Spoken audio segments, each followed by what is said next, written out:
Book the Third, The Track of a Storm. Chapter 1, In Secret.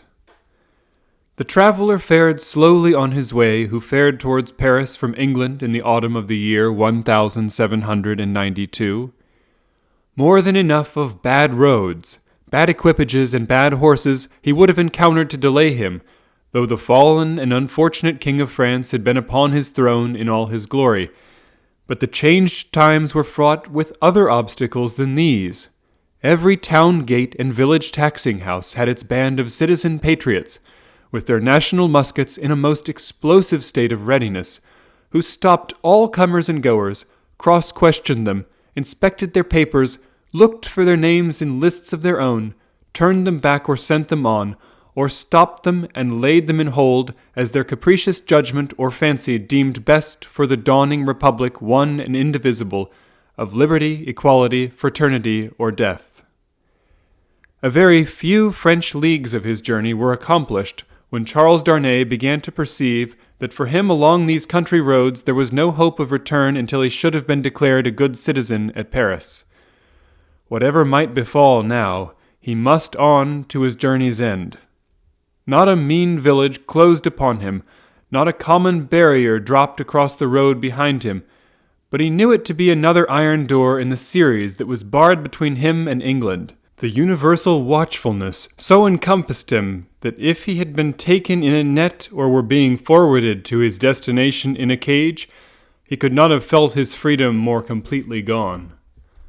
This universal watchfulness not only stopped him on the highway 20 times in a stage, but retarded his progress 20 times in a day by riding after him and taking him back, riding before him and stopping him by anticipation, riding with him and keeping him in charge. He had been days upon his journey in France alone, when he went to bed tired out in a little town on the high road, still a long way from Paris. Nothing but the production of the afflicted Gabelle's letter from his prison of the Abbaye would have got him on so far. His difficulty at the guard-house in this small place had been such that he felt his journey to have come to a crisis, and he was, therefore, as little surprised as a man could be to find himself awakened at the small inn to which he had been remitted until morning in the middle of the night. Awakened by a timid local functionary and 3 armed patriots in rough red caps and with pipes in their mouths, who sat down on the bed. "Emigrant," said the functionary, "I am going to send you on to Paris under an escort." "Citizen, I desire nothing more than to get to Paris, though I could dispense with the escort." "Silence!" growled a red cap, striking at the coverlet with the butt end of his musket. "Peace, aristocrat!" "It is as the good patriot says," observed the timid functionary. "You are an aristocrat, and must have an escort, and must pay for it." "I have no choice," said Charles Darnay. "Choice! Listen to him!" cried the same scowling red cap. "As if it was not a favor to be protected from the lamp iron." "It is always as the good patriot says," observed the functionary. "Rise and dress yourself, emigrant." Darnay complied and was taken back to the guard-house, where other patriots in rough red caps were smoking, drinking, and sleeping by a watch-fire. Here he paid a heavy price for his escort, and hence he started with it on the wet roads at 3 o'clock in the morning. The escort were 2 mounted patriots in red caps and tricolored cockades, armed with national muskets and sabres, who rode on either side of him. The escorted governed his own horse, but a loose line was attached to his bridle, the end of which one of the patriots kept girded round his wrist. In this state they set forth with the sharp rain driving in their faces, clattering at a heavy dragoon trot over the uneven town pavement, and out upon the mire-deep roads. In this state they traversed without change, except of horse and pace, all the mire-deep leagues that lay between them and the capital. They travelled in the night, halting an hour or 2 after daybreak, and lying by until the twilight fell. The escort were so wretchedly clothed that they twisted straw round their bare legs, and thatched their ragged shoulders to keep the wet off.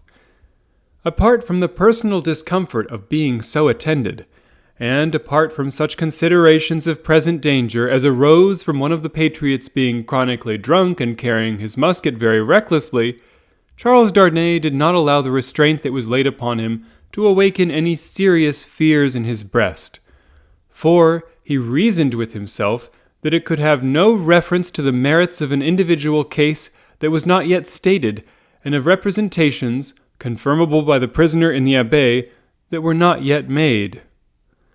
But when they came to the town of Beauvais, which they did at eventide, when the streets were filled with people, he could not conceal from himself that the aspect of affairs was very alarming. An ominous crowd gathered to see him dismount at the posting-yard, and many voices called out loudly, "Down with the emigrant!" He stopped in the act of swinging himself out of his saddle, and resuming it as his safest place, said, "Emigrant, my friends, do you not see me here in France of my own will?" "You are a cursed emigrant," cried a farrier, making at him in a furious manner through the press, hammer in hand, "and you are a cursed aristocrat." The postmaster interposed himself between this man and the rider's bridle, at which he was evidently making, and soothingly said, let him be, he will be judged at Paris." "Judged," repeated the farrier, swinging his hammer. "Aye, and condemned as a traitor." At this the crowd roared approval. Checking the postmaster, who was for turning his horse's head to the yard, the drunken patriot sat composedly in his saddle looking on with the line round his wrist, Darnay said, as soon as he could make his voice heard, "Friends, you deceive yourselves, or you are deceived. I am not a traitor." "He lies," cried the smith. "He is a traitor since the decree. His life is forfeit to the people. His cursed life is not his own." At the instant when Darnay saw a rush in the eyes of the crowd, which another instant would have brought upon him, the postmaster turned his horse into the yard. The escort rode in close upon his horse's flanks, and the postmaster shut and barred the crazy double gates. The farrier struck a blow upon them with his hammer, and the crowd groaned, but no more was done. "What is this decree that the smith spoke of?" Darnay asked the postmaster when he had thanked him, and stood beside him in the yard. "Truly, a decree for selling the property of emigrants." "When passed?" "On the 14th. The day I left England. Everybody says it is but one of several, and that there will be others, if there are not already, banishing all emigrants and condemning all to death who return. That is what he meant when he said your life was not your own." "But there are no such decrees yet." "What do I know?" said the postmaster, shrugging his shoulders. "There may be or there will be. It is all the same. What would you have?" They rested on some straw in a loft until the middle of the night, and then rode forward again when all the town was asleep. Among the many wild changes observable on familiar things which made this wild ride unreal, not the least was the seeming rarity of sleep. After long and lonely spurring over dreary roads, they would come to a cluster of poor cottages, not steeped in darkness, but all glittering with lights, and would find the people, in a ghostly manner in the dead of the night, circling hand in hand round a shriveled tree of liberty, or all drawn up together singing a liberty song. Happily, however, there was sleep in Beauvais that night to help them out of it, and they passed on once more into solitude and loneliness, jingling through the untimely cold and wet, among impoverished fields that had yielded no fruits of the earth that year, diversified by the blackened remains of burnt houses, and by the sudden emergence from ambuscade and sharp reining up across their way of patriot patrols on the watch on all the roads. Daylight at last found them before the wall of Paris. The barrier was closed and strongly guarded when they rode up to it. "Where are the papers of this prisoner?" demanded a resolute-looking man in authority, who was summoned out by the guard. Naturally struck by the disagreeable word, Charles Darnay requested the speaker to take notice that he was a free traveler and French citizen, in charge of an escort which the disturbed state of the country had imposed upon him, and which he had paid for. "Where," repeated the same personage, without taking any heed of him whatever, are the papers of this prisoner?" The drunken patriot had them in his cap and produced them. Casting his eyes over Gabelle's letter, the same personage in authority showed some disorder and surprise and looked at Darnay with a close attention. He left escort and escorted without saying a word, however, and went into the guard-room. Meanwhile they sat upon their horses outside the gate. Looking about him while in this state of suspense, Charles Darnay observed that the gate was held by a mixed guard of soldiers and patriots, the latter far outnumbering the former, and that while ingress into the city for peasants' carts bringing in supplies and for similar traffic and traffickers was easy enough, egress, even for the homeliest people, was very difficult. A numerous medley of men and women, not to mention beasts and vehicles of various sorts, was waiting to issue forth, but the previous identification was so strict that they filtered through the barrier very slowly. Some of these people knew their turn for examination to be so far off that they lay down on the ground to sleep or smoke, while others talked together or loitered about. The red cap and tricolor cockade were universal both among men and women. When he had sat in his saddle some half-hour taking note of these things, Darnay found himself confronted by the same man in authority who directed the guard to open the barrier. Then he delivered to the escort, drunk and sober, a receipt for the escorted and requested him to dismount. He did so, and the two patriots, leading his tired horse, turned and rode away without entering the city. He accompanied his conductor into a guard-room smelling of common wine and tobacco, where certain soldiers and patriots, asleep and awake, drunk and sober, and in various neutral states between sleeping and waking, drunkenness and sobriety, were standing and lying about. The light in the guardhouse, half derived from the waning oil lamps of the night and half from the overcast day, was in a correspondingly uncertain condition. Some registers were lying open on a desk, and an officer of a coarse, dark aspect presided over these. "Citizen Defarge," said he to Darnay's conductor as he took a slip of paper to write on, "is this the emigrant Evrémonde?" "This is the man." "Your age, Evrémonde?" 37. "Married, Evrémonde?" "Yes." "Where married?" "In England." "Without doubt. Where is your wife, Evrémonde?" "In England." "Without doubt. You are consigned, Evrémonde, to the prison of La Force." "Just heaven!" exclaimed Darnay. "Under what law and for what offense?" The officer looked up from his slip of paper for a moment. "We have new laws, Evrémonde, and new offenses, since you were here." He said it with a hard smile and went on writing. "I entreat you to observe that I have come here voluntarily in response to that written appeal of a fellow countryman which lies before you. I demand no more than the opportunity to do so without delay. Is not that my right?" "Emigrants have no rights, Evrémonde," was the stolid reply.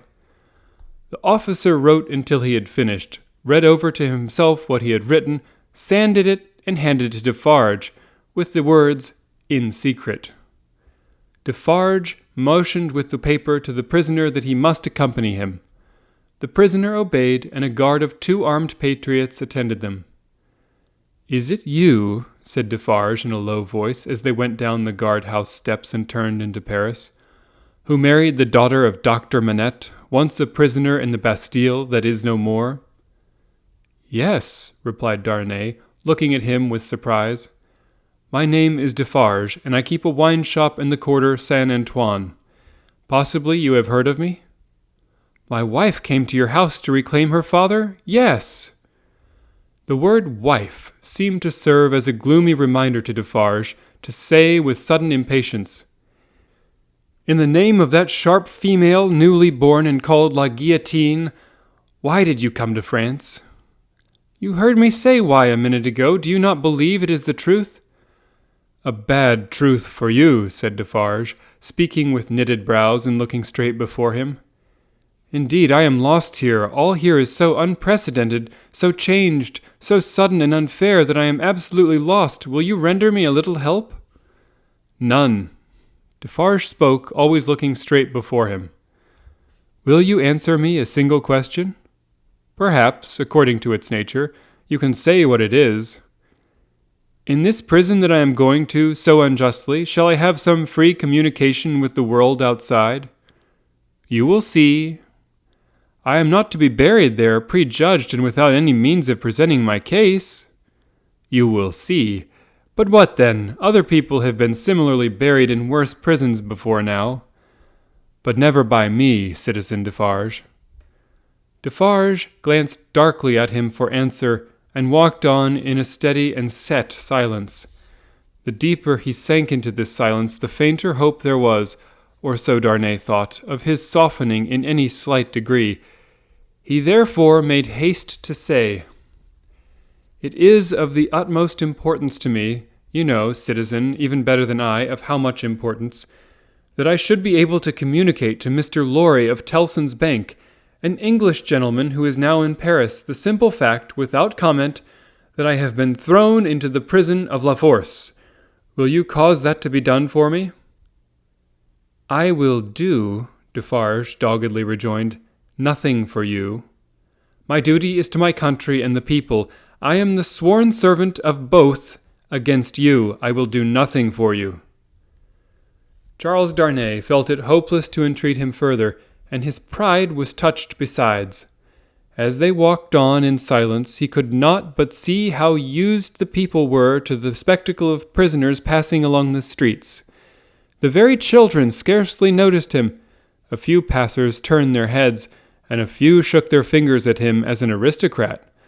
Otherwise, that a man in good clothes should be going to prison was no more remarkable than that a laborer in working clothes should be going to work. In one narrow, dark, and dirty street through which they passed, an excited orator, mounted on a stool, was addressing an excited audience on the crimes against the people, of the king and the royal family. The few words that he caught from this man's lips first made it known to Charles Darnay that the king was in prison, and that the foreign ambassadors had one and all left Paris. On the road, except at Beauvais, he had heard absolutely nothing. The escort and the universal watchfulness had completely isolated him. That he had fallen among far greater dangers than those which had developed themselves when he left England, he of course knew now. That perils had thickened about him fast, and might thicken faster and faster yet, he of course knew now. He could not but admit to himself that he might not have made this journey if he could have foreseen the events of a few days. And yet his misgivings were not so dark as, imagined by the light of this later time, they would appear. Troubled as the future was, it was the unknown future, and in its obscurity there was ignorant hope. The horrible massacre, days and nights long, which, within a few rounds of the clock, was to set a great mark of blood upon the blessed garnering time of harvest, was as far out of his knowledge as if it had been 100,000 years away. The sharp female, newly born and called La Guillotine, was hardly known to him, or to the generality of people by name. The frightful deeds that were to be done soon were probably unimagined at that time in the brains of the doers. How could they have a place in the shadowy conceptions of a gentle mind? Of unjust treatment in detention and hardship, and in cruel separation from his wife and child, he foreshadowed the likelihood or the certainty. But beyond this he dreaded nothing distinctly. With this on his mind, which was enough to carry into a dreary prison courtyard, he arrived at the prison of La Force. A man with a bloated face opened the strong wicket, to whom Defarge presented the emigrant Evrémonde. "What the devil? How many more of them?" exclaimed the man with the bloated face. Defarge took his receipt without noticing the exclamation, and withdrew, with his two fellow patriots. "What the devil, I say again," exclaimed the jailer, left with his wife. "How many more?"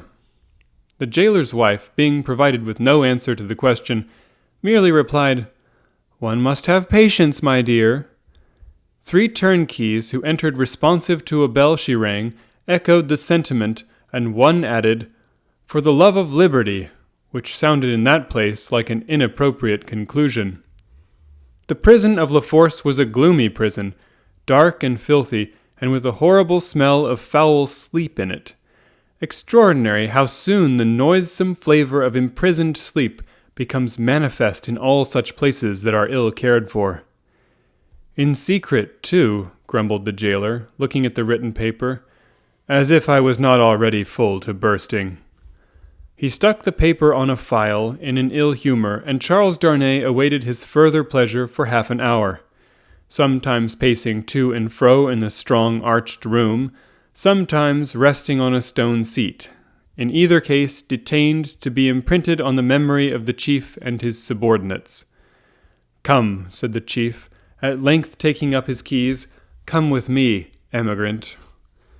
Through the dismal prison twilight his new charge accompanied him by corridor and staircase, many doors clanging and locking behind them, until they came into a large, low, vaulted chamber crowded with prisoners of both sexes. The women were seated at a long table, reading and writing, knitting, sewing, and embroidering. The men were for the most part standing behind their chairs or lingering up and down the room. In the instinctive association of prisoners with shameful crime and disgrace, the newcomer recoiled from this company, but the crowning unreality of his long unreal ride was, their all at once rising to receive him with every refinement of manner known to the time and with all the engaging graces and courtesies of life. So strangely clouded were these refinements by the prison manners and gloom, so spectral did they become in the inappropriate squalor and misery through which they were seen, that Charles Darnay seemed to stand in a company of the dead, ghosts all, the ghost of beauty, the ghost of stateliness, the ghost of elegance, the ghost of pride, the ghost of frivolity, the ghost of wit, the ghost of youth, the ghost of age, all waiting their dismissal from the desolate shore, all turning on him eyes that were changed by the death they had died in coming there. It struck him motionless. The jailer, standing at his side, and the other jailers moving about, who would have been well enough as to appearance in the ordinary exercise of their functions, looked so extravagantly coarse, contrasted with sorrowing mothers and blooming daughters who were there, with the apparitions of the coquette, the young beauty, and the mature woman delicately bred, that the inversion of all experience and likelihood which the scene of shadows presented was heightened to its utmost. Surely, ghosts all. Surely the long unreal ride, some progress of disease that had brought him to these gloomy shades. "In the name of the assembled companions in misfortune," said a gentleman of courtly appearance and address, coming forward, "I have the honor of giving you welcome to La Force and of condoling with you on the calamity that has brought you among us. May it soon terminate happily. It would be an impertinence elsewhere, but it is not so here, to ask your name and condition." Charles Darnay roused himself and gave the required information in words as suitable as he could find.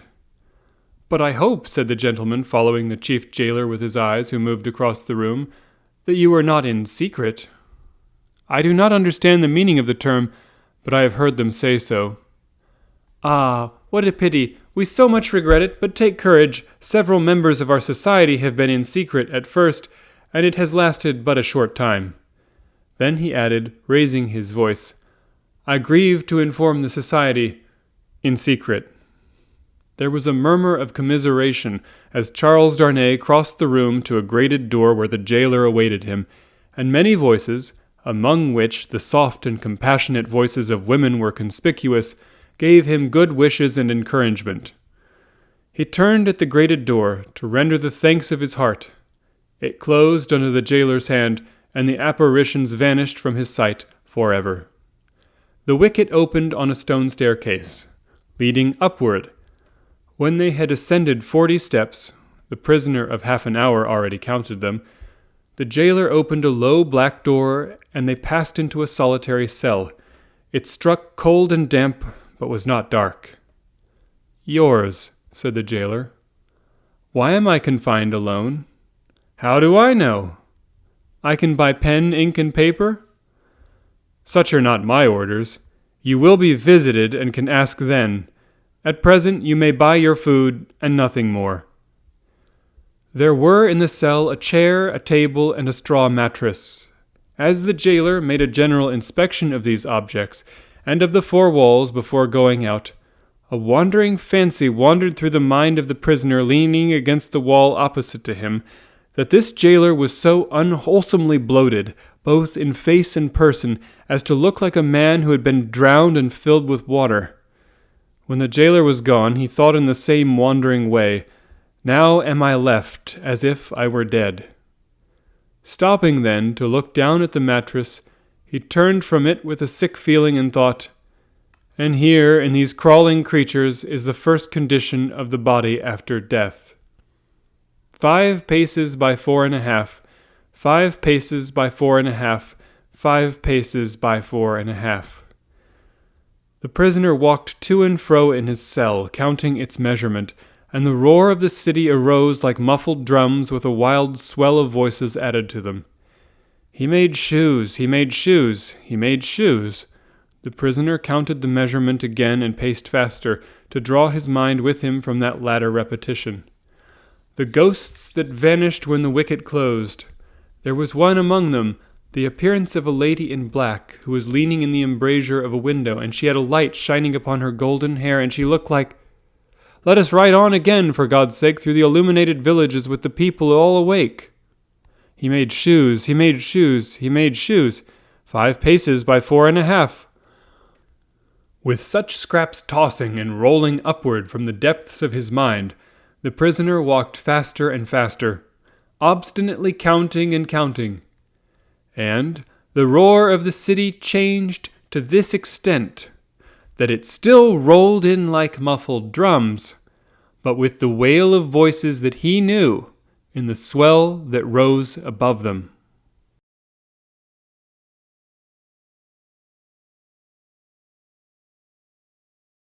Chapter 2. The Grindstone. Tellson's Bank, established in the Saint-Germain quarter of Paris, was in a wing of a large house approached by a courtyard and shut off from the street by a high wall and a strong gate. The house belonged to a great nobleman who had lived in it until he made a flight from the troubles in his own cook's dress and got across the borders. A mere beast of the chase flying from hunters, he was still in his metempsychosis no other than the same Monseigneur, the preparation of whose chocolate for whose lips had once occupied 3 strong men besides the cook in question. Monseigneur gone, and the 3 strong men absolving themselves from the sin of having drawn his high wages by being more than ready and willing to cut his throat on the altar of the dawning republic, one and indivisible of liberty, equality, fraternity, or death, Monseigneur's house had been first sequestrated and then confiscated. For all things moved so fast, and decree followed decree with that fierce precipitation, that now upon the 3rd night of the autumn month of September, patriot emissaries of the law were in possession of Monseigneur's house, and had marked it with the tricolour, and were drinking brandy in its state apartments. A place of business in London, like Tellson's place of business in Paris, would soon have driven the house out of its mind and into the Gazette. For what would staid British responsibility and respectability have said to orange trees in boxes in a bank courtyard, and even to a Cupid over the counter? Yet such things were. Tellson's had whitewashed the Cupid, but he was still to be seen on the ceiling in the coolest linen, aiming, as he very often does, at money from morning to night. Bankruptcy must inevitably have come of this young pagan in Lombard Street, London, and also of a curtained alcove in the rear of the immortal boy, and also of a looking-glass let into the wall, and also of clerks not at all old, who danced in public on the slightest provocation. Yet a French Tellson's could get on with these things exceedingly well, and as long as the times held together, no man had taken fright at them and drawn out his money. What money would be drawn out of Tellson's henceforth, and what would lie there lost and forgotten?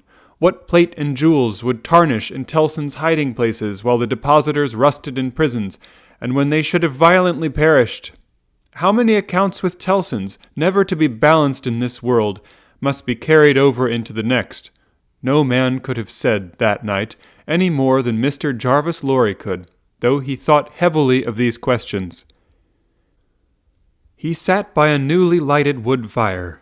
The blighted and unfruitful year was prematurely cold, and on his honest and courageous face there was a deeper shade than the pendant lamp could throw, or any object in the room distortedly reflect, a shade of horror.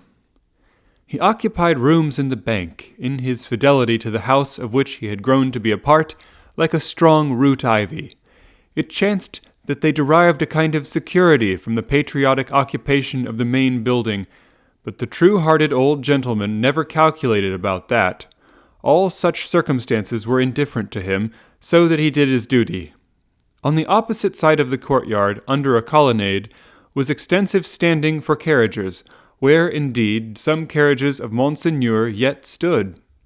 Against two of the pillars were fastened two great flaring flambeaux, and in the light of these, standing out in the open air, was a large grindstone, a roughly mounted thing which appeared to have hurriedly been brought there from some neighboring smithy or other workshop.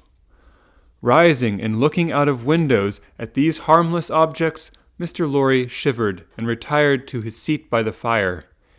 He had opened not only the glass window, but the lattice blind outside it, and he had closed both again, and he shivered through his frame. From the streets beyond the high wall and the strong gate, there came the usual night hum of the city, with now and then an indescribable ring in it, weird and unearthly, as if some unwonted sounds of a terrible nature were going up to heaven. "Thank God," said Mr. Lorry, clasping his hands, "that no one near and dear to me is in this dreadful town tonight. May he have mercy on all who are in danger." Soon afterwards the bell at the great gate sounded, and he thought, "They have come back," and sat listening. But there was no loud eruption in the courtyard, as he had expected, and he heard the gate clash again, and all was quiet. The nervousness and dread that were upon him inspired that vague uneasiness respecting the bank, which a great change would naturally awaken, with such feelings roused. It was well guarded, and he got up to go among the trusty people who were watching it, when his door suddenly opened and two figures rushed in, at sight of which he fell back in amazement. Lucy and her father! Lucy with her arms stretched out to him, and with that old look of earnestness so concentrated and intensified that it seemed as though it had been stamped upon her face expressly to give force and power to it in this one passage of her life. "What is this?" cried Mr. Lorry, breathless and confused. "What is the matter? Lucy! Manette! What has happened? What has brought you here? What is it?" With the look fixed upon him in her paleness and wildness, she panted out in his arms imploringly. "Oh, my dear friend, my husband!" "Your husband, Lucy?" "Charles." "What of Charles?" "Here." "Here in Paris?" "Has been here some days, 3 or 4, I don't know how many, I can't collect my thoughts. An errand of generosity brought him here unknown to us. He was stopped at the barrier and sent to prison." The old man uttered an irrepressible cry. Almost at the same moment the bell of the great gate rang again, and a loud noise of feet and voices came pouring into the courtyard. "What is that noise?" said the doctor, turning towards the window. "Don't look," cried Mr. Lorry. "Don't look out, Manette, for your life. Don't touch the blind." The doctor turned with his hand upon the fastening of the window and said, with a cool, bold smile, "My dear friend, I have a charmed life in this city. I have been a Bastille prisoner. There is no patriot in Paris, in France, who, knowing me to have been a prisoner in the Bastille, would touch me, except to overwhelm me with embraces or carry me in triumph. My old pain has given me a power that has brought us through the barrier and gained us news of Charles here, and brought us here. I knew it would be so. I knew I could help Charles out of all danger. I told Lucy so. What is that noise?" His hand was again upon the window. "Don't look," cried Mr. Lorry, absolutely desperate. "No, Lucy, my dear, nor you." He got his arm round her and held her. "Don't be so terrified, my love. I solemnly swear to you that I know of no harm having happened to Charles, that I had no suspicion even of his being in this fatal place. What prison is he in?" "La Force." La Force? Lucy, my child, if ever you were brave and serviceable in your life, and you were always both, you will compose yourself now to do exactly as I bid you, for more depends upon it than you can think or I can say. There is no help for you in any action on your part tonight. You cannot possibly stir out. I say this because what I must bid you to do for Charles' sake is the hardest thing to do of all. You must instantly be obedient, still and quiet. You must let me put you in a room at the back here. You must leave your father and me alone for 2 minutes, and as there are life and death in the world, you must not delay. I will be submissive to you. I see in your face that you know I can do nothing else than this. I know you are true." The old man kissed her and hurried her into his room and turned the key, then came hurrying back to the doctor and opened the window and partly opened the blind, and put his hand upon the doctor's arm and looked out with him into the courtyard. Looked out upon a throng of men and women, not enough in number or near enough to fill the courtyard, not more than 40 or 50 in all. The people in possession of the house had let them in at the gate, and they had rushed in to work at the grindstone. It had evidently been set up there for their purpose, as in a convenient and retired spot. But such awful workers, and such awful work! The grindstone had a double handle, and turning at it madly were 2 men whose faces, as their long hair flapped back when the whirlings of the grindstone brought their faces up, were more horrible and cruel than the visages of the wildest savages in their most barbarous disguise. False eyebrows and false mustaches were stuck upon them, and their hideous countenances were all bloody and sweaty, and all awry with howling, and all staring and glaring with beastly excitement and want of sleep.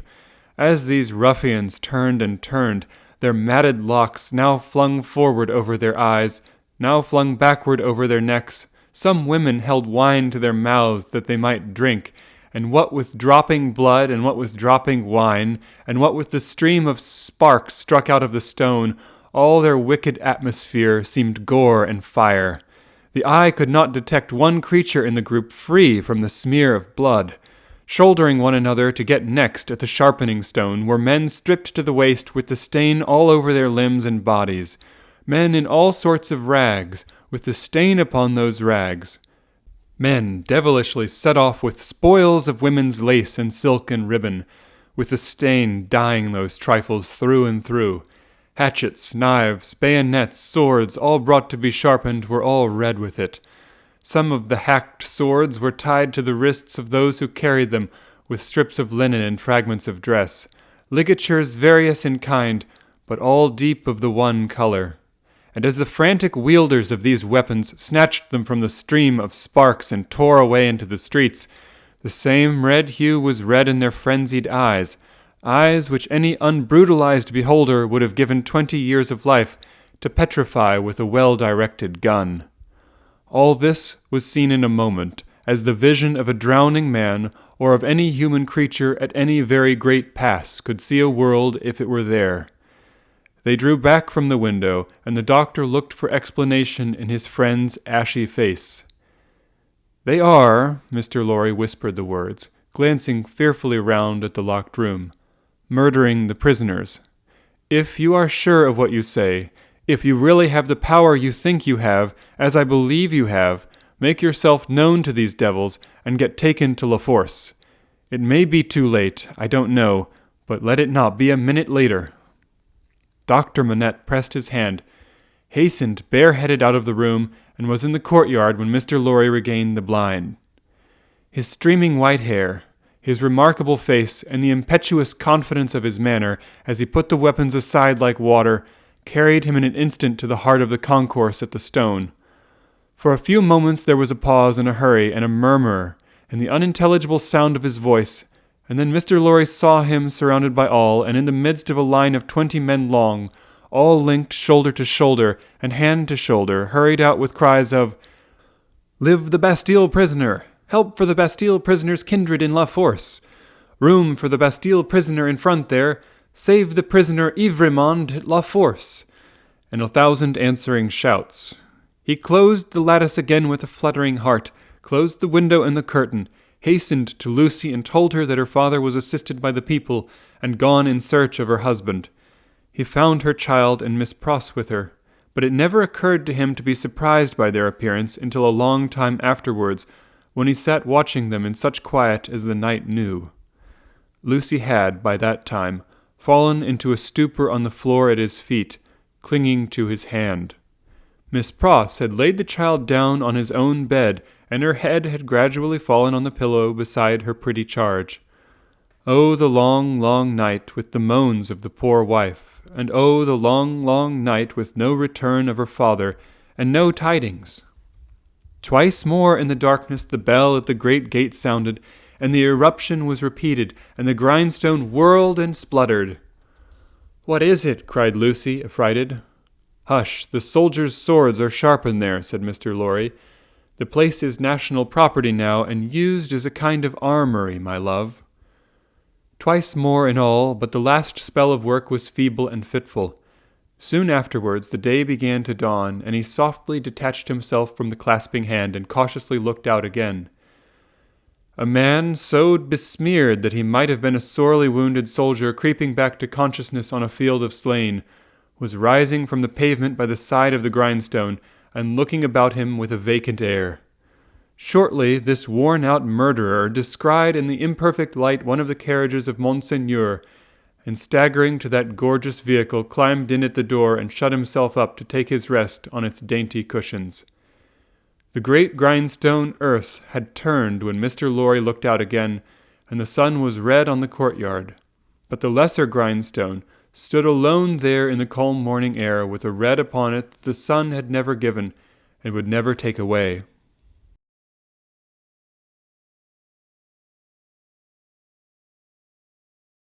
Chapter 3. The Shadow.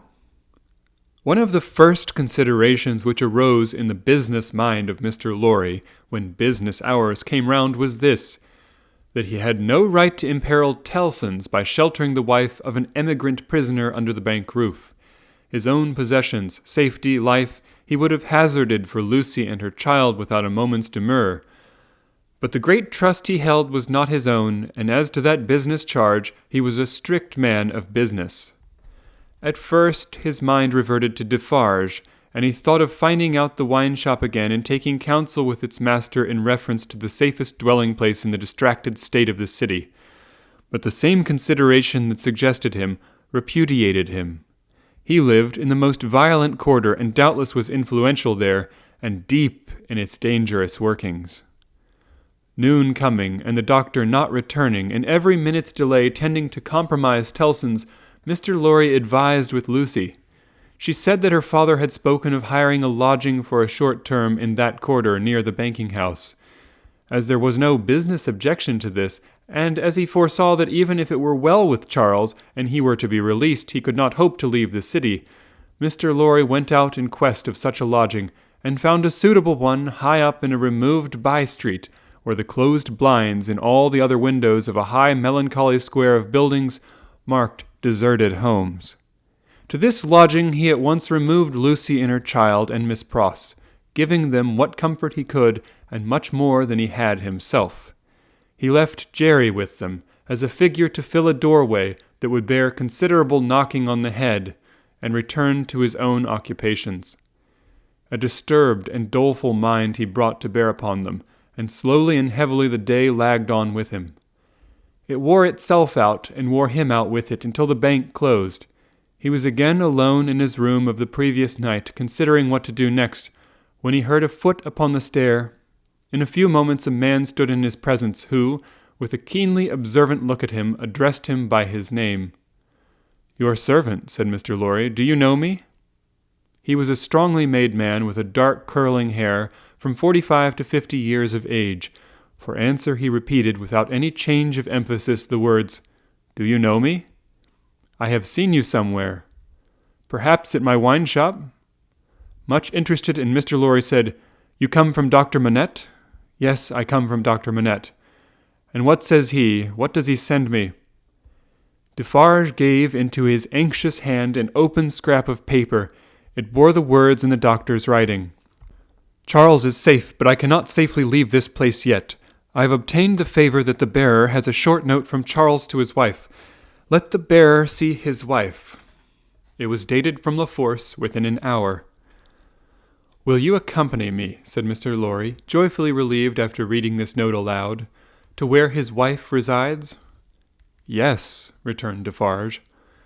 Scarcely noticing as yet in what a curiously reserved and mechanical way Defarge spoke, Mr. Lorry put on his hat and they went down into the courtyard. There they found two women, one knitting.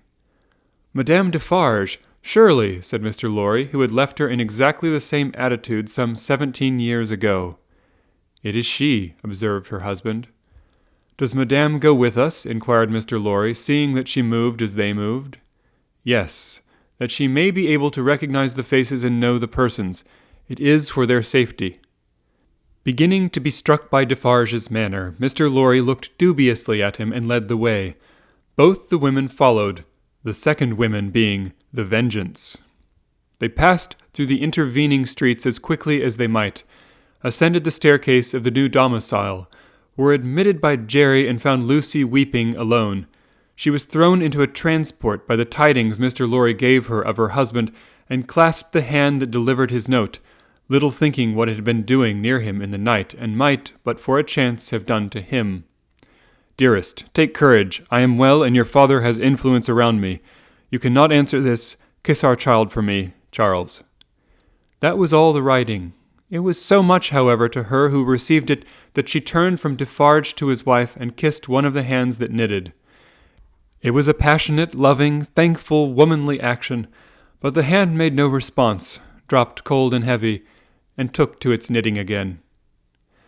There was something in its touch that gave Lucy a check. She stopped in the act of putting the note in her bosom, and with her hands yet at her neck looked terrified at Madame Defarge. Madame Defarge met the lifted eyebrows and forehead with a cold, impassive stare. "My dear," said Mr. Lorry, striking in to explain, "there are frequent risings in the street, and although it is not likely they will ever trouble you, Madame Defarge wishes to see those whom she has the power to protect at such times, to the end that she may know them, that she may identify them, I believe," said Mr. Lorry, rather halting in his reassuring words, as the stony manner of all the three impressed itself upon him more and more. "I state the case, Citizen Defarge." Defarge looked gloomily at his wife, and gave no other answer than a gruff sound of acquiescence. "You had better, Lucy," said Mr. Lorry, doing all he could to propitiate, by tone and manner, "have the dear child here, and our good Pross. Our good Pross Defarge is an English lady and knows no French." The lady in question, whose rooted conviction that she was more than a match for any foreigner, was not to be shaken by distress and danger, appeared with folded arms and observed in English to the Vengeance, whom her eyes first encountered, "Well, I am sure, bold face, I hope you are pretty well." She also bestowed a British cough on Madame Defarge, but neither of the two took much heed of her. "Is that his child?" said Madame Defarge, stopping in her work for the first time and pointing her knitting needle at little Lucy, as if it were the finger of fate. "Yes, madame," answered Mr. Lorry. "This is our poor prisoner's darling daughter and only child." The shadow attendant on Madame Defarge and her party seemed to fall so threatening and dark on the child that her mother instinctively kneeled on the ground beside her and held her to her breast. The shadow attendant on Madame Defarge and her party seemed then to fall, threatening and dark, on both the mother and the child. "It is enough, my husband," said Madame Defarge. "I have seen them. We may go." But the suppressed manner had enough menace in it, not visible and presented, but indistinct and withheld, to alarm Lucy into saying, as she laid her appealing hand on Madame Defarge's dress, "You will be good to my poor husband? You will do him no harm? You will help me to see him if you can?" "Your husband is not my business here," returned Madame Defarge, looking down at her with perfect composure. "It is the daughter of your father who is my business here. For my sake, then, be merciful to my husband, for my child's sake. She will put her hands together and pray you to be merciful. We are more afraid of you than of these others." Madame Defarge received it as a compliment, and looked at her husband. Defarge, who had been uneasily biting his thumbnail and looking at her, collected his face into a sterner expression. "What is it that your husband says in that little letter?" asked Madame Defarge with a lowering smile. "Influence. He says something touching influence." "That my father," said Lucy, hurriedly taking the paper from her breast, but with her alarmed eyes on her questioner and not on it, "has much influence around him." "Surely it will release him," said Madame Defarge. "Let it do so." "As a wife and mother," cried Lucy, most earnestly, "I implore you to have pity on me, and not to exercise any power that you possess against my innocent husband, but to use it in his behalf. O sister woman, think of me as a wife and mother." Madame Defarge looked, coldly as ever, at the suppliant, and then said, turning to her friend the Vengeance, "The wives and mothers we have been used to see, since we were as little as this child, and much less, have not been greatly considered. We have known their husbands and fathers laid in prison, and kept from them often enough.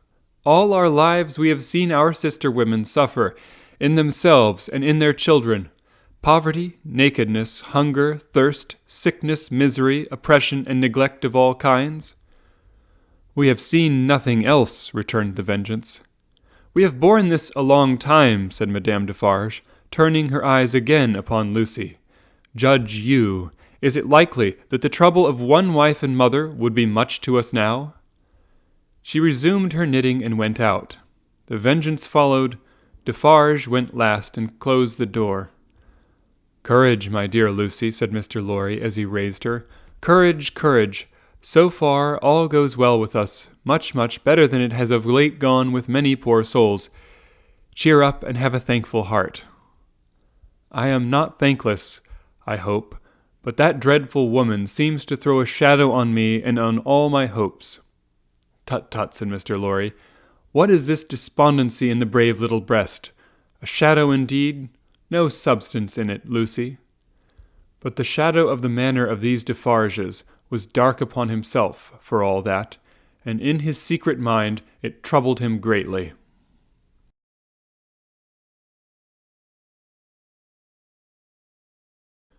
Chapter 4.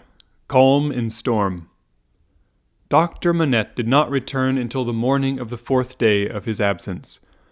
So much of what had happened in that dreadful time as could be kept from the knowledge of Lucy was so well concealed from her that not until long afterwards, when France and she were far apart, did she know that 1,100 defenceless prisoners of both sexes and all ages had been killed by the populace, that 4 days and nights had been darkened by this deed of horror, and that the air around her had been tainted by the slain.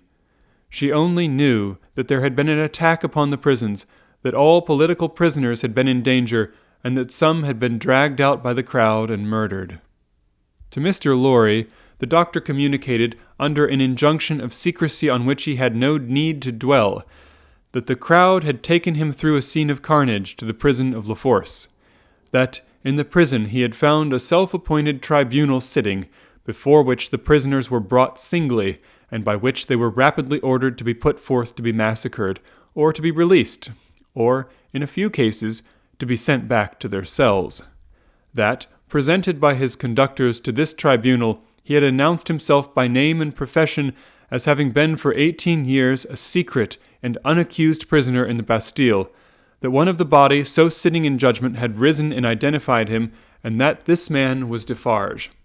That hereupon he had ascertained, through the registers on the table, that his son-in-law was among the living prisoners, and had pleaded hard to the tribunal, of whom some members were asleep and some awake, some dirty with murder and some clean, some sober and some not, for his life and liberty, that in the first frantic greetings lavished on himself as a notable sufferer under the overthrown system, it had been accorded to him to have Charles Darnay brought before the lawless court and examined, that he seemed on the point of being at once released, when the tide in his favor met with some unexplained check, not intelligible to the doctor, which led to a few words of secret conference, that the man sitting as president had then informed Dr. Manette that the prisoner must remain in custody, but should, for his sake, be held inviolate in safe custody, that immediately on a signal The prisoner was removed to the interior of the prison again,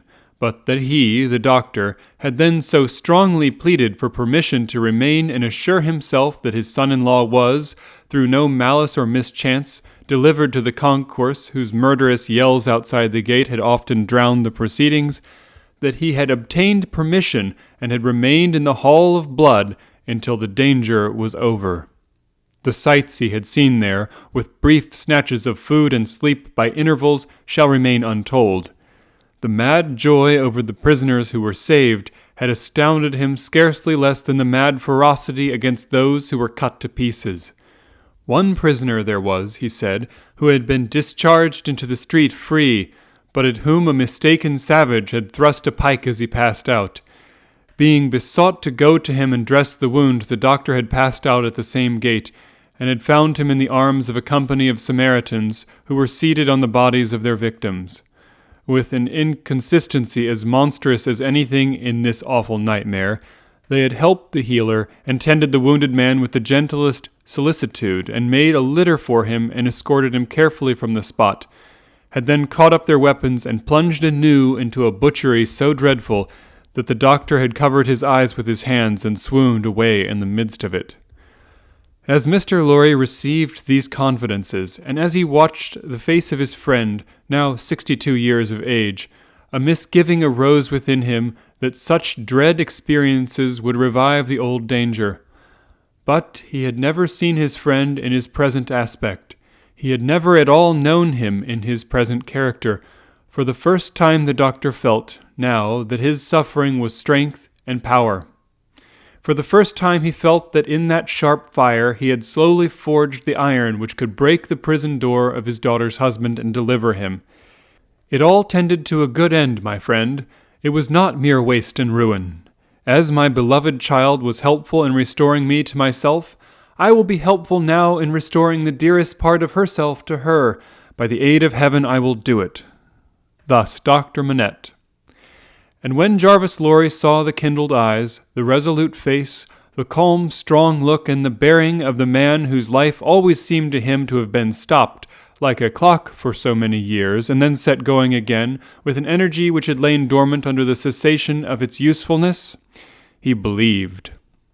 Greater things than the doctor had at that time to contend with would have yielded before his persevering purpose.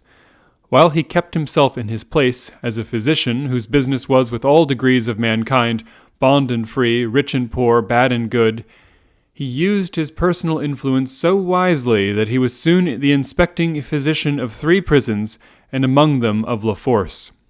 He could now assure Lucy that her husband was no longer confided alone, but was mixed with the general body of prisoners. He saw her husband weekly and brought sweet messages to her straight from his lips. Sometimes her husband himself sent a letter to her, though never by the doctor's hand.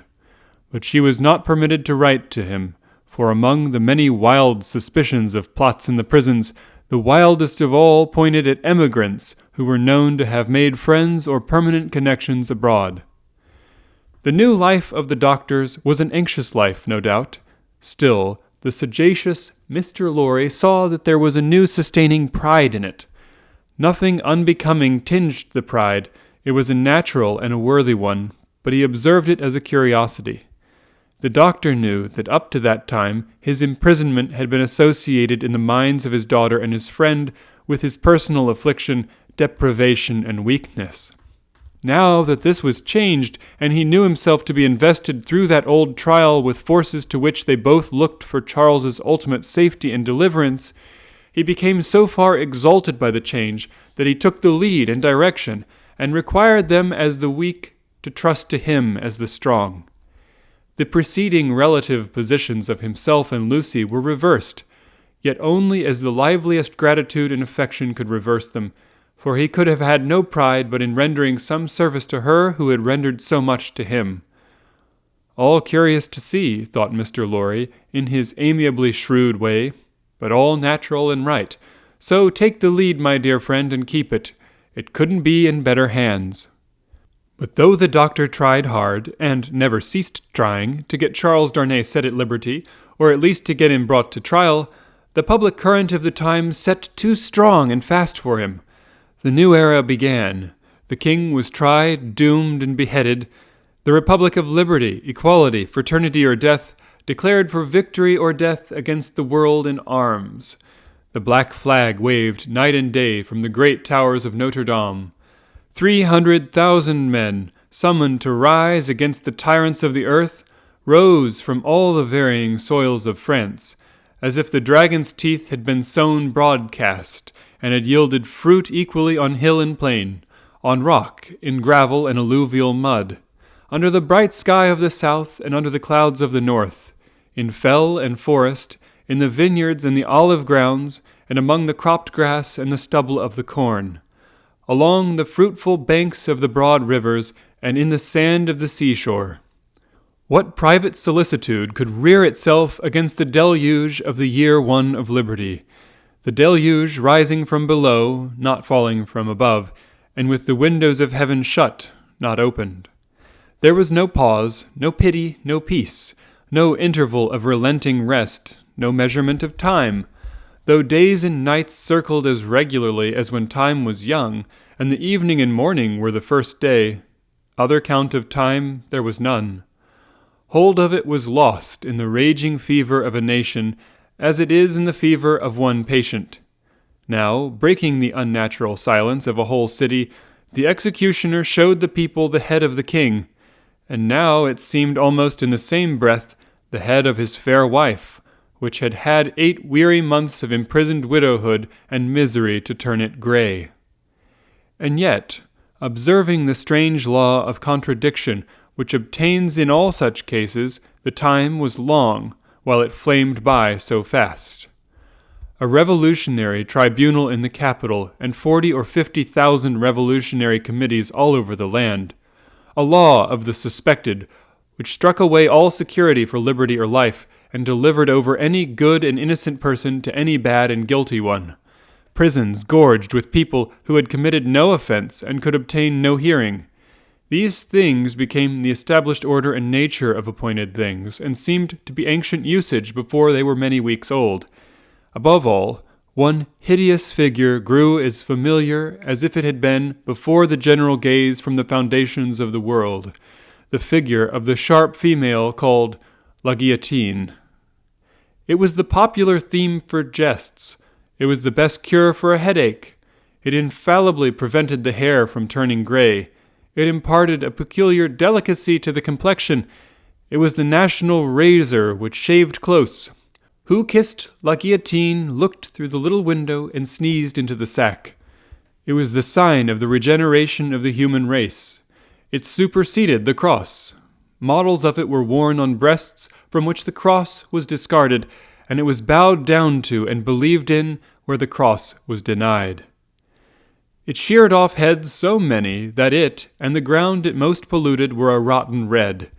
It was taken to pieces like a toy puzzle for a young devil, and was put together again when the occasion wanted it.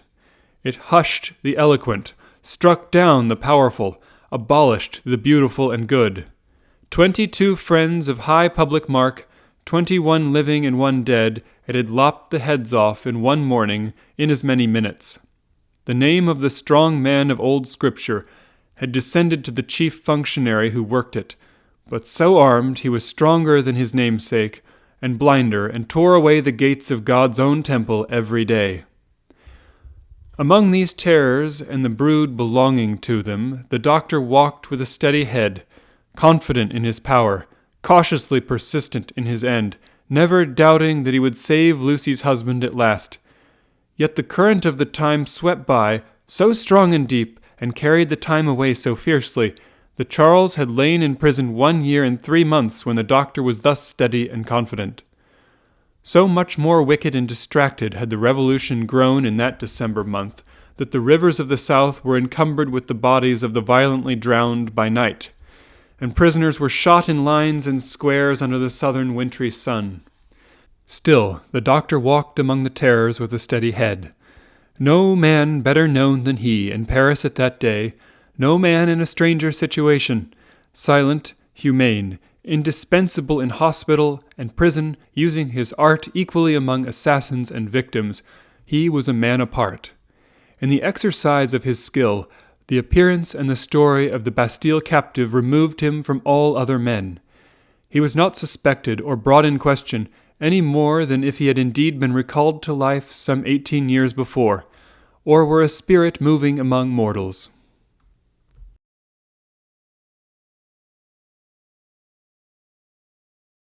Chapter 5. The Wood Sawyer.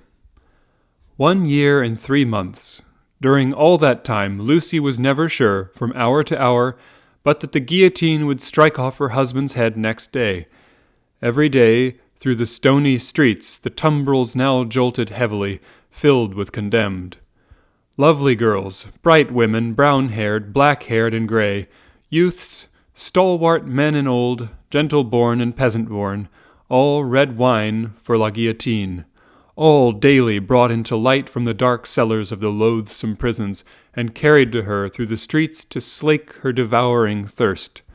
Liberty, equality, fraternity, or death, the last, much the easiest to bestow, O guillotine.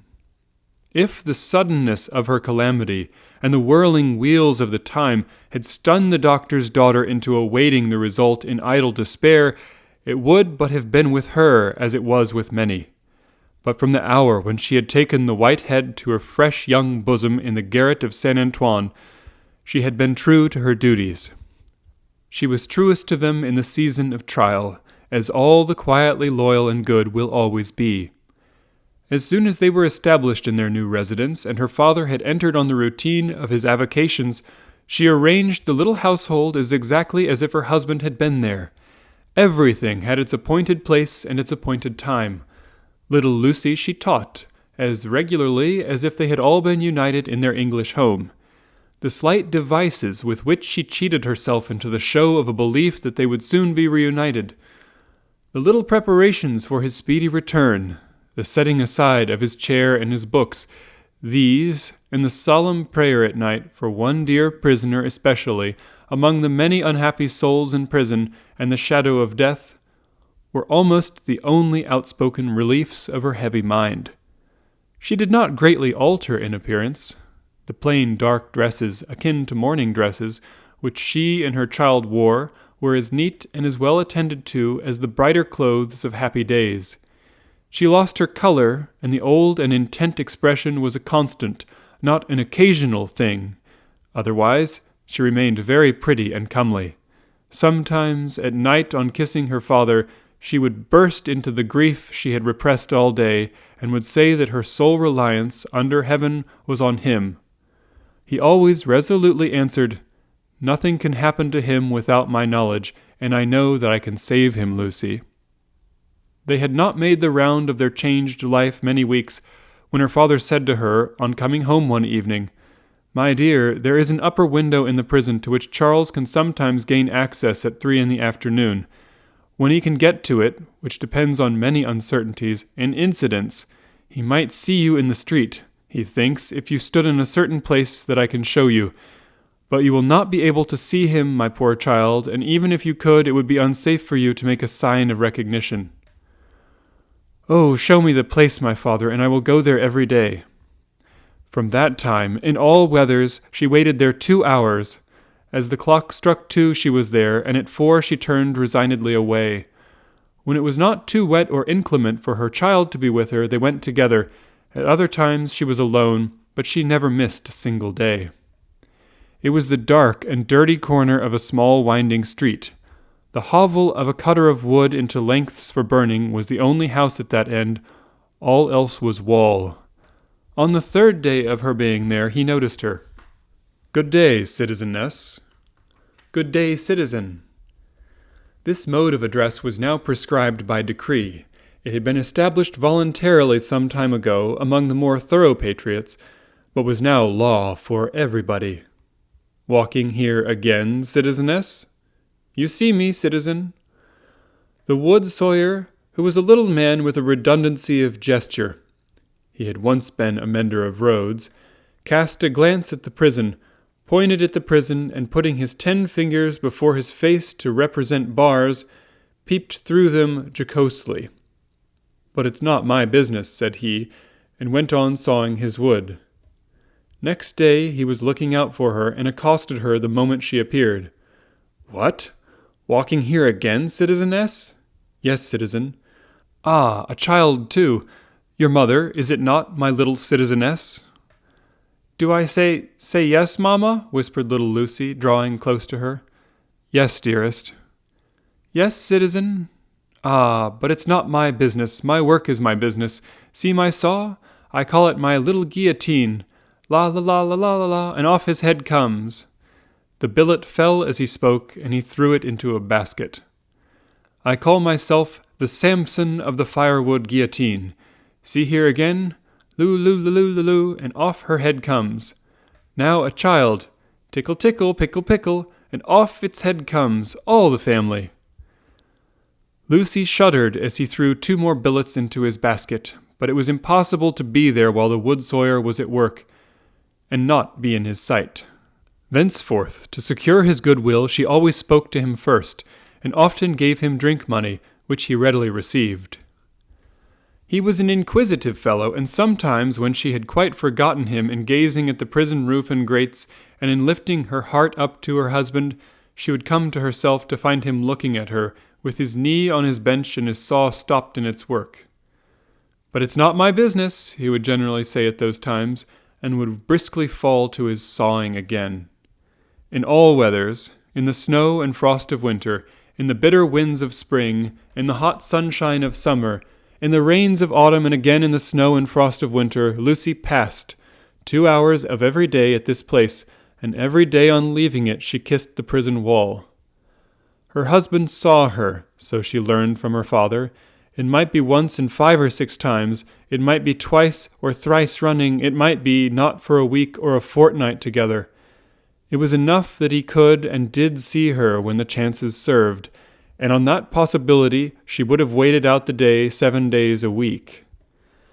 These occupations brought her round to the December month, wherein her father walked among the terrors with a steady head. On a lightly snowing afternoon she arrived at the usual corner. It was a day of some wild rejoicing and a festival. She had seen the houses as she came along, decorated with little pikes, and with little red caps stuck upon them, also with tricolored ribbons, also with the standard inscription, tricolored letters were the favorite, "Republic one and indivisible, liberty, equality, fraternity, or death." The miserable shop of the wood sawyer was so small that its whole surface furnished very indifferent space for this legend. He had got somebody to scrawl it up for him, however, who had squeezed death in with most inappropriate difficulty. On his housetop he displayed pike and cap as a good citizen must, and in a window he had stationed his saw, inscribed as his little cent guillotine, for the great sharp female was by that time popularly canonized.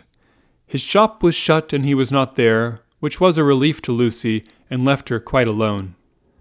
But he was not far off, for presently she heard a troubled movement and a shouting coming along, which filled her with fear. A moment afterwards, and a throng of people came pouring round the corner by the prison wall, in the midst of whom was the wood sawyer hand in hand with the vengeance. There could not be fewer than 500 people, and they were dancing like 5,000 demons. There was no other music than their own singing. They danced to the popular Revolution song, keeping a ferocious time that was like a gnashing of teeth in unison. Men and women danced together, women danced together, men danced together, as hazard had brought them together. At first they were a mere storm of coarse red caps and coarse woolen rags. But as they filled the place and stopped to dance about Lucy, some ghastly apparition of a dance figure gone raving mad arose among them. They advanced, retreated, struck at one another's hands, clutched at one another's heads, spun round alone, caught one another and spun round in pairs, until many of them dropped. While those were down, the rest linked hand in hand and all spun round together. Then the ring broke, and in separate rings of 2 and 4 they turned and turned until they all stopped at once, began again, struck, clutched and tore, and then reversed the spin and all spun round another way. Suddenly they stopped again, paused, struck out the time afresh, formed into lines the width of the public way, and with their heads low down and their hands high up, swooped screaming off. No fight could have been half so terrible as this dance. It was so emphatically a fallen sport, a something once innocent delivered over to all devilry, a healthy pastime changed into a means of angering the blood, bewildering the senses, and stealing the heart. Such grace as was visible in it made it the uglier, showing how warped and perverted all things good by nature were become. The maidenly bosom bared to this, the pretty almost child's head thus distracted, the delicate foot mincing in this slough of blood and dirt, were types of the disjointed time. This was Carmagnole. As it passed, leaving Lucy frightened and bewildered in the doorway of the wood sawyer's house, the feathery snow fell as quietly and lay as white and soft as if it had never been. Oh, my father! For he stood before her when she lifted up the eyes she had momentarily darkened with her hand. Such a cruel, bad sight. I know, my dear, I know. I have seen it many times. Don't be frightened. Not one of them would harm you. I am not frightened for myself, my father, but when I think of my husband and the mercies of these people. We will set him above their mercies very soon. I left him climbing to the window, and I came to tell you, there is no one here to see. You may kiss your hand towards that highest shelving roof. I do so, father, and I send him my soul with it. You cannot see him, my poor dear?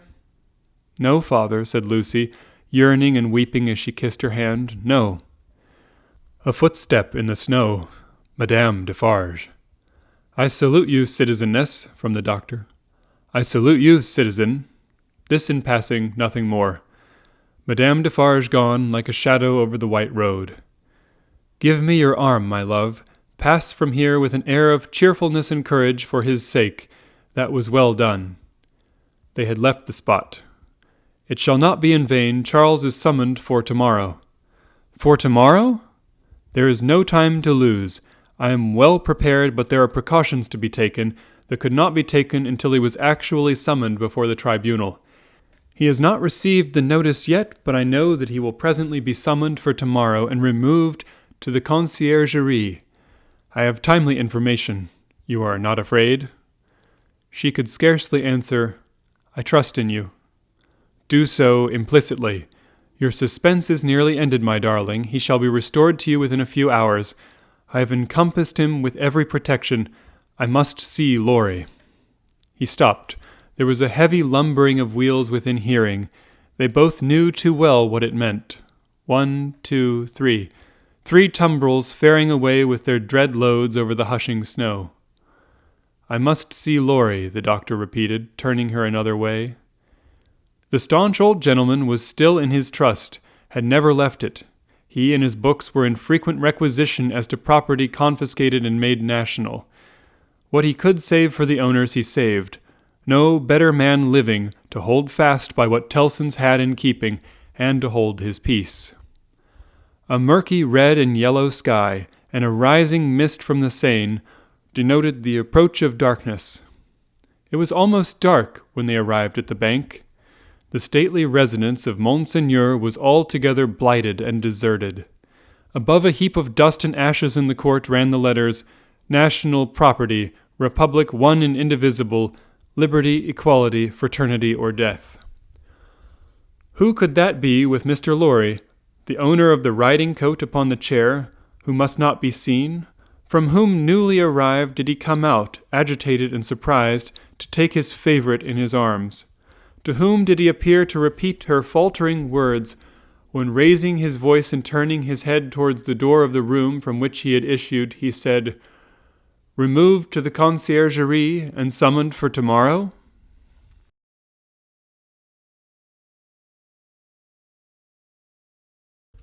Chapter 6. Triumph. The dread tribunal of 5 judges, public prosecutor, and determined jury sat every day. Their lists went forth every evening and were read out by the jailers of the various prisons to their prisoners. The standard jailer joke was, Come out and listen to the evening paper, you inside there. Charles Ivrimond, called Darnay. So at last began the evening paper at La Force. When a name was called, its owner stepped apart into a spot reserved for those who were announced as being thus fatally recorded. Charles Yvremond, called Darnay, had reason to know the usage. He had seen hundreds pass away so. His bloated jailer, who wore spectacles to read with, glanced over them to assure himself that he had taken his place and went through the list, making a similar short pause at each name. There were 23 names, but only 20 were responded to, for one of the prisoners so summoned had died in jail and had been forgotten, and 2 had already been guillotined and forgotten. The list was read in the vaulted chamber where Darnay had seen the associated prisoners on the night of his arrival. Every one of those had perished in the massacre. Every human creature he had since cared for and parted with had died on the scaffold. There were hurried words of farewell and kindness, but the parting was soon over. It was the incident of every day, and the society of La Force were engaged in the preparation of some games of forfeits and a little concert for that evening. They crowded to the grates and shed tears there, but 20 places in the projected entertainments had to be refilled, and the time was, at best, short to the lock-up hour, when the common rooms and corridors would be delivered over to the great dogs who kept watch there through the night. The prisoners were far from insensible or unfeeling. Their ways arose out of the condition of the time. Similarly, though with a subtle difference, a species of fervor or intoxication, known without doubt to have led some persons to brave the guillotine unnecessarily and to die by it, was not mere boastfulness, but a wild infection of the wildly shaken public mind. In seasons of pestilence, some of us will have a secret attraction to the disease, a terrible passing inclination to die of it, and all of us have like wonders hidden in our breasts, only needing circumstances to evoke them. The passage to the conciergerie was short and dark. The night in its vermin-haunted cells was long and cold. Next day, 15 prisoners were put to the bar before Charles Darnay's name was called. All the 15 were condemned, and the trials of the whole occupied an hour and a half. Charles Yvremond, called Darnay, was at length arraigned. His judges sat upon the bench in feathered hats, but the rough red cap and tricolored cockade was the headdress otherwise prevailing. Looking at the jury and the turbulent audience, he might have thought that the usual order of things was reversed, and that the felons were trying the honest men. The lowest, cruelest, and worst populace of a city, never without its quantity of low, cruel, and bad, were the directing spirits of the scene, noisily commenting, applauding, disapproving, anticipating, and precipitating the result without a check. Of the men, the greater part were armed in various ways. Of the women, some wore knives, some daggers, some ate and drank as they looked on, many knitted. Among these last was one, with a spare piece of knitting under her arm as she worked. She was in a front row by the side of a man whom he had never seen since his arrival at the barrier, but whom he directly remembered as Defarge. He noticed that she once or twice whispered in his ear, and that she seemed to be his wife. But what he most noticed in the 2 figures was that although they were posted as close to himself as they could be, they never looked towards him. They seemed to be waiting for something with a dogged determination, and they looked at the jury, but at nothing else. Under the president sat Dr. Manette, in his usual quiet dress. As well as the prisoner could see, he and Mr. Lorry were the only men there unconnected with the tribunal who wore their usual clothes and had not assumed the coarse garb of the Carmagnole. Charles Yvremond, called Darnay, was accused by the public prosecutor as an emigrant, whose life was forfeit to the Republic under the decree which banished all emigrants on pain of death. It was nothing that the decree bore date since his return to France. There he was, and there was the decree. He had been taken in France, and his head was demanded. "Take off his head," cried the audience, "an enemy to the Republic." The president rang his bell to silence those cries, and asked the prisoner whether it was not true that he had lived many years in England. Undoubtedly it was. Was he not an emigrant then, What did he call himself? Not an emigrant, he hoped, within the sense and spirit of the law. Why not? The president desired to know. Because he had voluntarily relinquished a title that was distasteful to him, and a station that was distasteful to him, and had left his country. He submitted, before the word emigrant in the present acceptation by the tribunal was in use, to live by his own industry in England, rather than on the industry of the overladen people of France. What proof had he of this? He handed in the names of 2 witnesses, Théophile Gabelle and Alexander Manette. But he had married in England, the president reminded him.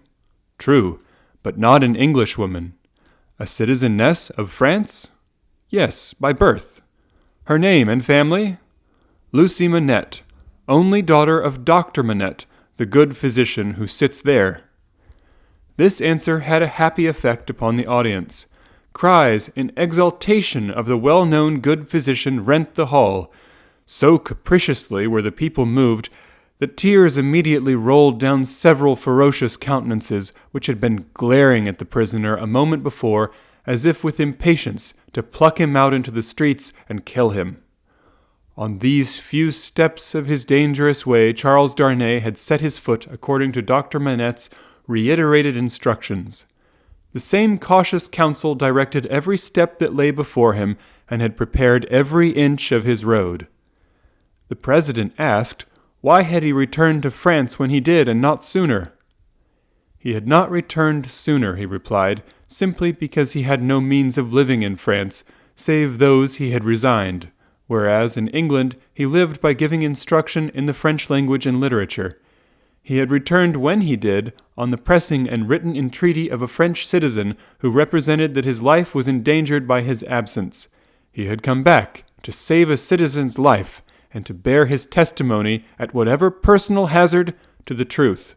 Was that criminal in the eyes of the Republic? The populace cried enthusiastically, "No!" and the president rang his bell to quiet them, which it did not, for they continued to cry "No!" until they left off of their own will. The president required the name of that citizen. The accused explained that the citizen was his first witness. He also referred with confidence to the citizen's letter, which had been taken from him at the barrier, but which he did not doubt would be found among the papers then before the president. The doctor had taken care that it should be there, had assured him that it would be there, and at this stage of the proceedings it was produced and read. Citizen Gabelle was called to confirm it and did so. Citizen Gabelle hinted, with infinite delicacy and politeness, that in the pressure of business imposed on the tribunal by the multitude of enemies of the Republic with which it had to deal, he had been slightly overlooked in his prison of the Abbaye. In fact, he had rather passed out of the tribunal's patriotic remembrance until 3 days ago, when he had been summoned before it and had been set at liberty on the jury's declaring themselves satisfied that the accusation against him was answered, as to himself, by the surrender of the citizen Ivrémonde called Darnay. Dr. Manette was next questioned. His high personal popularity and the clearness of his answers made a great impression, but as he proceeded, as he showed that the accused was his first friend on his release from his long imprisonment, that the accused had remained in England, always faithful and devoted to his daughter and himself in their exile, that so far from being in favor with the aristocrat government there, he had actually been tried for his life by it as the foe of England and friend of the United States. As he brought these circumstances into view with the greatest discretion and with the straightforward force of truth and earnestness, the jury and the populace became one. At last, when he appealed by name to Monsieur Lorry, an English gentleman then and there present, who, like himself, had been a witness on that English trial and could corroborate his account of it, the jury declared that they had heard enough, and that they were ready with their votes if the president were content to receive them. At every vote, the jurymen voted aloud and individually, the populace set up a shout of applause. All the voices were in the prisoner's favor, and the president declared him free. Then began one of those extraordinary scenes with which the populace sometimes gratified their fickleness, or their better impulses towards generosity and mercy, or which they regarded as some set-off against their swollen account of cruel rage. No man can decide now to which of these motives such extraordinary scenes were referable. It is probable to a blending of all the three, with the second predominating.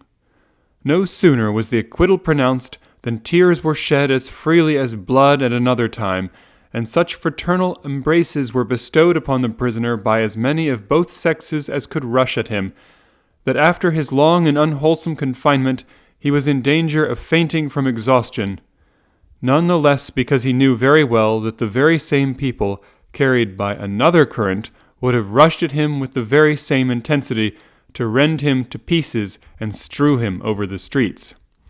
His removal to make way for the other accused persons who were to be tried rescued him from these caresses for the moment. 5 were to be tried together, next, as enemies of the Republic, forasmuch as they had not assisted it by word or deed. So quick was the tribunal to compensate itself and the nation for a chance lost that these 5 came down to him before he left the place, condemned to die within 24 hours. The first of them told him so with the customary prison sign of death, a raised finger, and they all added in words, "Long live the Republic." The 5 had, it is true, no audience to lengthen their proceedings, for when he and Dr. Manette emerged from the gate, there was a great crowd about it, in which there seemed to be every face he had seen in court, except 2, for which he looked in vain. On his coming out, the concourse made at him anew, weeping, embracing, and shouting, all by turns and all together, until the very tide of the river on the bank of which the mad scene was acted seemed to run mad, like the people on the shore. They put him into a great chair they had among them, and which they had taken either out of the court itself, or one of its rooms or passages. Over the chair they had thrown a red flag, and to the back of it they had bound a pike with a red cap on its top. In this car of triumph, not even the doctor's entreaties could prevent his being carried to his home on men's shoulders, with a confused sea of red caps heaving about him, and casting up to sight from the stormy deep such wrecks of faces, that he more than once misdoubted his mind being in confusion, and that he was in the tumbril on his way to the guillotine.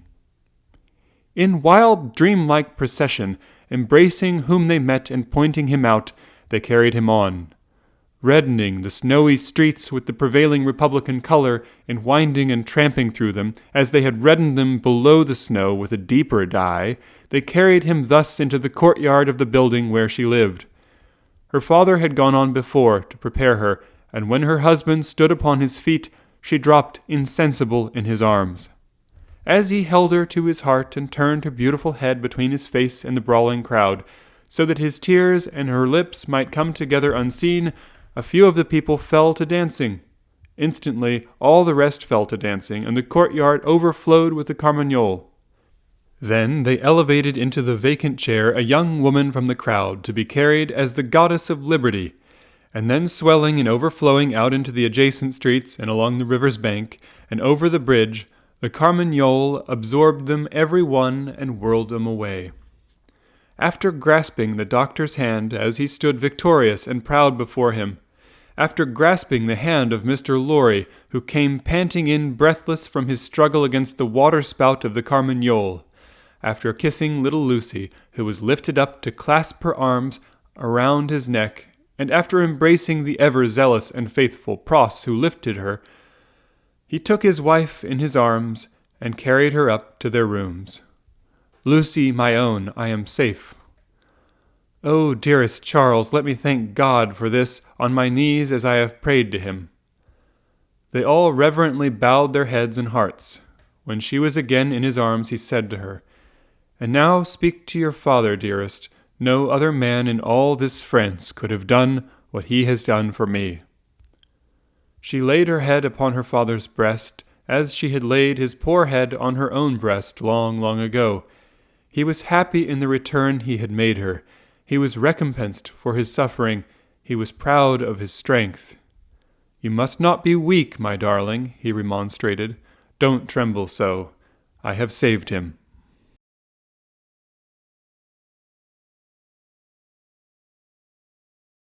Chapter 7. A Knock at the Door. I have saved him. It was not another of the dreams in which he had often come back. He was really here, and yet his wife trembled, and a vague but heavy fear was upon her. All the air around was so thick and dark, the people were so passionately revengeful and fitful, the innocent were so constantly put to death on vague suspicion and black malice. It was so impossible to forget that many as blameless as her husband, and as dear to others as he was to her, every day shared the fate from which he had been clutched, that her heart could not be as lightened of its load as she felt it ought to be. The shadows of the wintry afternoon were beginning to fall, and even now the dreadful carts were rolling through the streets. Her mind pursued them, looking for him among the condemned, and then she clung closer to his real presence and trembled more. Her father, cheering her, showed a compassionate superiority to this woman's weakness, which was wonderful to see. No garret, no shoemaking, no 105 North Tower now. He had accomplished the task he had set himself. His promise was redeemed. He had saved Charles. Let them all lean upon him. Their housekeeping was of a very frugal kind, not only because that was the safest way of life, involving the least offense to the people, but because they were not rich, and Charles, throughout his imprisonment, had had to pay heavily for his bad food, and for his guard, and towards the living of the poorer prisoners. Partly on this account, and partly to avoid a domestic spy, they kept no servant. The citizen and citizeness who acted as porters at the courtyard gate rendered them occasional service, and Jerry, almost wholly transferred to them by Mr. Lorry, had become their daily retainer, and had his bed there every night. It was an ordinance of the Republic, one and indivisible, of liberty, equality, fraternity, or death, that on the door or doorpost of every house the name of every inmate must be legibly inscribed in letters of a certain size, at a certain convenient height from the ground. Mr. Jerry Cruncher's name, therefore, duly embellished the doorpost down below, and as the afternoon shadows deepened, the owner of that name himself appeared, from overlooking a painter whom Dr. Manette had employed, to add to the list the name of Charles Evrémonde, called Darnay. In the universal fear and distrust that darkened the time, all the usual harmless ways of life were changed. In the doctor's little household, as in very many others, the articles of daily consumption that were wanted were purchased every evening, in small quantities and at various small shops. To avoid attracting notice, and to give as little occasion as possible for talk and envy, was the general desire. For some months past, Miss Pross and Mr. Cruncher had discharged the office of purveyors, the former carrying the money, the latter the basket. Every afternoon, at about the time when the public lamps were lighted, they fared forth on this duty, and made and brought home such purchases as were needful. Although Miss Pross, through her long association with a French family, might have known as much of their language as of her own, if she had a mind, she had no mind in that direction. Consequently, she knew no more of that nonsense, as she was pleased to call it, than Mr. Cruncher did. So her manner of marketing was to plump a noun substantive at the head of a shopkeeper without any introduction in the nature of an article, and, if it happened not to be the name of the thing she wanted, to look round for that thing, lay hold of it, and hold on by it until the bargain was concluded. She always made a bargain for it by holding up, as a statement of its just price, one finger less than the merchant held up, whatever his number might be. "Now, Mr. Cruncher," said Miss Pross, whose eyes were red with felicity, "if you are ready, I am." Jerry hoarsely professed himself at Miss Pross's service. He had worn all his rust off long ago, but nothing would file his spiky head down. "There's all manner of things wanted," said Miss Pross, "and we shall have a precious time of it. We want wine among the rest. Nice toasts these redheads will be drinking wherever we buy it." "It will be much the same to your knowledge, miss, I should think," retorted Jerry, "whether they drink your health or the old un's." "Who's he?" said Miss Pross. Mr. Cruncher, with some diffidence, explained himself as meaning Old Nick's. "Ha," said Miss Pross, It doesn't need an interpreter to explain the meaning of these creatures. They have but one, and it's midnight murder and mischief." "Hush, dear, pray be cautious," cried Lucy. Yes, I'll be cautious," said Miss Pross, "but I may say among ourselves that I do hope there will be no oniony and tobacco-y smotherings in the form of embracings all around going on in the streets. Now, Ladybird, never you stir from that fire till I come back. Take care of the dear husband you have recovered, and don't move your pretty head from his shoulder as you have it now, till you see me again. May I ask a question, Dr. Manette, before I go?" "I think you may take that liberty," the doctor answered, smiling. "For gracious sake, don't talk about liberty. We have quite enough of that," said Miss Pross. "Hush, dear. Again," Lucy remonstrated. "Well, my sweet," said Miss Pross, nodding her head emphatically, "the short and the long of it is that I am a subject of His Most Gracious Majesty King George the Third." Miss Pross curtsied at the name, "and as such my maxim is, confound their politics, frustrate their knavish tricks, on him our hopes we fix, God save the King." Mr. Cruncher, in an access of loyalty, growlingly repeated the words after Miss Pross, like somebody at church. "I am glad you have so much of the Englishman in you, though I wish you had never taken that cold in your voice," said Miss Pross, approvingly. "But the question, Dr. Manette, is there? It was the good creature's way to affect to make light of anything that was a great anxiety with them all, and to come at it in this chance manner. Is there any prospect yet of our getting out of this place?"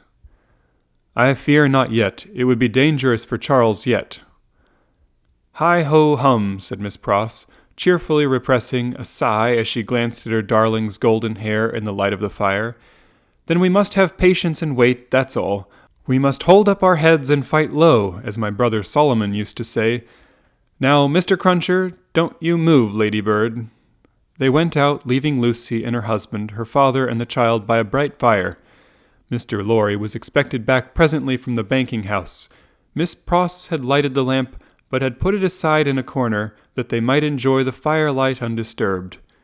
Little Lucy sat by her grandfather with her hands clasped through his arms, and he, in a tone not rising much above a whisper, began to tell her a story of a great and powerful fairy who had opened a prison wall and let out a captive who had once done the fairy a service. All was subdued and quiet, and Lucy was more at ease than she had been. "What is that?" she cried all at once. "My dear," said her father, stopping in his story and laying his hand on hers, "command yourself. What a disordered state you are in! The least thing, nothing, startles you. You, your father's daughter?" "I thought, my father," said Lucy, excusing herself with a pale face and in a faltering voice, "that I heard strange feet upon the stairs." "My love, the staircase is as still as death." As he said the word, a blow was struck upon the door. "Oh, father, what can this be? Hide Charles, save him!" "My child," said the doctor, rising and laying his hand upon her shoulder, "I have saved him. What weakness is this, my dear? Let me go to the door." He took the lamp in his hand, crossed the two intervening outer rooms, and opened it. A rude clattering of feet over the floor, and 4 rough men in red caps, armed with sabres and pistols, entered the room. "The citizen Evrémonde called Darnay," said the first. "Who seeks him?" answered Darnay. "I seek him, we seek him. I know you, Evrémonde. I saw you before the tribunal today. You are again the prisoner of the Republic." The 4 surrounded him where he stood with his wife and child clinging to him. "Tell me how and why I am again a prisoner?"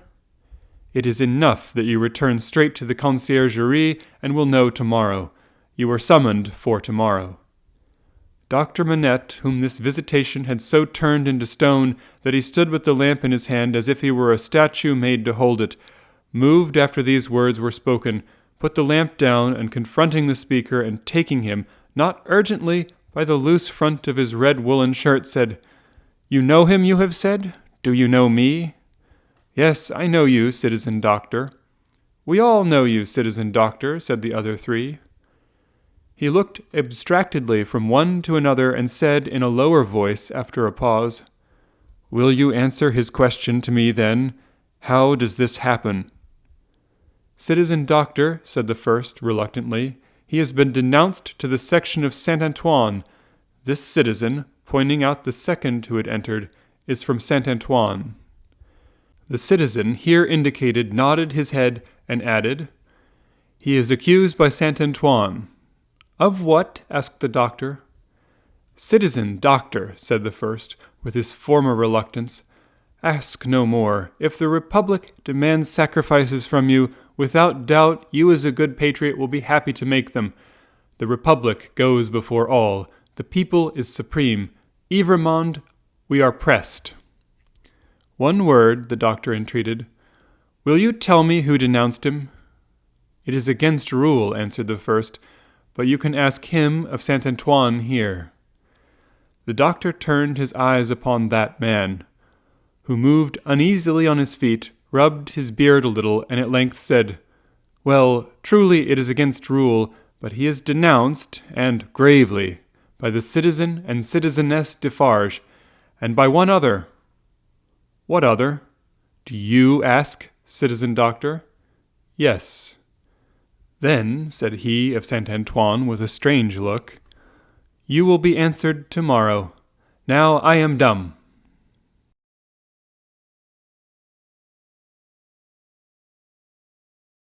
Chapter 8. A Hand at Cards. Happily unconscious of the new calamity at home, Miss Pross threaded her way along the narrow streets and crossed the river by the bridge of the Pont Neuf, reckoning in her mind the number of indispensable purchases she had to make. Mr. Cruncher with the basket walked at her side. They both looked to the right and to the left into most of the shops they passed, had a wary eye for all gregarious assemblages of people, and turned out of their road to avoid any very excited group of talkers. It was a raw evening, and the misty river, blurred to the eye with blazing lights and to the ear with harsh noises, showed where the barges were stationed in which the smiths worked, making guns for the army of the Republic. Woe to the man who played tricks with that army, or got undeserved promotion in it. Better for him that his beard had never grown, for the national razor shaved him close. Having purchased a few small articles of grocery and a measure of oil for the lamp, Miss Pross bethought herself of the wine they wanted. After peeping into several wine shops, she stopped at the sign of "The Good Republican Brutus of Antiquity," not far from the National Palace, once and twice the Tuileries, where the aspect of things rather took her fancy. It had a quieter look than any other place of the same description they had passed, and though red with patriotic caps, was not so red as the rest. Sounding Mr. Cruncher, and finding him of her opinion, Miss Pross resorted to the Good Republican Brutus of Antiquity, attended by her cavalier.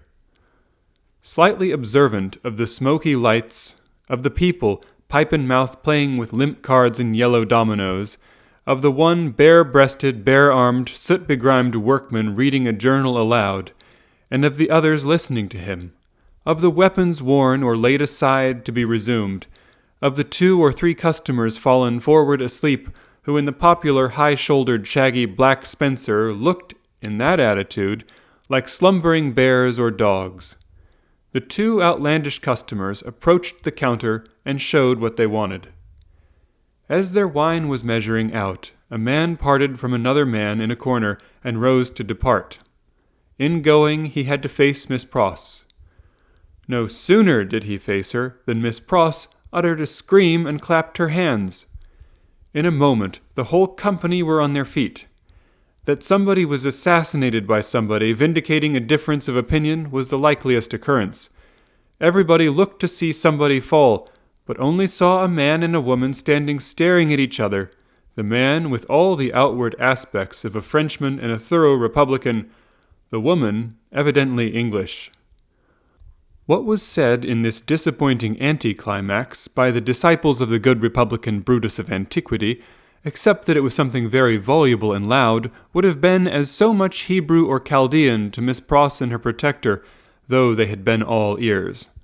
But they had no ears for anything in their surprise, for it must be recorded that not only was Miss Pross lost in amazement and agitation, but Mr. Cruncher, though it seemed on his own separate and individual account, was in a state of the greatest wonder.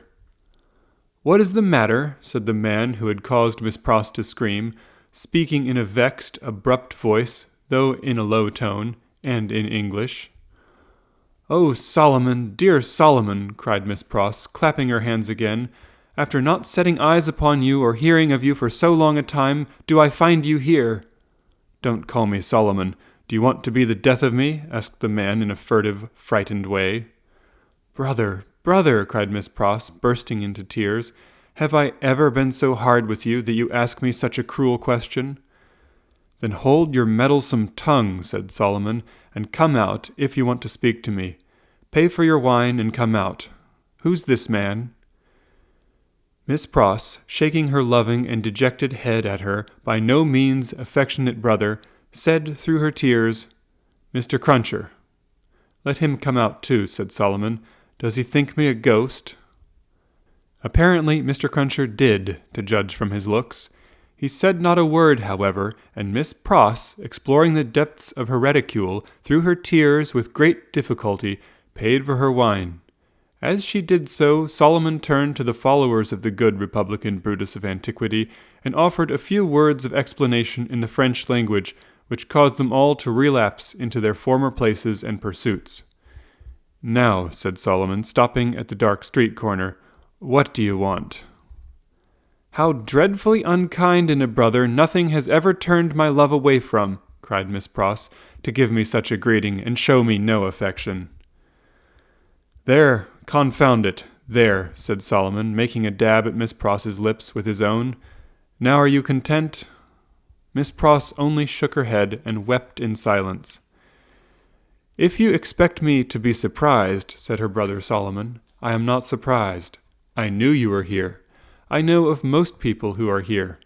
If you really don't want to endanger my existence, which I half believe you do, go your ways as soon as possible and let me go mine. I am busy. I am an official." "My English brother Solomon," mourned Miss Pross, casting up her tear-fraught eyes, "that had the making in him of one of the best and greatest of men in his native country, an official among foreigners, and such foreigners. I would almost sooner have seen the dear boy lying in his—" "I said so," cried her brother, interrupting. "I knew it. You want to be the death of me. I shall be rendered suspected by my own sister, just as I am getting on." "The gracious and merciful heavens forbid!" cried Miss Pross. "Far rather would I never see you again, dear Solomon, though I have ever loved you truly and ever shall. Say but one affectionate word to me, and tell me there is nothing angry or estranged between us, and I will detain you no longer." Good Miss Pross, as if the estrangement between them had come of any culpability of her, as if Mr. Lorry had not known it for a fact years ago in the quiet corner in Soho that this precious brother had spent her money and left her. He was saying the affectionate word, however, with a far more grudging condescension and patronage than he could have shown if their relative merits and positions had been reversed, which is invariably the case all the world over, when Mr. Cruncher, touching him on the shoulder, hoarsely and unexpectedly interposed with the following singular question. "I say, might I ask the favor, as to whether your name is John Solomon or Solomon John?" The official turned towards him with a sudden distrust. He had not previously uttered a word. "Come," said Mr. Cruncher, "speak out, you know," which, by the way, was more than he could do himself. "John Solomon or Solomon John? She calls you Solomon, and she must know, being your sister, and I know you're John, you know. Which of the two goes first? And regarding that name of Pross, likewise, that warn't your name over the water." "What do you mean?" "Well, I don't know all I mean, for I can't call to mind what your name was over the water."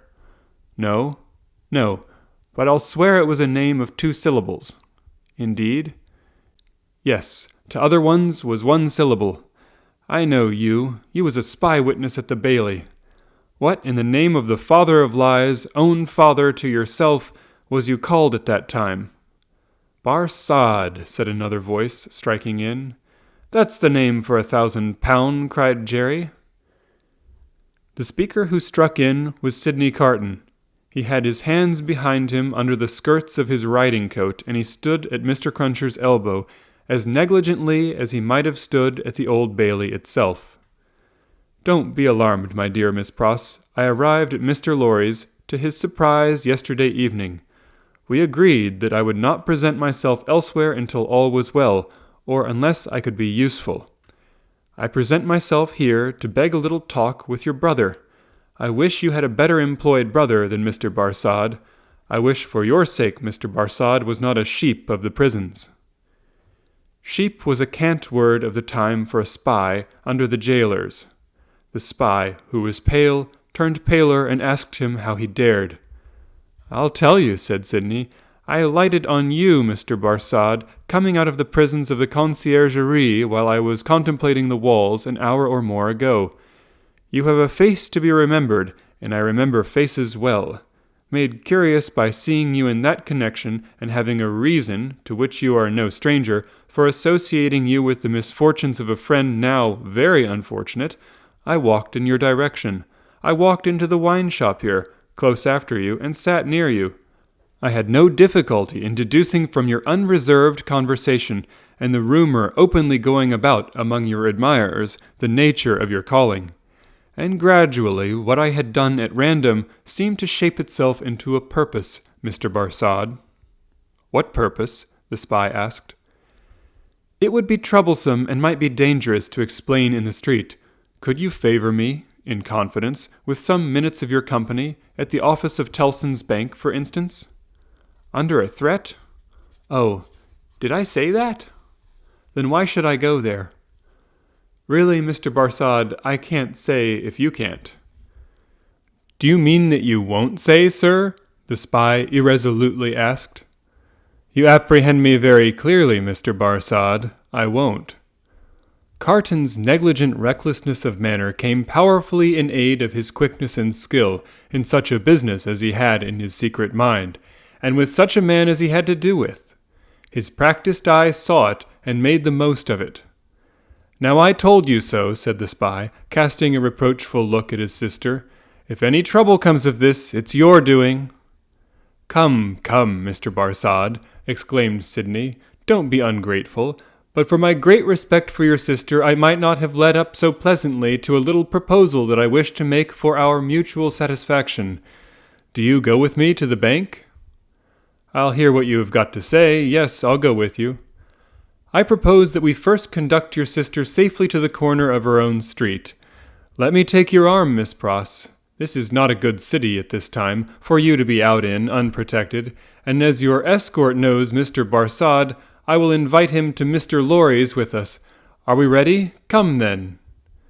Miss Pross recalled soon afterwards, and to the end of her life remembered, that as she pressed her hands on Sidney's arm and looked up in his face, imploring him to do no hurt to Solomon, there was a braced purpose in the arm and a kind of inspiration in the eyes, which not only contradicted his light manner, but changed and raised the man.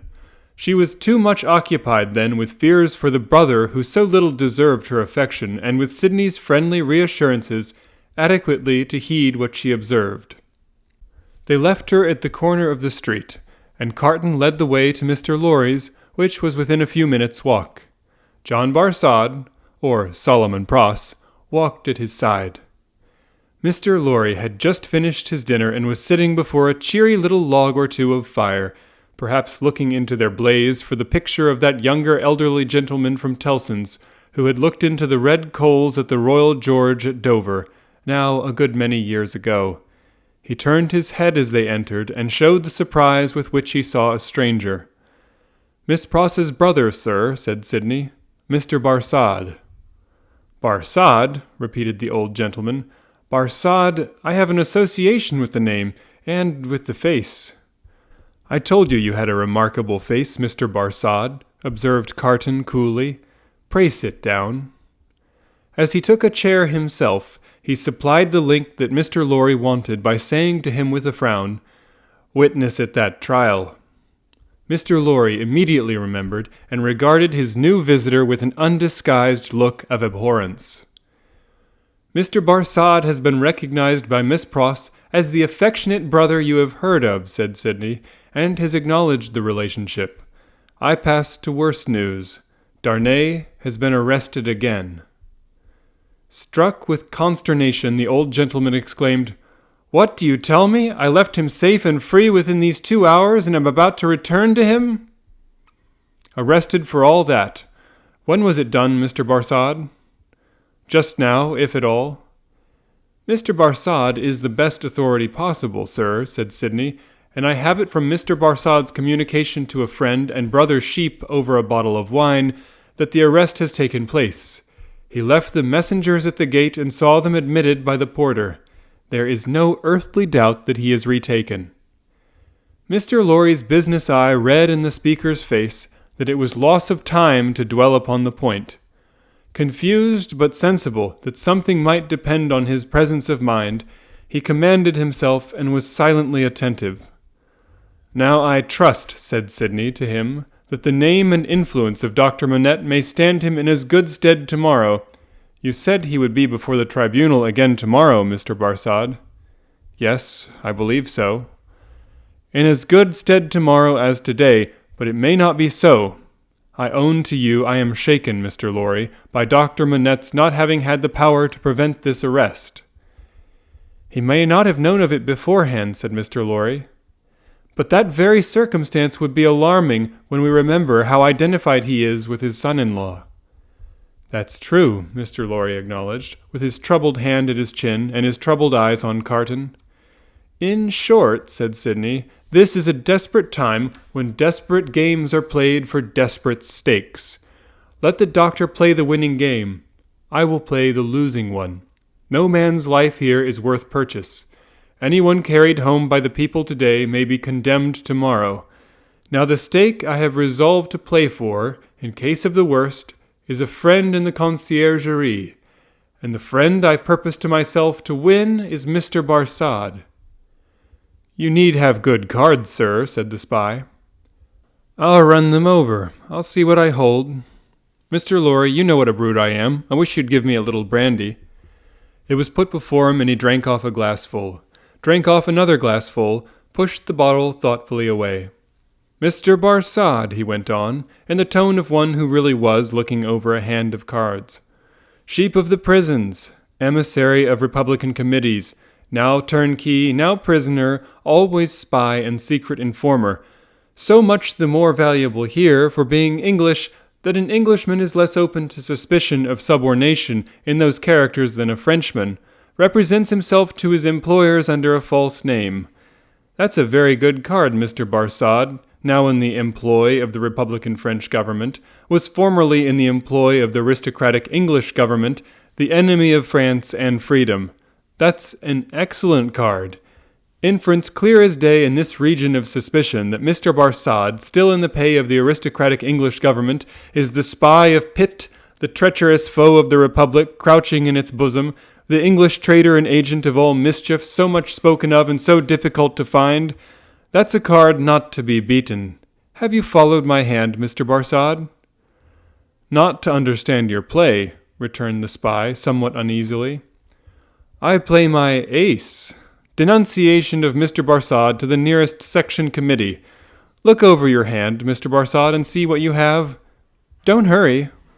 He drew the bottle near, poured out another glassful of brandy, and drank it off. He saw that the spy was fearful of his drinking himself into a fit state for the immediate denunciation of him. Seeing it, he poured out and drank another glassful. "Look over your hand carefully, Mr. Barsad. Take time." It was a poorer hand than he suspected. Mr. Barsad saw losing cards in it that Sidney Carton knew nothing of. Thrown out of his honourable employment in England through too much unsuccessful hard swearing there, not because he was not wanted there.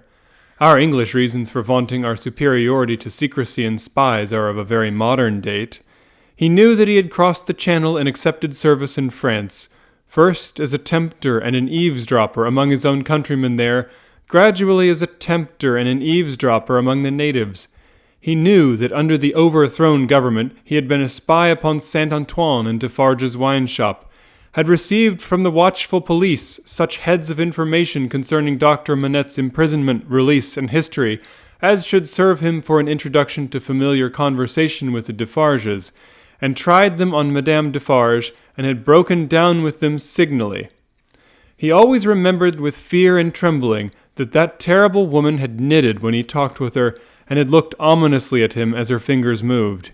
He had since seen her in the section of Saint Antoine over and over again produce her knitted registers and denounce people whose lives the guillotine then surely swallowed up. He knew, as every one employed as he was did, that he was never safe, that flight was impossible, that he was tied fast under the shadow of the axe, and that in spite of his utmost tergiversation and treachery in furtherance of the reigning terror, a word might bring it down upon him. Once denounced, and on such grave grounds as had just now been suggested to his mind, he foresaw that the dreadful woman of whose unrelenting character he had seen many proofs would produce against him that fatal register, and would quash his last chance of life. Besides that, all secret men are men soon terrified. Here were surely cards enough of one black suit to justify the holder in growing rather livid as he turned them over. "You scarcely seem to like your hand," said Sidney with the greatest composure. "Do you play?" "I think, sir," said the spy, in the meanest manner, as he turned to Mr. Lorry, "I may appeal to a gentleman of your years and benevolence, to put it to this other gentleman, so much your junior, whether he can under any circumstances reconcile it to his station to play that ace of which he has spoken. I admit that I am a spy, and that it is considered a discreditable station, though it must be filled by somebody. But this gentleman is no spy, and why should he so demean himself as to make himself one?" "I play my ace, Mr. Barsad," said Carton, taking the answer on himself and looking at his watch, without any scruple in a very few minutes. "I should have hoped, gentlemen both," said the spy, always striving to hook Mr. Lorry into the discussion, "that your respect for my sister—" "I could not better testify my respect for your sister than by finally relieving her of her brother," said Sidney Carton. "You think not, sir? I have thoroughly made up my mind about it." The smooth manner of the spy, curiously in dissonance with his ostentatiously rough dress, and probably with his usual demeanor, received such a check from the inscrutability of Carton, who was a mystery to wiser and honester men than he, that it faltered here and failed him. While he was at a loss, Carton said, resuming his former air of contemplating cards, "And indeed, now I think again, I have a strong impression that I have another good card here, not yet enumerated. That friend and fellow sheep who spoke of himself as pasturing in the country prisons, who was he?" "French, you don't know him," said the spy quickly. "French, huh?" repeated Carton, musing and not appearing to notice him at all, though he echoed his word.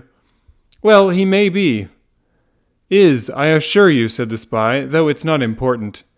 "Though it's not important," repeated Carton in the same mechanical way. "Though it's not important. No, it's not important. No, yet I know the face." "I think not. I am sure not. It can't be," said the spy. "It can't be," muttered Sidney Carton, retrospectively, and filling his glass, which fortunately was a small one, again. "Can't be. Spoke good French. Yet like a foreigner, I thought." "Provincial," said the spy. "No, foreign," cried Carton, striking his open hand on the table as a light broke clearly on his mind. "Cly! Disguised, but the same man. We had that man before us at the Old Bailey." "Now there you are hasty, sir," said Barsad, with a smile that gave his aquiline nose an extra inclination to one side. "There you really give me an advantage over you. Cly, who I will unreservedly admit at this distance of mine, was a partner of mine, has been dead several years. I attended him in his last illness. He was buried in London at the church of St. Pancras in the Fields. His unpopularity with the blackguard multitude at the moment prevented my following his remains, but I helped to lay him in his coffin." Here Mr. Lorry became aware, from where he sat, of a most remarkable goblin shadow on the wall. Tracing it to its source, he discovered it to be caused by a sudden extraordinary rising and stiffening of all the risen and stiff hair on Mr. Cruncher's head. "Let us be reasonable," said the spy, "and let us be fair. To show you how mistaken you are, and what an unfounded assumption yours is, I will lay before you a certificate of Cly's burial which I happen to have carried in my pocket-book." With a hurried hand he produced and opened it. "Ever since. There it is. Oh, look at it, look at it. You may take it in your hand. It's no forgery." Here Mr. Lorry perceived the reflection on the wall to elongate, and Mr. Cruncher rose and stepped forward. His hair could not have been more violently on end if it had been that moment dressed by the cow with the crumpled horn in the house that Jack built. Unseen by the spy, Mr. Cruncher stood at his side and touched him on the shoulder like a ghostly bailiff. "That there Roger Cly, master," said Mr. Cruncher, with a taciturn and iron-bound visage. "So you put him in his coffin?" "I did." "Who took him out of it?" Barsad leaned back in his chair and stammered, "What do you mean?" "I mean," said Mr. Cruncher, "that he warn't never in it. No, not he. I'll have my head took off if he ever was in it." The spy looked round at the two gentlemen. They both looked in unspeakable astonishment at Jerry. "I tell you," said Jerry, "that you buried paving stones and earth in that there coffin. Don't go and tell me that you buried Cly. It was a take-in. Me and two more knows it." "How do you know it?"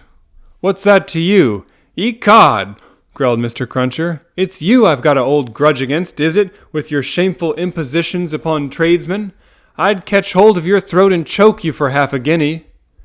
Sidney Carton, who with Mr. Lorry had been lost in amazement at this turn of the business, here requested Mr. Cruncher to moderate and explain himself. "At another time, sir," he returned evasively. "The present time is ill-convenient for explainin'. What I stand to is that he knows well what that there Cly was never in that there coffin. Let him say he was, in so much a word of one syllable, and I'll either catch hold of his throat and choke him for half a guinea," Mr. Cruncher dwelt upon this as quite a liberal offer, "or I'll out and announce him." "Humph! I see one thing," said Carton. "I hold another card, Mr. Barsad. Impossible, here in raging Paris, with suspicion filling the air, for you to outlive denunciation, when you are in communication with another aristocratic spy of the same antecedents as yourself, who, moreover, has the mystery about him of having feigned death and come to life again. A plot in the prisons of the foreigner against the Republic. A strong card, a certain guillotine card. Do you play?" "No," returned the spy, "I throw up. I confess that we were so unpopular with the outrageous mob that I only got away from England at the risk of being ducked to death, and that Cly was so ferreted up and down that he never would have got away at all but for that sham. Though how this man knows it was a sham is a wonder of wonders to me." "Never you trouble your head about this man," retorted the contentious Mr. Cruncher. "You'll have trouble enough with giving your attention to that gentleman. And look here, once more." Mr. Cruncher could not be restrained from making rather an ostentatious parade of his liberality. "I'd catch hold of your throat and choke you for half a guinea." The sheep of the prisons turned from him to Sidney Carton and said, with more decision, "It has come to a point. I go on duty soon and can't overstay my time. You told me you had a proposal. What is it? Now, it is of no use asking too much of me. Ask me to do anything in my office, putting my head in great extra danger, and I had better trust my life to the chances of a refusal than the chances of consent. In short, I should make that choice. You talk of desperation. We are all desperate here. Remember, I may denounce you if I think proper, and I can swear my way through stone walls, and so can others. Now what do you want with me?" "Not very much. You are a turnkey at the conciergerie? I tell you once for all that there is no such thing as an escape possible," said the spy firmly. "Why need you tell me what I have not asked? You are a turnkey at the conciergerie?" "I am sometimes." "You can be when you choose." "I can pass in and out when I choose." Sidney Carton filled another glass with brandy, poured it slowly out upon the hearth, and watched it as it dropped. It being all spent, he said, rising, "So far we have spoken before these two, because it was as well that the merits of the cards should not rest solely between you and me. Come into the dark room here, and let us have one final word alone."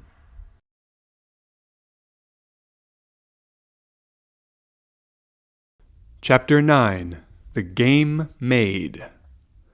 While Sidney Carton and the sheep of the prisons were in the adjoining room, speaking so low that not a sound was heard, Mr. Lorry looked at Jerry in considerable doubt and mistrust. That honest tradesman's manner of receiving the look did not inspire confidence. He changed the leg on which he rested as often as if he had 50 of those limbs, and were trying them all. He examined his fingernails with a very questionable closeness of attention, and whenever Mr. Lorry's eyes caught his, he was taken with that peculiar kind of short cough, requiring the hollow of a hand before it, which is seldom, if ever, known to be an infirmity attendant on perfect openness of character. "Jerry," said Mr. Lorry, "come here." Mr. Cruncher came forward sideways, with one of his shoulders in advance of him. "What have you been, besides a messenger?" After some cogitation, accompanied with an intent look at his patron, Mr. Cruncher conceived the luminous idea of replying, "Agricultural character." "My mind misgives me much," said Mr. Lorry, angrily shaking a forefinger at him, "that you have used the respectable and great house of Tellson's as a blind, and that you have had an unlawful occupation of an infamous description. If you have, don't expect me to befriend you when you get back to England. If you have, don't expect me to keep your secret. Tellson's shall not be imposed upon." "I hope, sir," pleaded the abashed Mr. Cruncher, "that a gentleman like yourself, what I've had the honour of odd-jobbing till I'm grey at, would think twice about harming of me, even if it was so. I don't say it is, but even if it was, and which it is to be took into account that if it was, it wouldn't, even then, be all o' one side. There'd be two sides to it. There might be medical doctors at the present hour, a-picking up their guineas, where a honest tradesman don't pick up his fardens. Fardens! No, nor yet his half-farthings. Half-farthings. No, nor yet his quarter. A-banking away like smoke at Tellson's, and a-cocking their medical eyes at that tradesman on the sly, a-going in and a-going out to their own carriages. Ah, equally like smoke, if not more so. Well, that'd be imposing, too, on Tellson's, for you cannot sarse the goose and not the gander. And here's Mrs. Cruncher, or leastways was in the old England times, and would be tomorrow, if cause given, a-floppin' against the business to that degree as is ruinating, stark ruinating, whereas them medical doctors' wives don't flop, catch 'em at it, or if they flop, their floppings goes in favour of more patients, and how can you rightly have one without the other? Then, what with undertakers, and what with parish clerks, and what with sextons, and what with private watchmen, all avaricious and all in it, a man wouldn't get much by it, even if it was so. And what little a man did get would never prosper with him, Mr. Lorry. He'd never have no good of it. He'd want all along to be out of the line, if he could see his way out, being once in, even if it was so." "Ugh!" cried Mr. Lorry, rather relenting, nevertheless. "I am shocked at the sight of you." "Now what I would humbly offer to you, sir," pursued Mr. Cruncher, "even if it was so, which I don't say it is—" "Don't prevaricate," said Mr. Lorry. "No, I will not, sir," returned Mr. Cruncher, as if nothing were further from his thoughts or practice, "which I don't say it is. What I would humbly offer to you, sir, would be this. Upon that there stool at that there bar sets that there boy of mine, brought up and growed up to be a man, what will errand you, message you, general light job you, till your heels is where your head is, if such should be your wishes.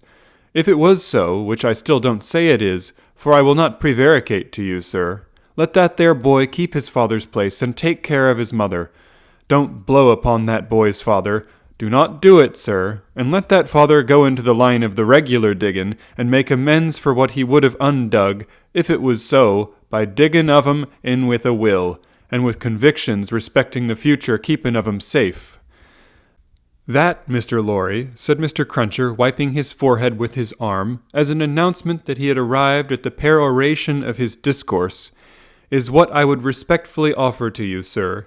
A man don't see all this here a-goin' on dreadful round him, in the way of subjects without heads, dear me, plentiful enough for to bring the price down to porterage and hardly that, without having his serious thoughts of things. And these here would be mine if it was so, entreatin' of you for to bear in mind that what I said just now, I up and said in the good cause when I might have kept it back."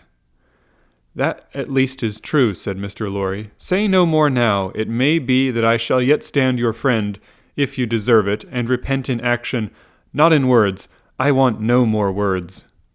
Mr. Cruncher knuckled his forehead as Sidney Carton and the spy returned from the dark room. "Adieu, Mr. Barsad," said the former. "Our arrangements thus made, you have nothing to fear from me." He sat down in a chair on the hearth, over against Mr. Lorry. When they were alone, Mr. Lorry asked him what he had done. "Not much. If it should go ill with the prisoner, I have ensured access to him once." Mr. Lorry's countenance fell. "It is all I could do," said Carton. "To propose too much would be to put this man's head under the axe, and as he himself said, nothing worse could happen to him if he were denounced. It was obviously the weakness of the position. There is no help for it." "But access to him," said Mr. Lorry, "if it should go ill before the tribunal, will not save him." "I never said it would." Mr. Lorry's eyes gradually sought the fire. His sympathy with his darling and the heavy disappointment of this second arrest gradually weakened them. He was an old man now, overborne with anxiety of late, and his tears fell. "You are a good man and a true friend," said Carton in an altered voice. "Forgive me if I notice that you are affected. I could not see my father weep and sit by careless, and I could not respect your sorrow more if you were my father. You are free from that misfortune, however." Though he said the last words with a slip into his usual manner, there was a true feeling and respect both in his tone and in his touch that Mr. Lorry, who had never seen the better side of him, was wholly unprepared for. He gave him his hand, and Carton gently pressed it. "To return to poor Darnay," said Carton, "don't tell her of this interview or this arrangement. It would not enable her to go to see him. She might think it was contrived, in case of the worst, to convey to him the means of anticipating the sentence." Mr. Lorry had not thought of that, and he looked quickly at Carton to see if it were in his mind. It seemed to be. He returned the look and evidently understood it. "She might think 1,000 things," Carton said, "and any of them would only add to her trouble. Don't speak of me to her. As I said to you when I first came, I had better not see her. I can put my hand out to do any little helpful work for her that my hand can find to do without that. You are going to her, I hope? She must be very desolate tonight." "I am going now, directly." "I am glad of that. She has such a strong attachment to you and reliance on you. How does she look?" "Anxious and unhappy, but very beautiful." "Ah." It was a long, grieving sound, like a sigh, almost like a sob. It attracted Mr. Lorry's eyes to Carton's face, which was turned to the fire. A light, or a shade, the old gentleman could not have said which, passed from it as swiftly as a change will sweep over a hillside on a wild, bright day, and he lifted his foot to put back one of the little flaming logs which was tumbling forward. He wore the white riding-coat and top boots then in vogue, and the light of the fire, touching their light surfaces, made him look very pale, with his long brown hair, all untrimmed, hanging loose about him. His indifference to fire was sufficiently remarkable to elicit a word of remonstrance of Mr. Lorry. His boot was still upon the hot embers of the flaming log when it had broken under the weight of his foot. "I forgot it," he said. Mr. Lorry's eyes were again attracted to his face. Taking note of the wasted air which clouded the naturally handsome features, and having the expression of prisoners' faces fresh in his mind, he was strongly reminded of that expression. "And your duties here have drawn to an end, sir?" said Carton, turning to him. "Yes. As I was telling you last night when Lucy came in so unexpectedly, I have at length done all that I can do here. I hoped to have left them in perfect safety and then to have quitted Paris. I have my leave to pass. I was ready to go." They were both silent. "Yours is a long life to look back upon, sir," said Carton wistfully. "I am in my 78th year. You have been useful all your life, steadily and constantly occupied, trusted, respected, and looked up to. I have been a man of business ever since I have been a man. Indeed, I may say that I was a man of business when a boy. See what a place you fill at 78. How many people will miss you when you leave it empty." "A solitary old bachelor," answered Mr. Lorry, shaking his head. "There is nobody to weep for me." "How can you say that? Wouldn't she weep for you? Wouldn't her child?" Yes, thank God. I didn't quite mean what I said." "It is a thing to thank God for, is it not?" Surely. "If you could say, with truth, to your own solitary heart tonight, 'I have secured to myself the love and attachment, the gratitude or respect of no human creature. I have won myself a tender place in no regard. I have done nothing good or serviceable to be remembered by,' your 78 years would be 78 heavy curses, would they not?" "You say truly, Mr. Carton. I think they would be."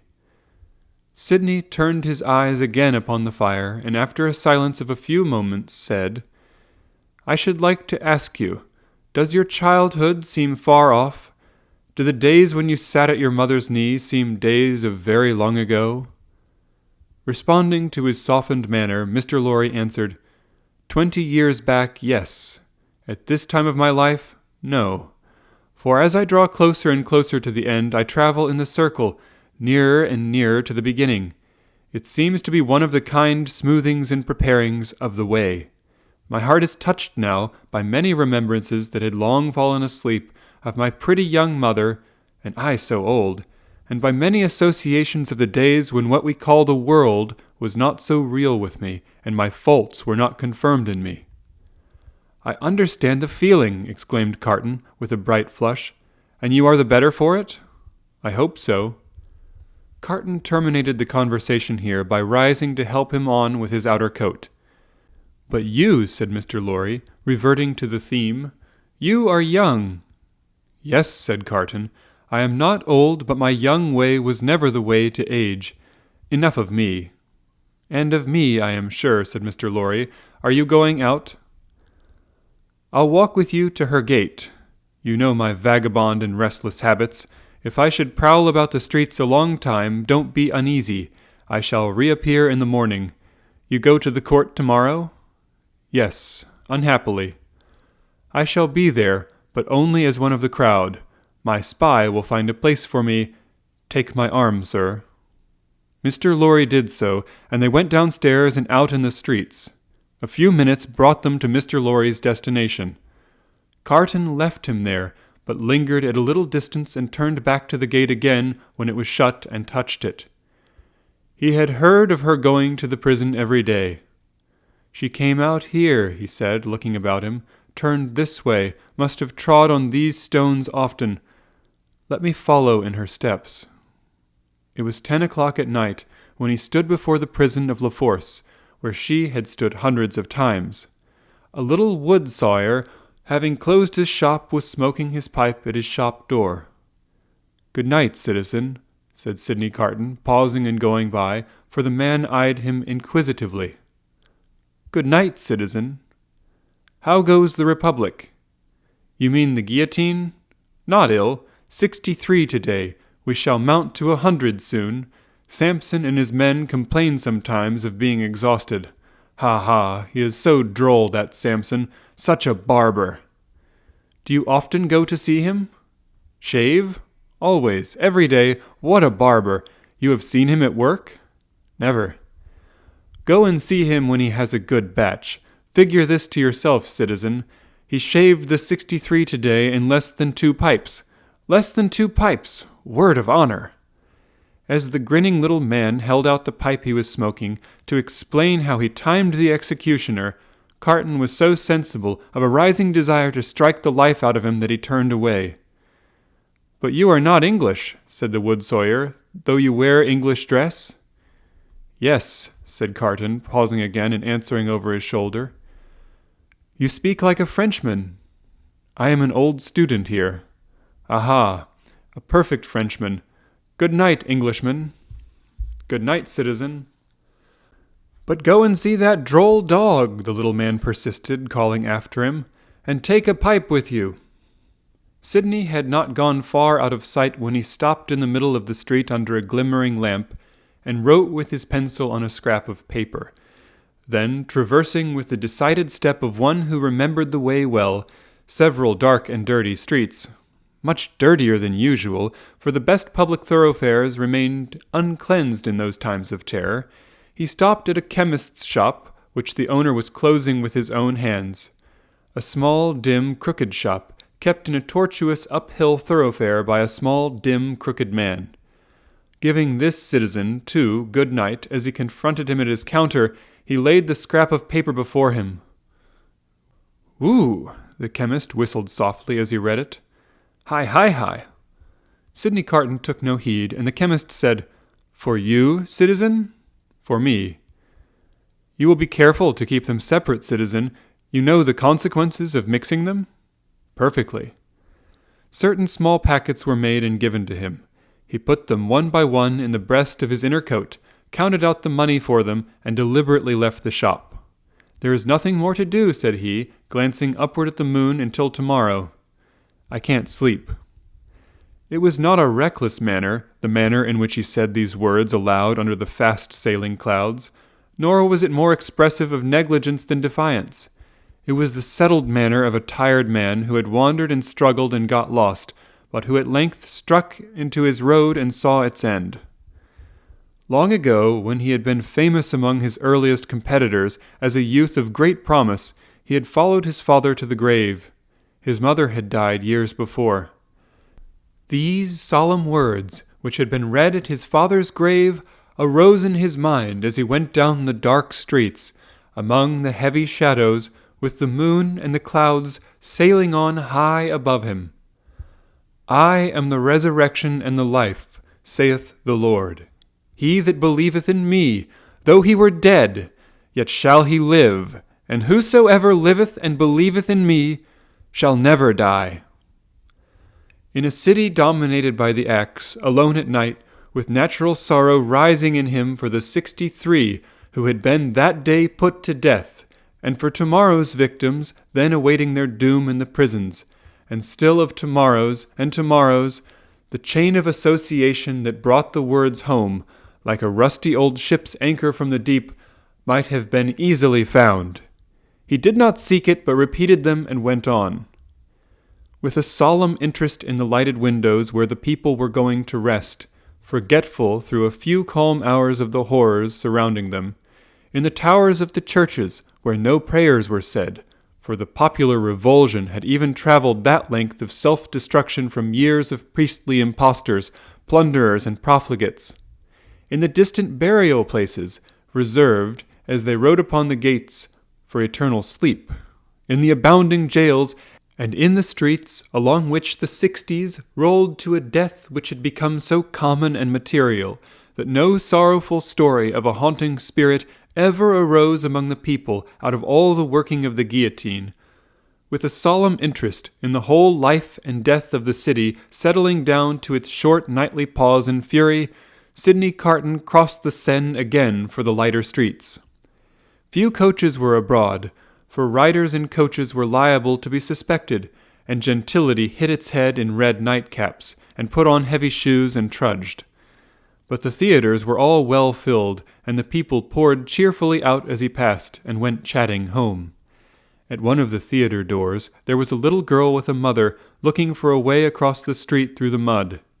He carried the child over, and before the timid arm was loosed from his neck, asked for a kiss. "I am the resurrection and the life, saith the Lord. He that believeth in me, though he were dead, yet shall he live, and whosoever liveth and believeth in me shall never die." Now that the streets were quiet and the night wore on, the words were in the echoes of his feet and were in the air. Perfectly calm and steady, he sometimes repeated them to himself as he walked out, but he heard them always. The night wore out, and, as he stood upon the bridge listening to the water as it splashed the river walls of the island of Paris, where the picturesque confusion of houses and cathedral shone bright in the light of the moon, the day came coldly, looking like a dead face out of the sky. Then the night, with the moon and the stars, turned pale and died, and for a little while it seemed as if creation were delivered over to death's dominion. But the glorious sun, rising, seemed to strike those words, that burden of the night, straight and warm to his heart in its long bright rays, and looking along them, with reverently shaded eyes, a bridge of light appeared to span the air between him and the sun, while the river sparkled under it. The strong tide, so swift, so deep and certain, was like a congenial friend in the morning stillness. He walked by the stream, far from the houses, and in the light and warmth of the sun fell asleep on the bank.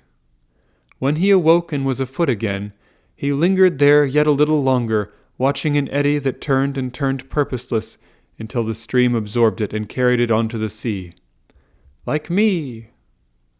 A trading boat, with a sail of the softened color of a dead leaf, then glided into his view, floated by him and died away.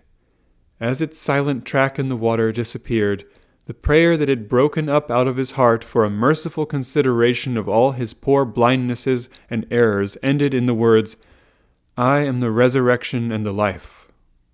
Mr. Lorry was already out when he got back, and it was easy to surmise where the good old man was gone. Sidney Carton drank nothing but a little coffee, ate some bread, and having washed and changed to refresh himself, went out to the place of trial. The court was all astir and abuzz, when the black sheep, whom many fell away from in dread, pressed him into an obscure corner among the crowd. Mr. Lorry was there, and Dr. Manette was there. She was there, sitting beside her father.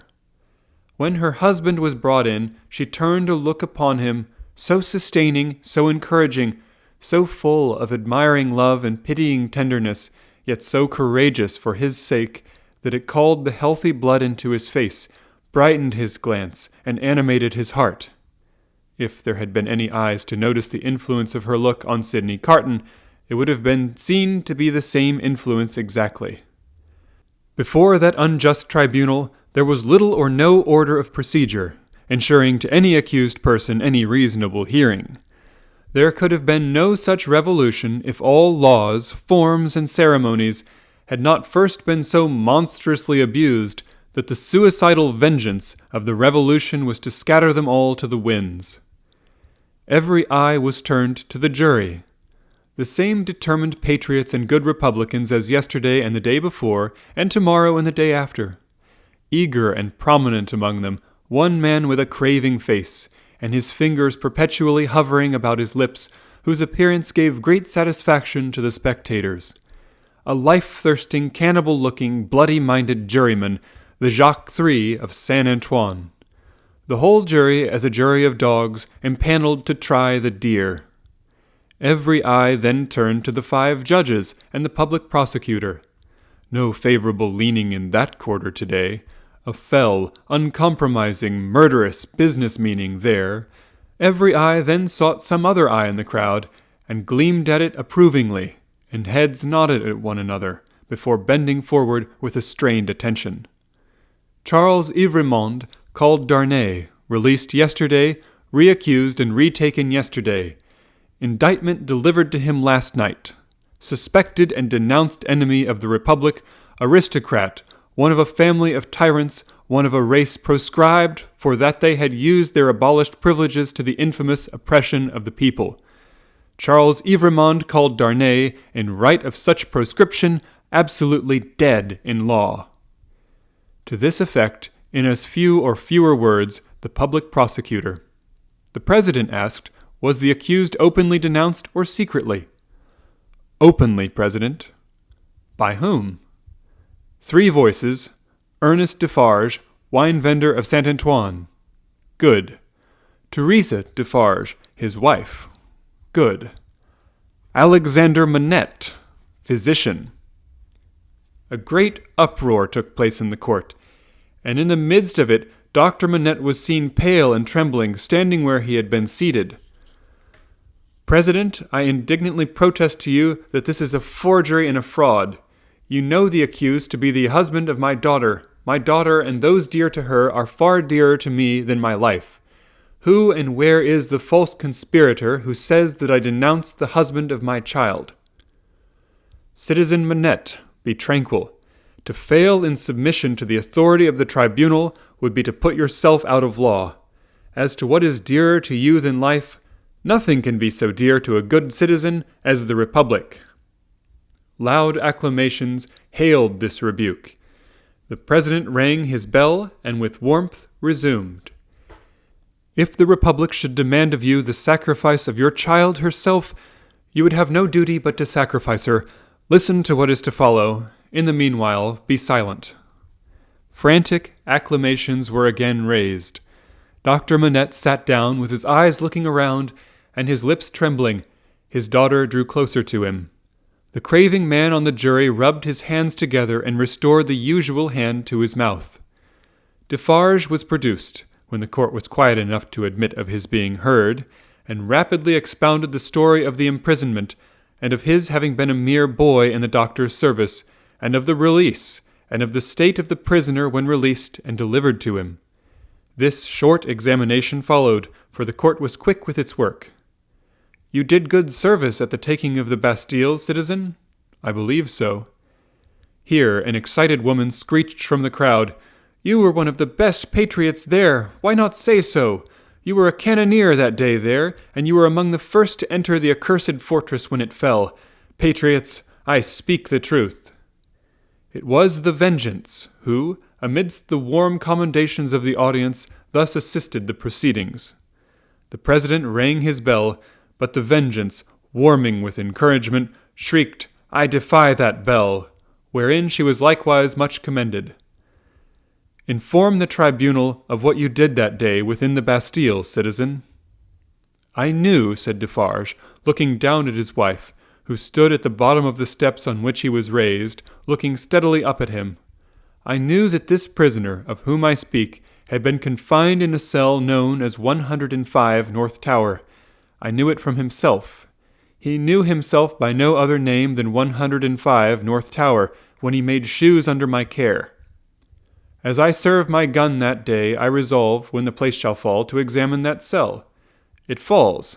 I mount to the cell with a fellow citizen who is one of the jury, directed by a jailer. I examine it very closely. In a hole in the chimney where a stone has been worked out and replaced, I find a written paper. This is that written paper. I have made it my business to examine some specimens of the writing of Dr. Manette. This is the writing of Dr. Manette. I confide this paper in the writing of Dr. Manette to the hands of the President. Let it be read.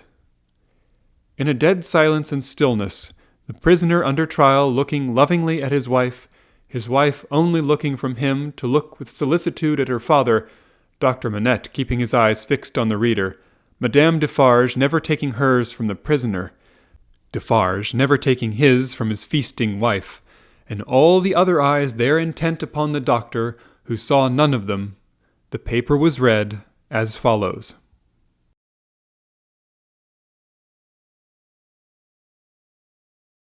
Chapter 10. The Substance of the Shadow.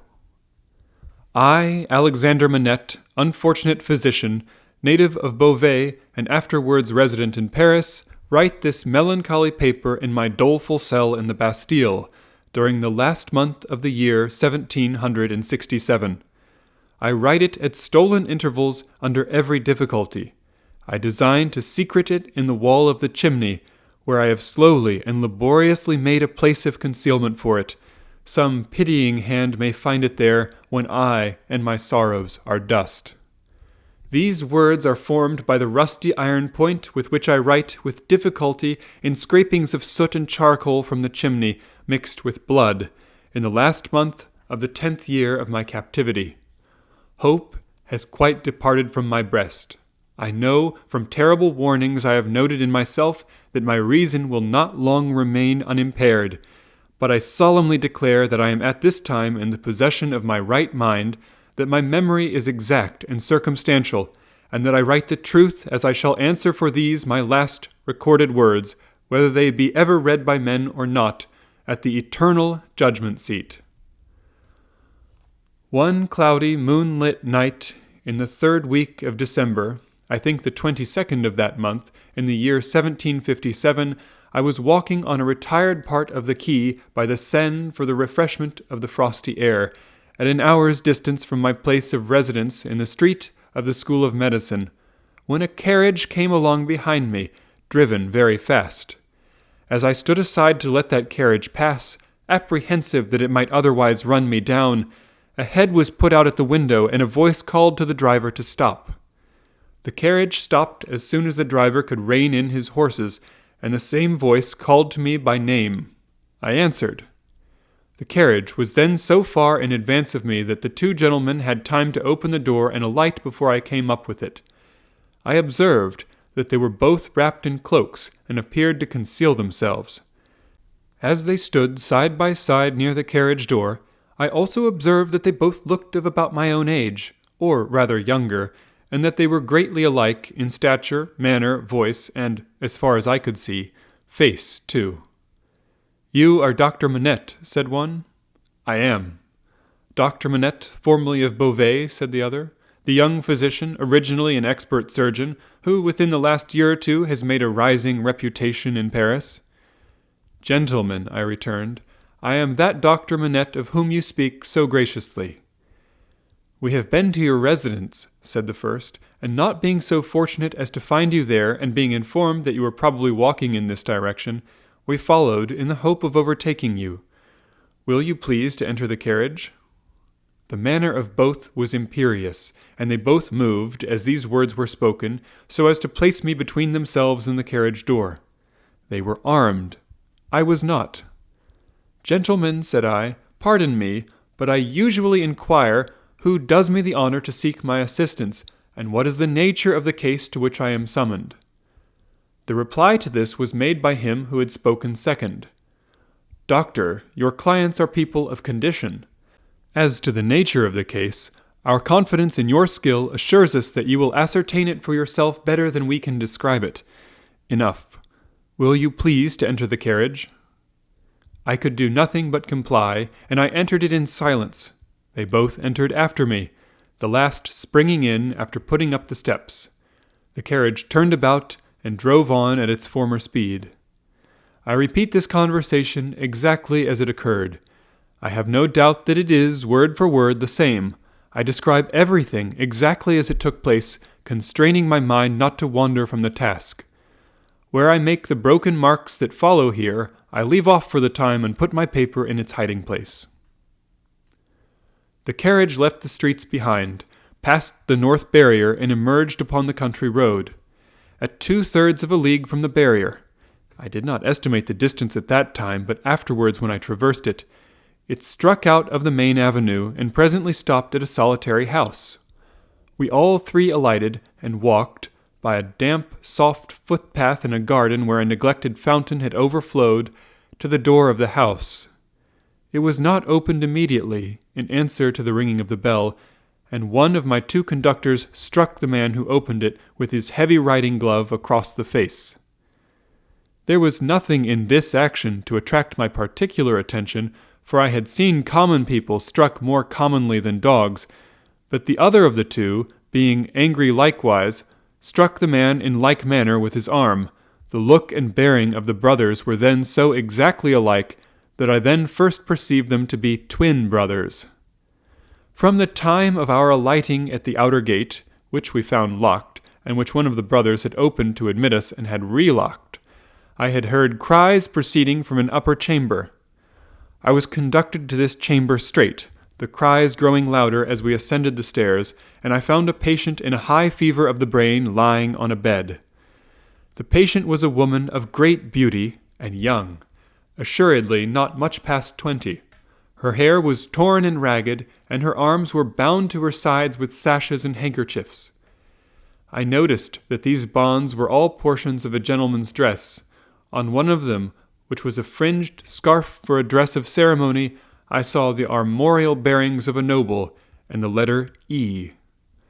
I saw this within the first minute of my contemplation of the patient. for, in her restless strivings, she had turned over on her face on the edge of the bed, had drawn the end of the scarf into her mouth, and was in danger of suffocation. My first act was to put out my hand to relieve her breathing, and in moving the scarf aside, the embroidery in the corner caught my sight. I turned her gently over, placed my hands upon her breast to calm her down and keep her down, and looked into her face. Her eyes were dilated and wild, and she constantly uttered piercing shrieks and repeated the words, "My husband, my father, and my brother," and then counted up to 12, and said, "Hush!" For an instant and no more she would pause to listen, and then the piercing shrieks would begin again, and she would repeat the cry, "My husband, my father, and my brother," and would count up to 12 and say, "Hush!" There was no variation in the order or the manner. There was no cessation, but the regular moment's pause in the utterance of these sounds. "How long," I asked, "has this lasted?" To distinguish the brothers, I will call them the elder and the younger. By the elder I mean him who exercised the most authority. It was the elder who replied, "Since about this hour last night." "She has a husband, a father, and a brother?" "A brother." "I do not address her brother?" He answered with great contempt, "No." "She has some recent association with the number 12. The younger brother impatiently rejoined, "With 12 o'clock." "See, gentlemen," said I, still keeping my hands upon her breast, "how useless I am, as you have brought me. If I had known what I was coming to see, I could have come provided. As it is, time must be lost. There are no medicines to be obtained in this lonely place." The elder brother looked to the younger, who said haughtily, "There is a case of medicines here," and brought it from a closet and put it on the table. I opened some of the bottles, smelt them, and put the stoppers to my lips. If I had wanted to use anything save narcotic medicines that were poisons in themselves, I would not have administered any of those. "Do you doubt them?" asked the younger brother. "You see, monsieur, I'm going to use them," I replied, and said no more.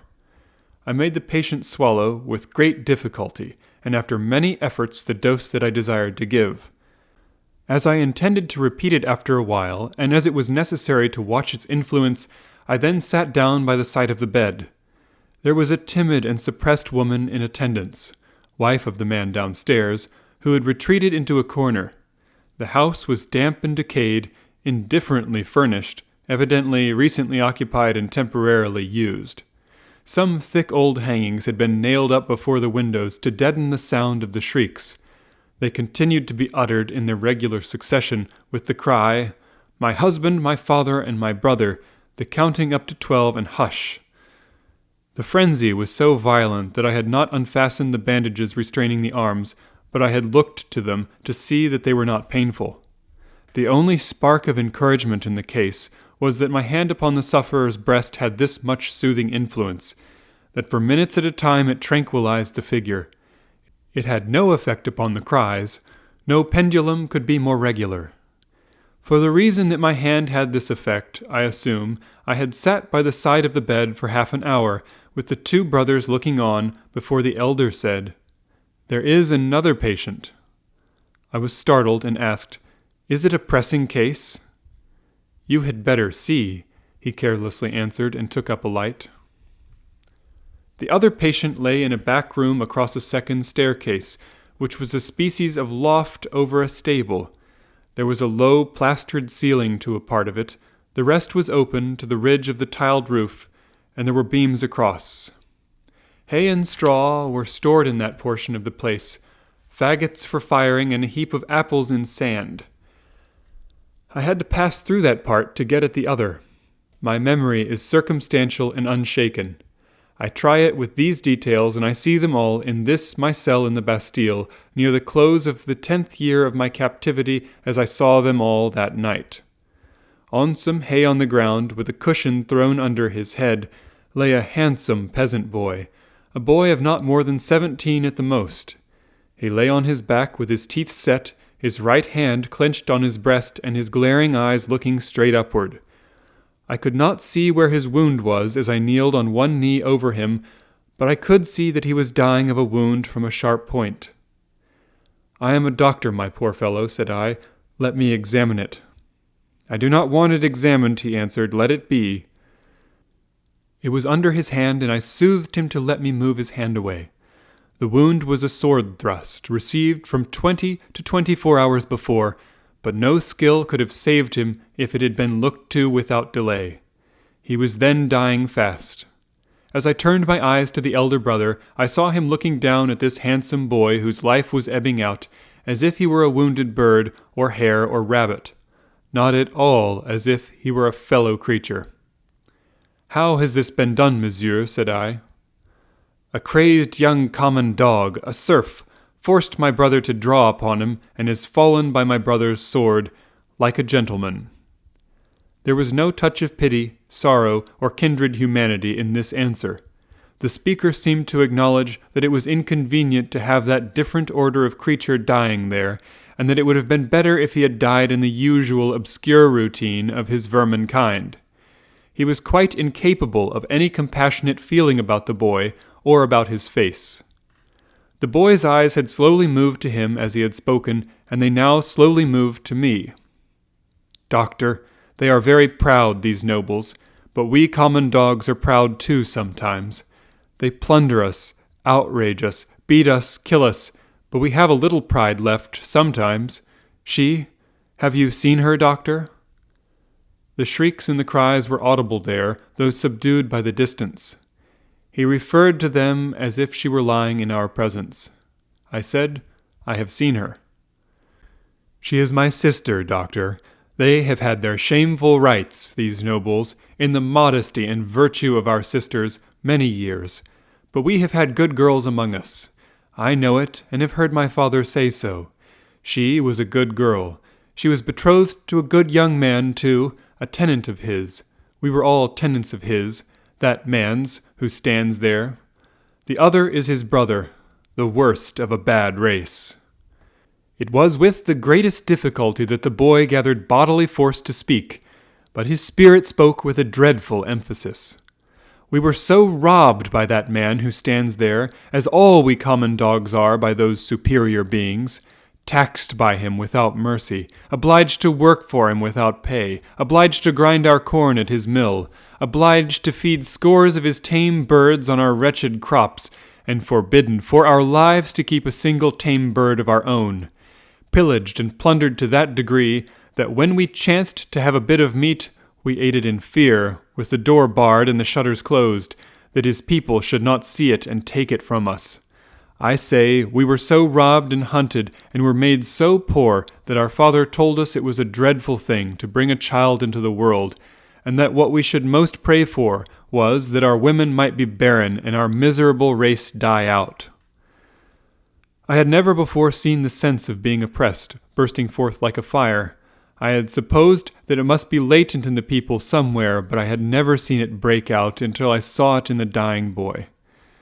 "Nevertheless, doctor, my sister married. He was ailing at that time, poor fellow, and she married her lover that she might tend and comfort him in our cottage, our dog hut, as that man would call it. She had not been married many weeks when that man's brother saw her and admired her and asked that man to lend her to him. For what are husbands among us? He was willing enough, but my sister was good and virtuous, and hated his brother with a hatred as strong as mine. What did the two then, to persuade her husband to use his influence with her, to make her willing?" The boy's eyes, which had been fixed on mine, slowly turned to the looker-on, and I saw in the two faces that all he said was true. The two opposing kinds of pride confronting one another I can see, even in this Bastille. The gentleman's all negligent indifference. The peasant's all trodden-down sentiment and passionate revenge. You know, doctor, that it is among the rights of these nobles to harness us common dogs to carts and drive us. They so harnessed him and drove him. You know that it is among their rights to keep us in their grounds all night, quieting the frogs, in order that their noble sleep may not be disturbed. They kept him out in the unwholesome mists at night, and ordered him back into his harness in the day. But he was not persuaded, no, taken out of harness one day at noon to feed, if he could find food, he sobbed 12 times, once for every stroke of the bell, and died on her bosom. Nothing human could have held life in the boy but his determination to tell all his wrong. He forced back the gathering shadows of death as he forced his clenched right hand to remain clenched and to cover his wound. Then, with that man's permission, and even with his aid, his brother took her away. In spite of what I know she must have told his brother, and what that is will not long be unknown to you, Doctor, if it is now. His brother took her away for his pleasure and diversion for a little while. I saw her pass me on the road. When I took the tidings home, our father's heart burst. He never spoke one of the words that filled it. I took my young sister, for I have another, to a place beyond the reach of this man, and where, at least, she will never be his vassal. Then I tracked the brother here, and last night climbed in, a common dog, but sword in hand. Where is the loft window? It was somewhere here. The room was darkening to his sight. The world was narrowing around him. I glanced about me and saw that the hay and straw were trampled over the floor, as if there had been a struggle. She heard me and ran in. I told her not to come near us till he was dead. He came in and first tossed me some pieces of money, then struck at me with a whip. But I, though a common dog, so struck at him as to make him draw. Let him break into as many pieces as he will the sword that he stained with my common blood. He drew to defend himself, thrust at me with all his skill for his life. My glance had fallen but a few moments before on the fragments of a broken sword lying among the hay. That weapon was a gentleman's. In another place lay an old sword that seemed to have been a soldier's.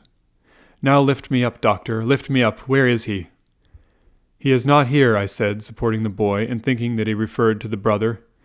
He, proud as these nobles are, he is afraid to see me.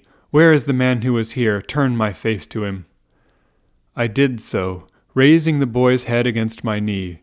But invested for the moment with extraordinary power, he raised himself completely, obliging me to rise too, or I could not have still supported him. Marquis, said the boy, turned to him with his eyes opened wide and his right hand raised. In the days when all these things are to be answered for, I summon you and yours to the last of your bad race to answer for them. I mark this cross of blood upon you as a sign that I do it. In the days when all these things are to be answered for, I summon your brother, the worst of the bad race, to answer for them separately. I mark this cross of blood upon him as a sign that I do it. Twice he put his hand to the wound in his breast, and with his forefinger drew a cross in the air. He stood for an instant with the finger yet raised, and as it dropped, he dropped with it, and I laid him down dead. When I returned to the bedside of the young woman, I found her raving in precisely the same order and continuity. I knew that this might last for many hours, and that it would probably end in the silence of the grave.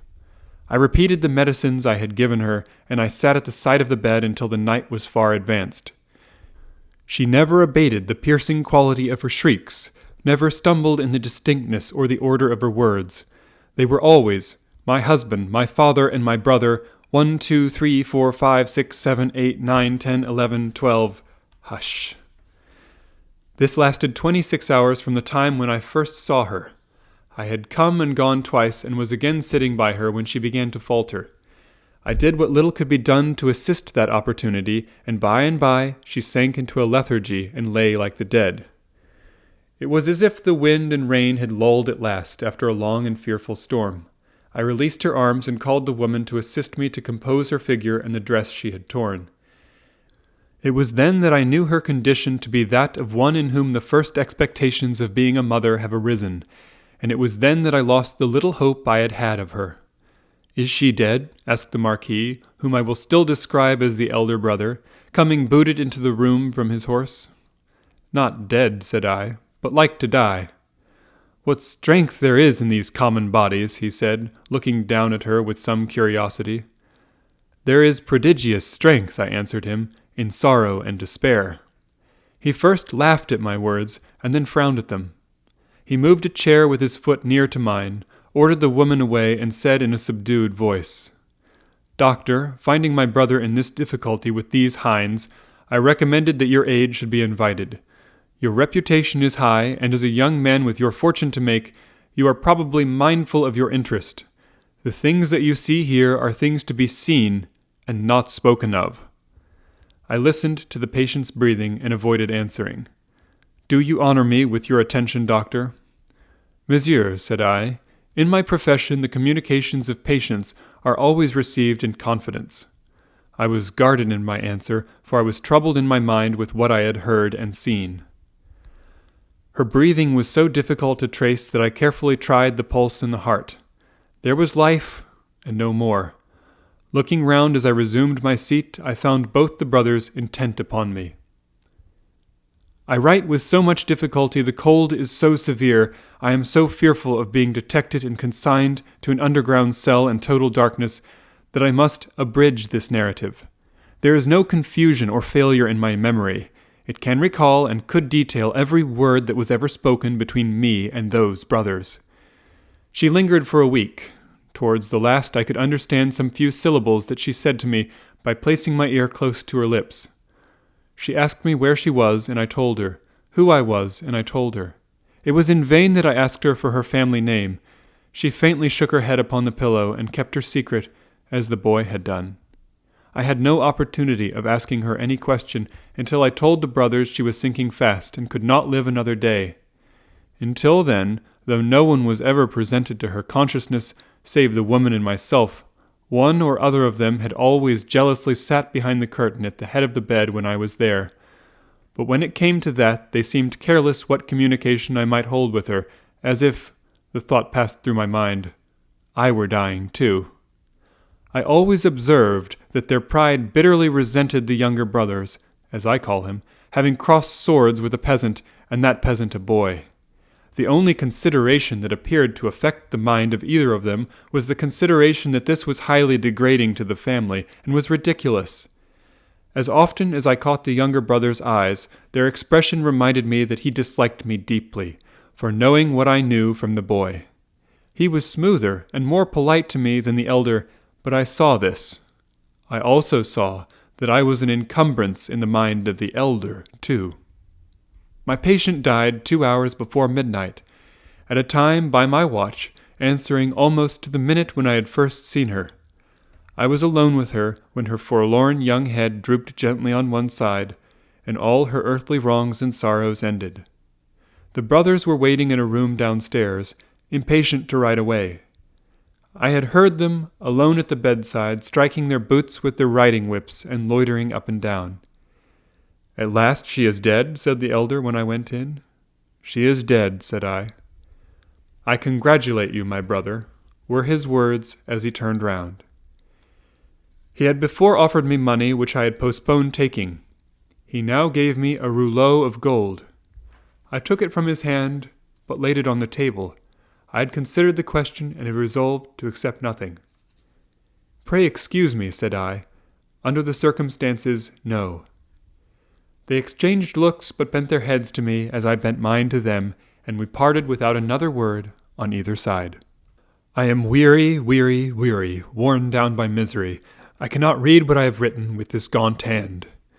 Early in the morning the rouleau of gold was left at my door in a little box with my name on the outside. From the first I had anxiously considered what I ought to do. I decided that day to write privately to the minister, stating the nature of the 2 cases to which I had been summoned and the place to which I had gone, in effect, stating all the circumstances. I knew what court influence was, and what the immunities of the nobles were, and I expected that the matter would never be heard of, but I wished to relieve my own mind. I had kept the matter a profound secret, even from my wife, and this, too, I resolved to state in my letter. I had no apprehension whatever of my real danger, but I was conscious that there might be danger for others if others were compromised by possessing the knowledge that I possessed. I was much engaged that day and could not complete my letter that night. I rose long before my usual time next morning to finish it. It was the last day of the year. The letter was lying before me, just completed, when I was told that a lady waited who wished to see me. I am growing more and more unequal to the task I have set myself. It is so cold, so dark, my senses are so benumbed, and the gloom upon me is so dreadful. The lady was young, engaging, and handsome, but not marked for long life.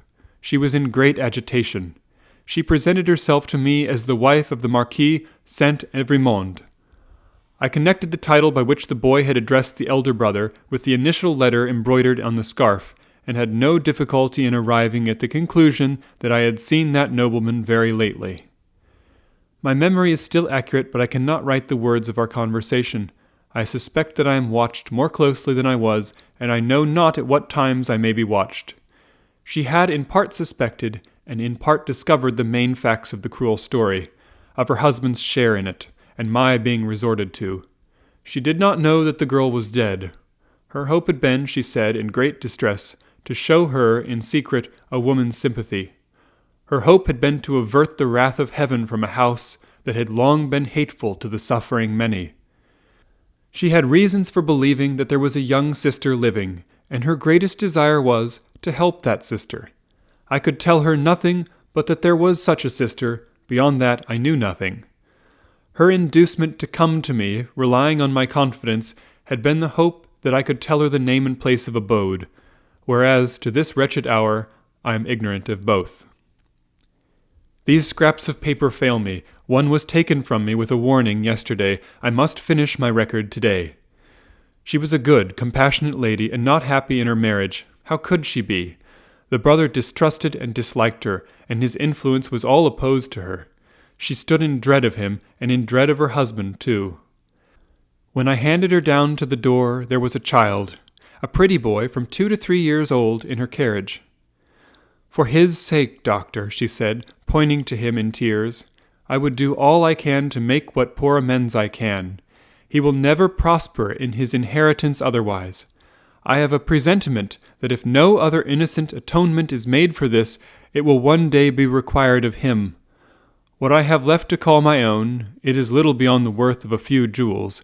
I will make it the first charge of his life to bestow, with the compassion and lamenting of his dead mother, on this injured family, if the sister can be discovered." She kissed the boy and said, caressing him, "It is for thine own dear sake. Thou wilt be faithful, little Charles?" The child answered her bravely, "Yes." I kissed her hand, and she took him in her arms and went away caressing him. I never saw her more. As she had mentioned her husband's name in the faith that I knew it, I added no mention of it to my letter. I sealed my letter, and not trusting it out of my own hands, delivered it myself that day.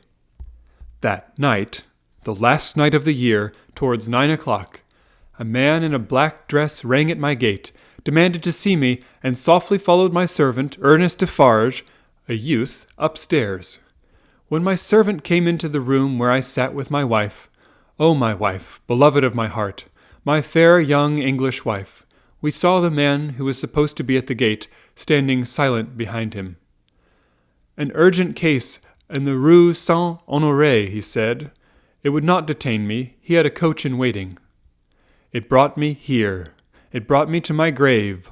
When I was clear of the house, a black muffler was drawn tightly over my mouth from behind, and my arms were pinioned. The two brothers crossed the road from a dark corner and identified me with a single gesture. The Marquis took from his pocket the letter I had written, showed it me, burnt it in the light of a lantern that was held, and extinguished the ashes with his foot. Not a word was spoken. I was brought here. I was brought to my living grave. If it had pleased God to put it in the hard heart of either of the brothers, in all these frightful years, to grant me any tidings of my dearest wife, so much as to let me know by a word, whether alive or dead, I might have thought that he had not quite abandoned them. But now I believe that the mark of the Red Cross is fatal to them, and that they have no part in his mercies. And them, and their descendants, to the last of their race, I, Alexander Manette, unhappy prisoner, do this last night of the year 1767, in my unbearable agony, denounce to the times when all these things shall be answered for, I denounce them to heaven and to earth. A terrible sound arose when the reading of this document was done. A sound of craving and eagerness that had nothing articulate in it but blood. The narrative called up the most revengeful passions of the time, and there was not a head in the nation but must have dropped before it. Little need, in presence of that tribunal and that auditory, to show how the Defarges had not made the paper public, with the other captured Bastille memorials borne in procession, and had kept it, biding their time. Little need to show that this detested family name had long been anathematized by Saint Antoine and was wrought into the fatal register. The man never trod ground whose virtues and services would have sustained him in that place that day against such denunciation. And all the worse for the doomed man, that the denouncer was a well-known citizen, his own attached friend, the father of his wife. One of the frenzied aspirations of the populace was, for imitations of the questionable public virtues of antiquity, and for sacrifices and self-immolations on the people's altar. Therefore, when the president said, else had his own head quivered on his shoulders, that the good physician of the Republic would deserve better still of the Republic by rooting out an obnoxious family of aristocrats, and would doubtless feel a sacred glow and joy in making his daughter a widow and her child an orphan, there was a wild excitement, patriotic fervor, not a touch of human sympathy. "Much influence around him has that doctor," murmured Madame Defarge, smiling to the Vengeance. "Save him now, my doctor, save him." At every juryman's vote there was a roar, another and another, roar and roar. Unanimously voted. At heart, and by descent an aristocrat, an enemy of the public, a notorious oppressor of the people, back to the Conciergerie, and death within 24 hours.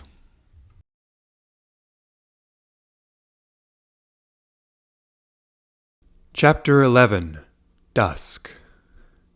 The wretched wife of the innocent man thus doomed to die fell under the sentence as if she had been mortally stricken, but she uttered no sound, and so strong was the voice within her, representing that it was she, of all the world, who must uphold him in his misery and not augment it, that it quickly raised her, even from that shock.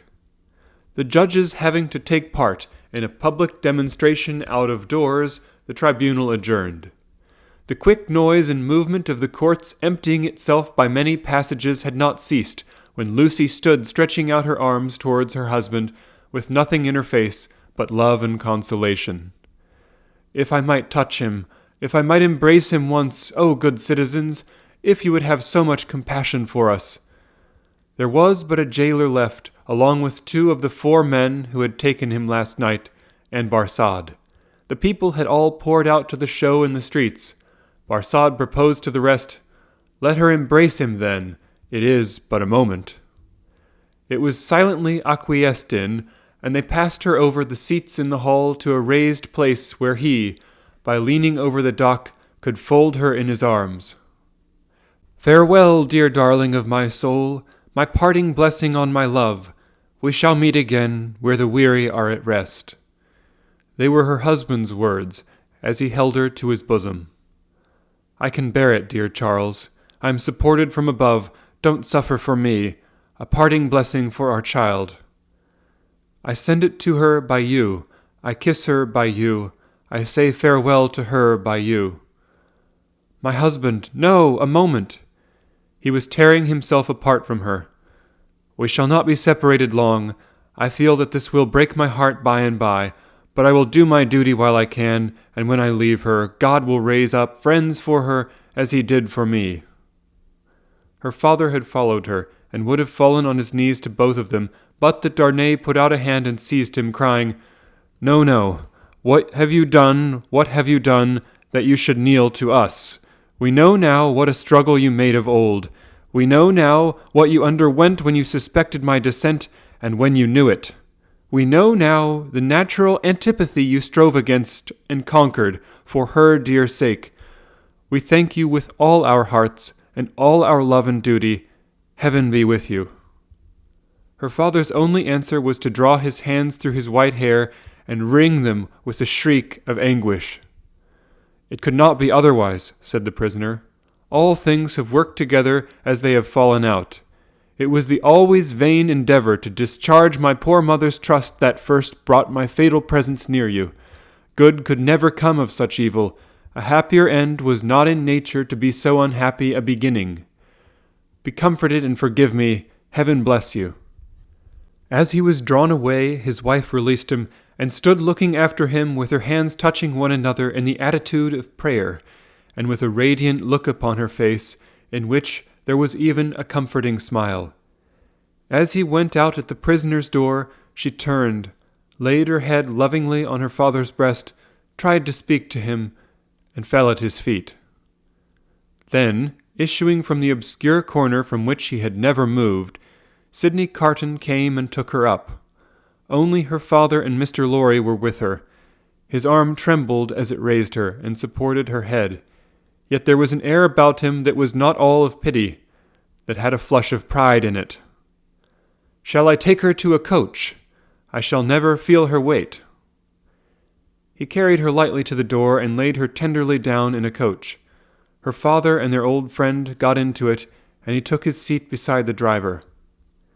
When they arrived at the gateway where he had paused in the dark not many hours before, to picture to himself on which of the rough stones of the street her feet had trodden, he lifted her again and carried her up the staircase to their rooms. There he laid her down on a couch where her child and Miss Pross wept over her. "Don't recall her to herself," he said softly to the latter. "She is better so. Don't revive her to consciousness while she only faints." "Oh, Carton, Carton, dear Carton," cried little Lucy, springing up and throwing her arms passionately around him in a burst of grief. "Now that you have come, I think you will do something to help Mamma, something to save Papa. Oh, look at her, dear Carton. Can you, of all the people who love her, bear to see her so?" He bent over the child and laid her blooming cheek against his face. He put her gently from him and looked at her unconscious mother. "Before I go," he said and paused, "I may kiss her?" It was remembered afterwards that when he bent down and touched her face with his lips, he murmured some words. The child, who was nearest to him, told them afterwards, and told her grandchildren when she was a handsome old lady that she heard him say, "A life you love." When he had gone out into the next room, he turned suddenly on Mr. Lorry and her father, who were following, and said to the latter, "You had great influence but yesterday, Dr. Manette. Let it at least be tried. These judges and all the men in power are very friendly to you, and very recognizant of your services, are they not?" "Nothing connected with Charles was concealed from me. I had the strongest assurances that I should save him, and I did." He returned the answer in great trouble and very slowly. "Try them again. The hours between this and tomorrow afternoon are very few and short, but try." "I intend to try. I will not rest a moment." "That's well. I have known such energy as yours do great things before now, though never," he added with a smile and a sigh together, "such great things as this. But try. Of little worth as life is when we misuse it, it is worth that effort. It would cost nothing to lay down if it were not." "I will go," said Dr. Manette, "to the prosecutor and the president straight, and I will go to others whom it is better not to name. I will write, too, but stay! There is a celebration in the streets, and no one will be accessible until dark." "That's true. Well, it is forlorn hope at the best, and not much the forlorner for being delayed until dark. I should like to know how you speed, though. Mind, I expect nothing. When are you likely to have seen these dread powers, Dr. Manette?" "Immediately after dark, I should hope, within an hour or two from this." "It will be dark soon after 4. Let us stretch the hour or two. If I go to Mr. Lorry's at 9, shall I hear what you have done, either from our friend or from yourself?" "Yes. May you prosper." Mr. Lorry followed Sidney to the outer door, and touching him on the shoulder as he was going away, caused him to turn. "I have no hope," said Mr. Lorry in a low and sorrowful whisper. "Nor have I." If any one of these men, or all of these men, were disposed to spare him, which is a large supposition, for what is his life or any man's to them, I doubt if they durst spare him after the demonstration in the court. And so do I. I heard the fall of the axe in that sound. Mr. Lorry leaned his arm upon the doorpost and bowed his face upon it. "Don't despond," said Carton very gently. "Don't grieve. I encouraged Dr. Manette in this idea because I felt that it might one day be consolatory to her. Otherwise, she might think his life was wantonly thrown away or wasted, and that might trouble her." Yes, yes, yes, returned Mr. Lorry, drying his eyes. You are right, but he will perish. There is no real hope. Yes, he will perish. There is no real hope, echoed Carton, and walked with a settled step downstairs.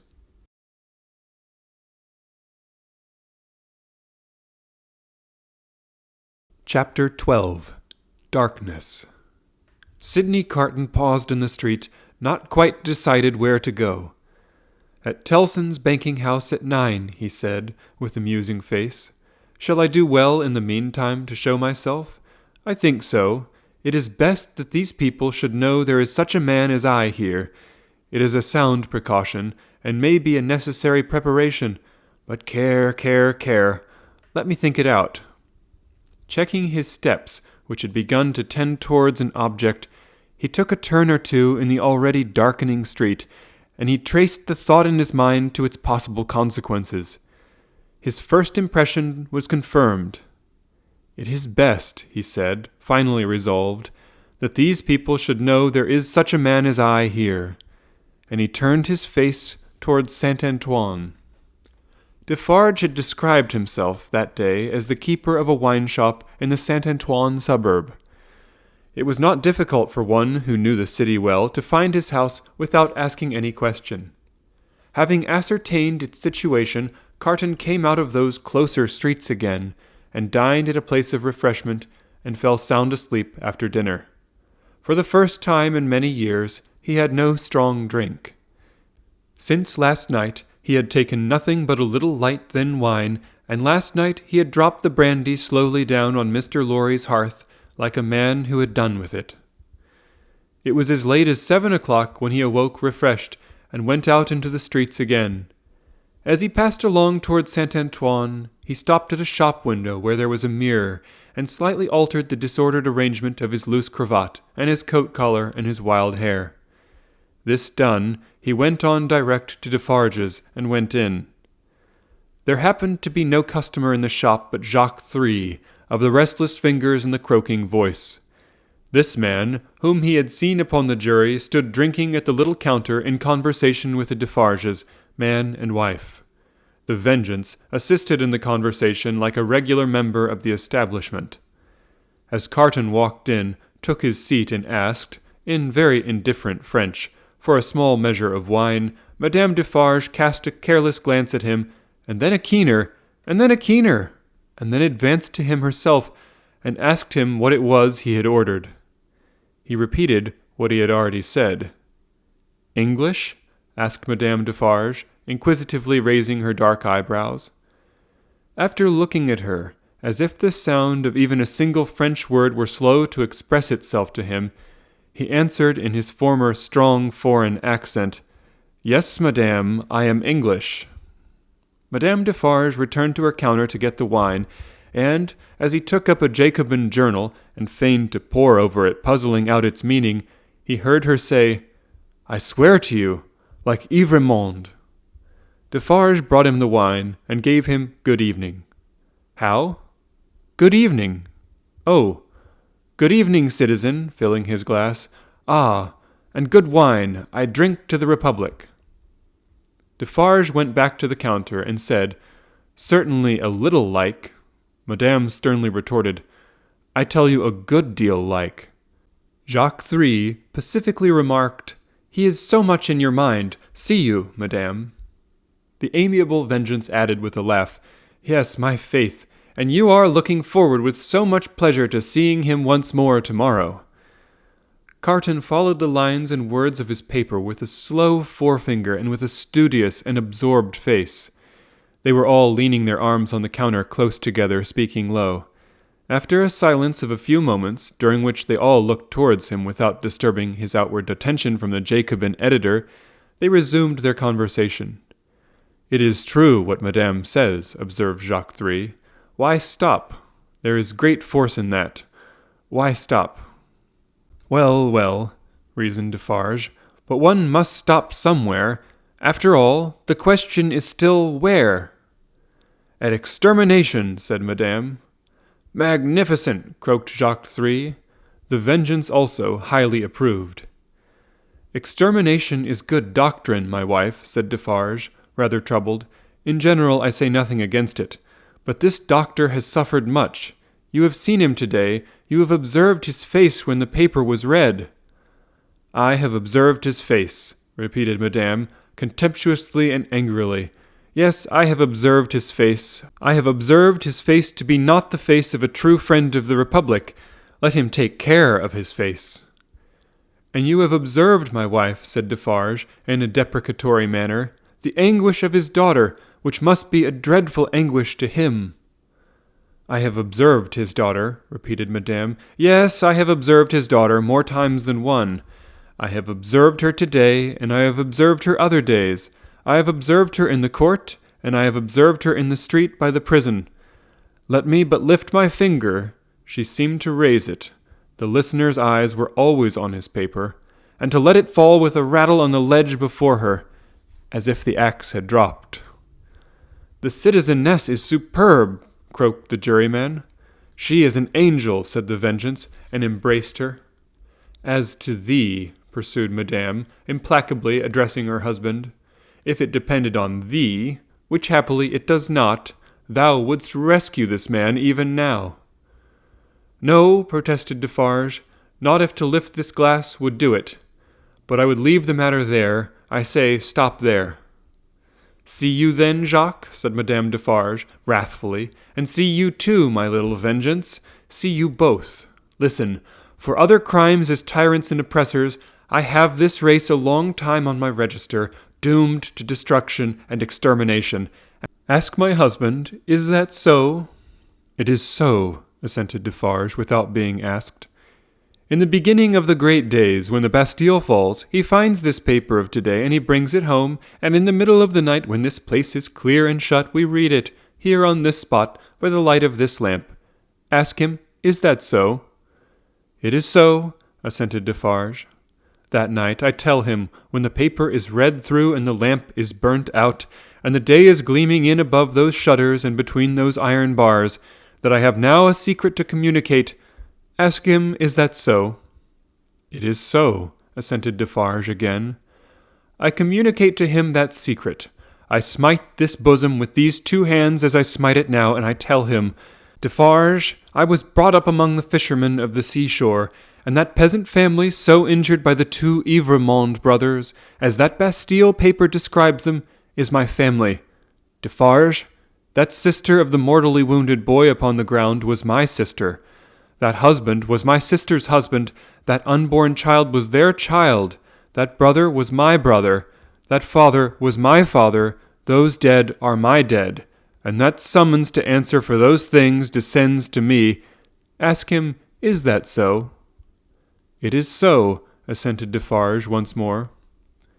Then tell wind and fire where to stop, returned Madame, but don't tell me. Both her hearers derived a horrible enjoyment from the deadly nature of her wrath. The listener could feel how white she was without seeing her, and both highly commended it. Defarge, a weak minority, interposed a few words for the memory of the compassionate wife of the Marquis, but only elicited from his own wife a repetition of her last reply. Tell the wind and the fire where to stop, not me. Customers entered and the group was broken up. The English customer paid for what he had had, perplexedly counted his change, and asked, as a stranger, to be directed towards the National Palace. Madame Defarge took him to the door and put her arm on his in pointing out the road. The English customer was not without his reflections then, that it might be a good deed to seize that arm, lift it, and strike under it sharp and deep. But he went his way, and was soon swallowed up in the shadow of the prison wall. At the appointed hour, he emerged from it to present himself in Mr. Lorry's room again, where he found the old gentleman walking to and fro in restless anxiety. He said he had been with Lucy until now, and had only left her for a few minutes to come and keep his appointment. Her father had not been seen since he quitted the banking-house towards 4 o'clock. She had some faint hopes that his mediation might save Charles, but they were very slight. He had been more than 5 hours gone. Where could he be? Mr. Lorry waited until 10, but Dr. Manette not returning, and he being unwilling to leave Lucy any longer, it was arranged that he should go back to her and come to the banking-house again at midnight. In the meanwhile, Carton would wait alone by the fire for the doctor. He waited, and the clock struck 12, but Dr. Manette did not come back. Mr. Lorry returned and found no tidings of him, and brought none. Where could he be? They were discussing this question, and were almost building up some weak structure of hope on his prolonged absence, when they heard him on the stairs. The instant he entered the room, it was plain that all was lost. Whether he had really been to anyone, or whether he had been all that time traversing the streets, was never known. As he stood staring at them, they asked him no question, for his face told them everything. "I cannot find it," said he, "and I must have it. Where is it?" His head and throat were bare, and as he spoke with a helpless look straying all around, he took his coat off and let it drop on the floor. "Where is my bench? I have been looking everywhere for my bench, and I can't find it. What have they done with my work? Time presses. I must finish those shoes." They looked at one another, and their hearts died within them. "Come, come," said he, in a whimpering, miserable way. "Let me get to work. Give me my work." Receiving no answer, he tore his hair and beat his feet upon the ground, like a distracted child. "Don't torture a poor forlorn wretch," he implored them with a dreadful cry, "but give me my work. What is to become of us if those shoes are not done tonight?" Lost, utterly lost. It was so clearly beyond hope to reason with him, or try to restore him, that, as if by agreement, they each put a hand upon his shoulder and soothed him to sit down before the fire, with the promise that he should have his work presently. He sank into the chair and brooded over the embers and shed tears, as if all that had happened since the garret time were a momentary fancy or a dream. Mr. Lorry saw him shrink into the exact figure that Defarge had had in keeping. Affected and impressed with terror as they both were by this spectacle of ruin, it was not a time to yield to such emotions. His lonely daughter, bereft of her final hope and reliance, appealed to them both too strongly. Again, as if by agreement, they looked at one another with one meaning in their faces. Carton was the first to speak. "The last chance is gone. It was not much. Yes, he had better be taken to her. But before you go, will you, for a moment, steadily attend to me? Don't ask me why I make the stipulations I am going to make, and exact the promise I am going to exact. I have a reason, a good one." "I do not doubt it," answered Mr. Lorry. "Say on." The figure in the chair between them was all the time monotonously rocking itself to and fro and moaning. They spoke in such a tone as they would have used if they had been watching by a sick bed in the night. Carton stooped to pick up the coat, which lay almost entangling his feet. As he did so, a small case in which the doctor was accustomed to carry the list of his day's duty fell lightly on the floor. Carton took it up, and there was a folded paper in it. "We should look at this," he said. Mr. Lorry nodded his consent. He opened it and exclaimed, "Thank God!" "What is it?" asked Mr. Lorry eagerly. "A moment. Let me speak of it in its place. First," he put his hand in his coat and took another paper from it. "That is the certificate which enables me to pass out of this city. Look at it. You see Sidney Carton, an Englishman." Mr. Lorry held it open in his hand, gazing in his earnest face. "Keep it for me until tomorrow. I shall see him tomorrow, you remember, and I had better not take it into the prison." "Why not?"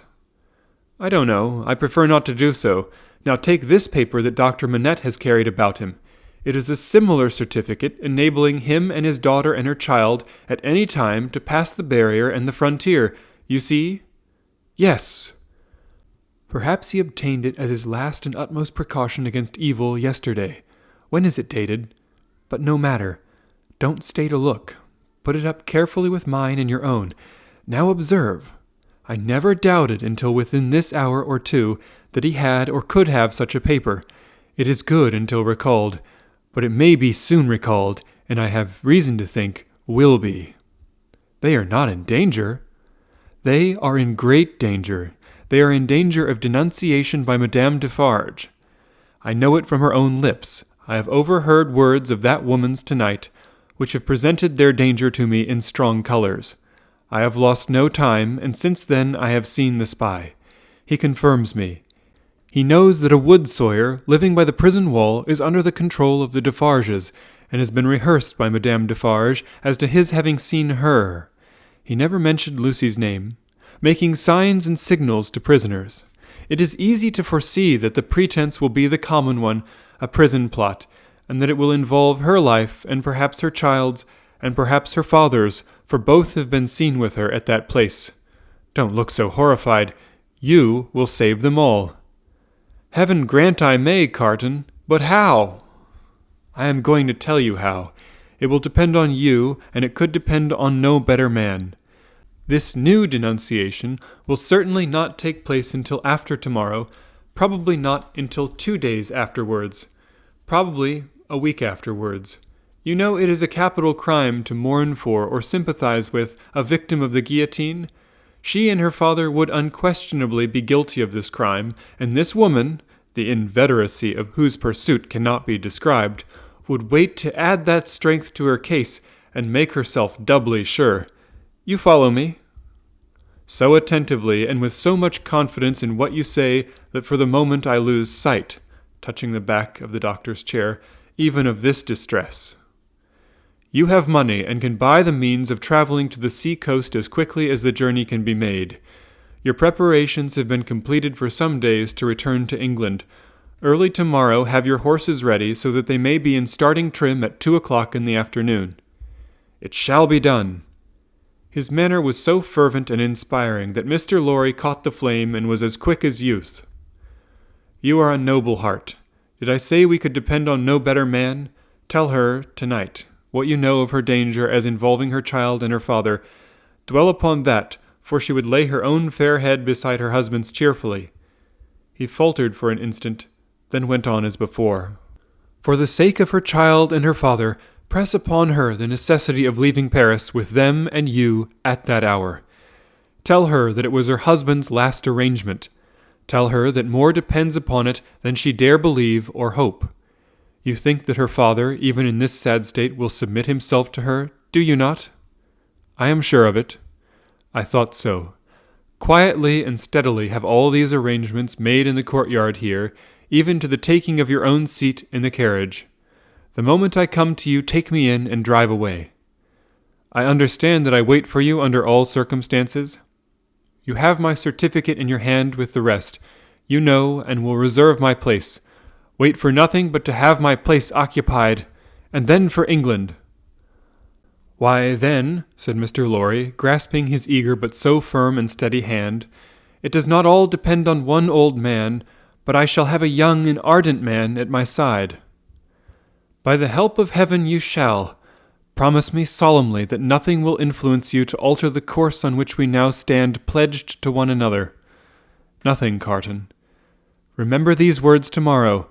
Change the course or delay in it for any reason, and no life can possibly be saved, and many lives must inevitably be sacrificed. I will remember them. I hope to do my part faithfully, and I hope to do mine. Now, good-bye. Though he said it with a grave smile of earnestness, and though he even put the old man's hand to his lips, he did not part from him then. He helped him so far to arouse the rocking figure before the dying embers, as to get a cloak and hat put upon it, and to tempt it forth to find where the bench and work were hidden that it still moaningly besought to have. He walked on the other side of it, and protected it to the courtyard of the house where the afflicted heart, so happy in the memorable time when he had revealed his own desolate heart to it, outwatched the awful night. He entered the courtyard and remained there a few moments alone, looking up at the light in the window of her room. Before he went away, he breathed a blessing towards it, and a farewell.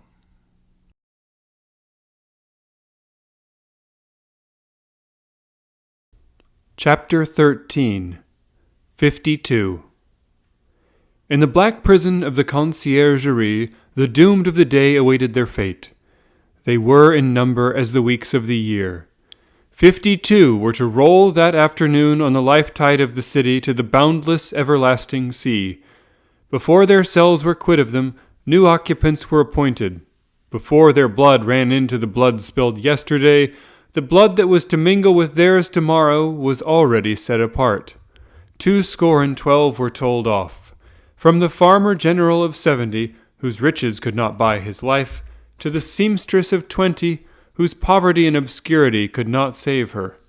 Physical diseases, engendered in the vices and neglects of men, will seize on victims of all degrees, and the frightful moral disorder, born of unspeakable suffering, intolerable oppression, and heartless indifference, smote equally without distinction.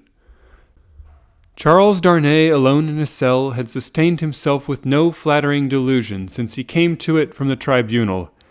In every line of the narrative he had heard his condemnation. He had fully comprehended that no personal influence could possibly save him, that he was virtually sentenced by the millions, and that units could avail him nothing. Nevertheless, it was not easy, with the face of his beloved wife fresh before him, to compose his mind to what it must bear. His hold on life was strong, and it was very, very hard to loosen. By gradual efforts and degrees, unclosed a little here, it clenched the tighter there, and when he brought his strength to bear on that hand, and it yielded, this was closed again.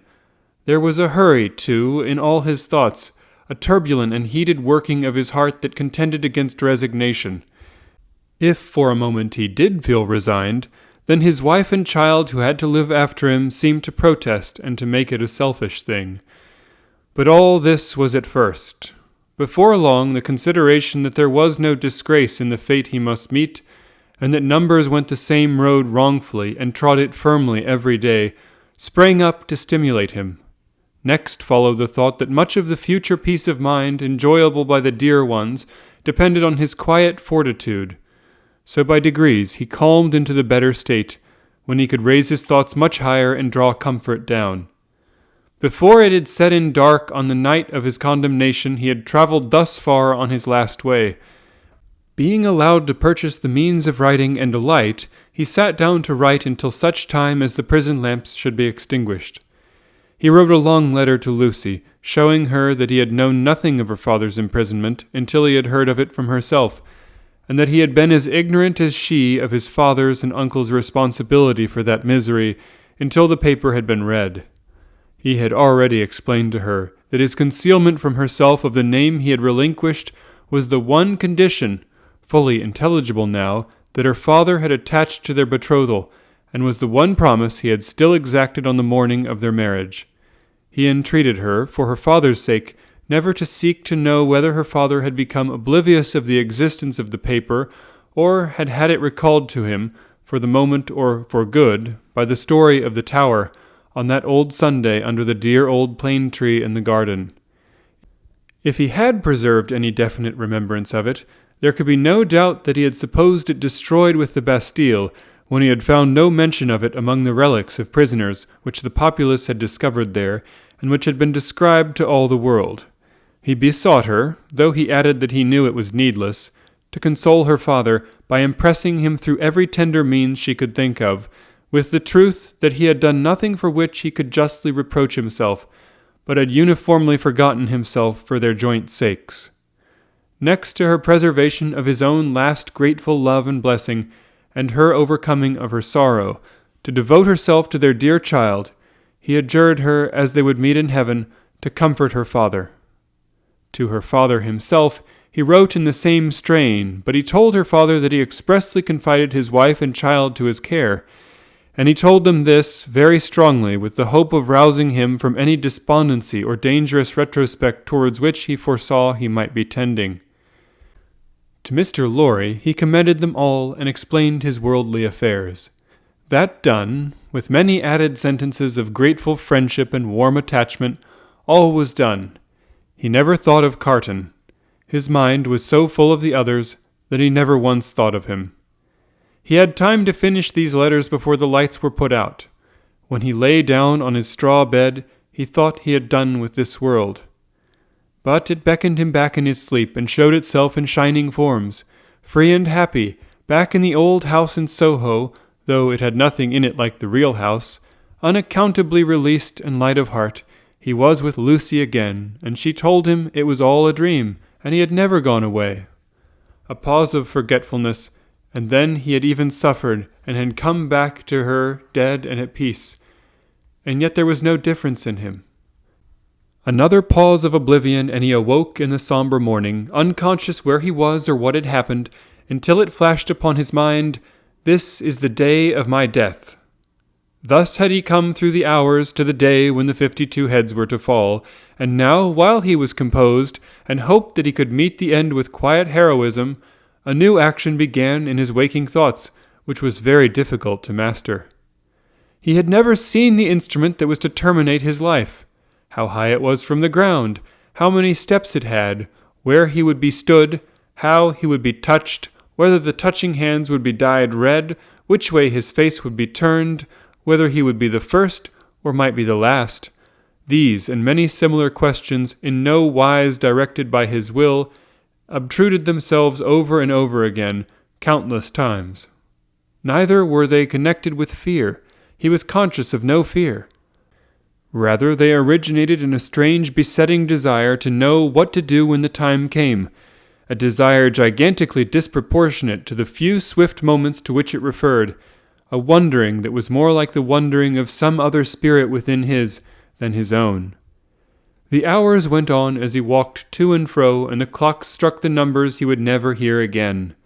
9 gone forever, 10 gone forever, 11 gone forever, 12 coming on to pass away. After a hard contest with that eccentric action of thought which had last perplexed him, he had got the better of it. He walked up and down, softly repeating their names to himself. The worst of the strife was over. He could walk up and down, free from distracting fancies, praying for himself and for them. 12 gone forever. He had been apprised that the final hour was 3, and he knew he would be summoned some time earlier, inasmuch as the tumbrils jolted heavily and slowly through the streets. Therefore he resolved to keep 2 before his mind as the hour, and so to strengthen himself in the interval that he might be able, after that time, to strengthen others. Walking regularly to and fro with his arms folded on his breast, a very different man from the prisoner who had walked to and fro at La Force, he heard 1 struck away from him without surprise. The hour had measured like most other hours.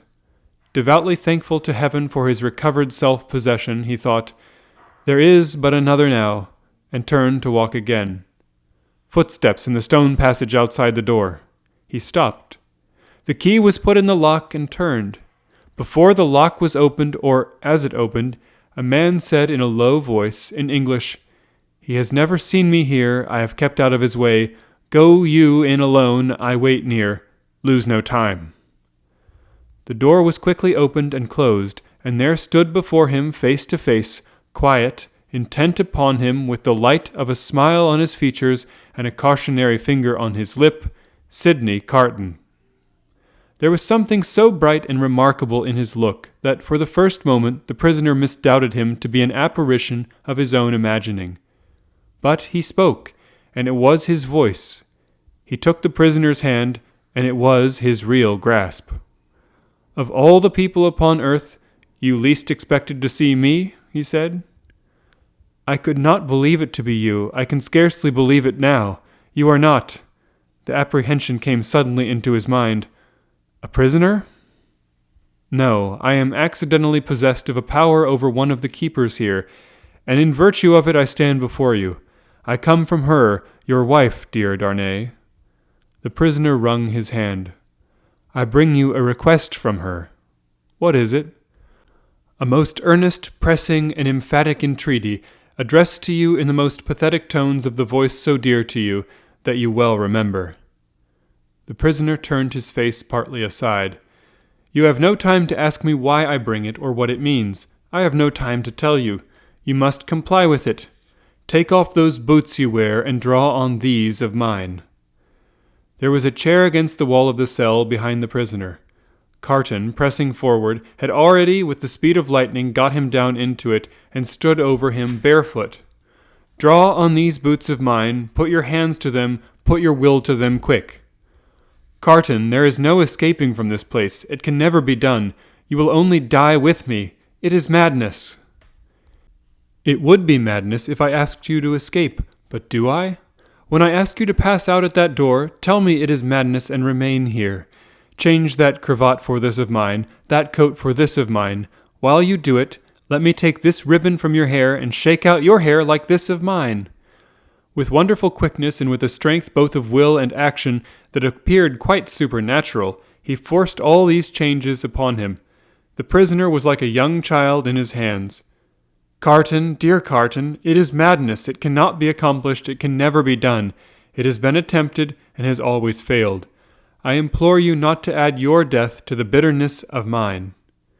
"Do I ask you, my dear Darnay, to pass the door? When I ask that, refuse. There are pen and ink and paper on this table. Is your hand steady enough to write?" "It was when you came in." "Steady it again and write what I shall dictate. Quick, friend, quick." Pressing his hand to his bewildered head, Darnay sat down at the table. Carton, with his right hand in his breast, stood close beside him.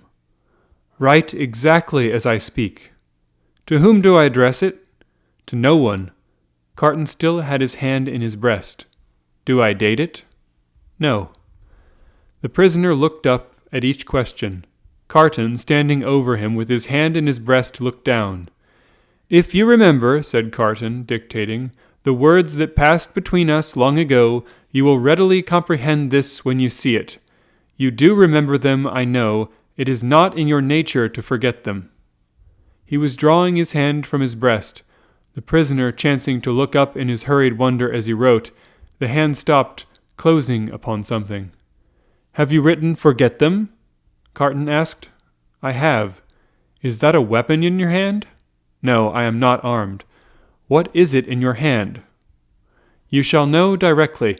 Write on. There are but a few words more." He dictated again. "I am thankful that the time has come when I can prove them. That I do so is no subject for regret or grief." As he said these words with his eyes fixed on the writer, his hand slowly and softly moved down close to the writer's face. The pen dropped from Darnay's fingers on the table, and he looked about him vacantly. "What vapor is that?" he asked. "Vapor? Something that crossed me? I am conscious of nothing. There can be nothing here. Take up the pen and finish. Hurry, hurry." As if his memory were impaired or his faculties disordered, the prisoner made an effort to rally his attention. As he looked at Carton with clouded eyes and with an altered manner of breathing, Carton, his hand again in his breast, looked steadily at him. "Hurry, hurry." The prisoner bent over the paper once more.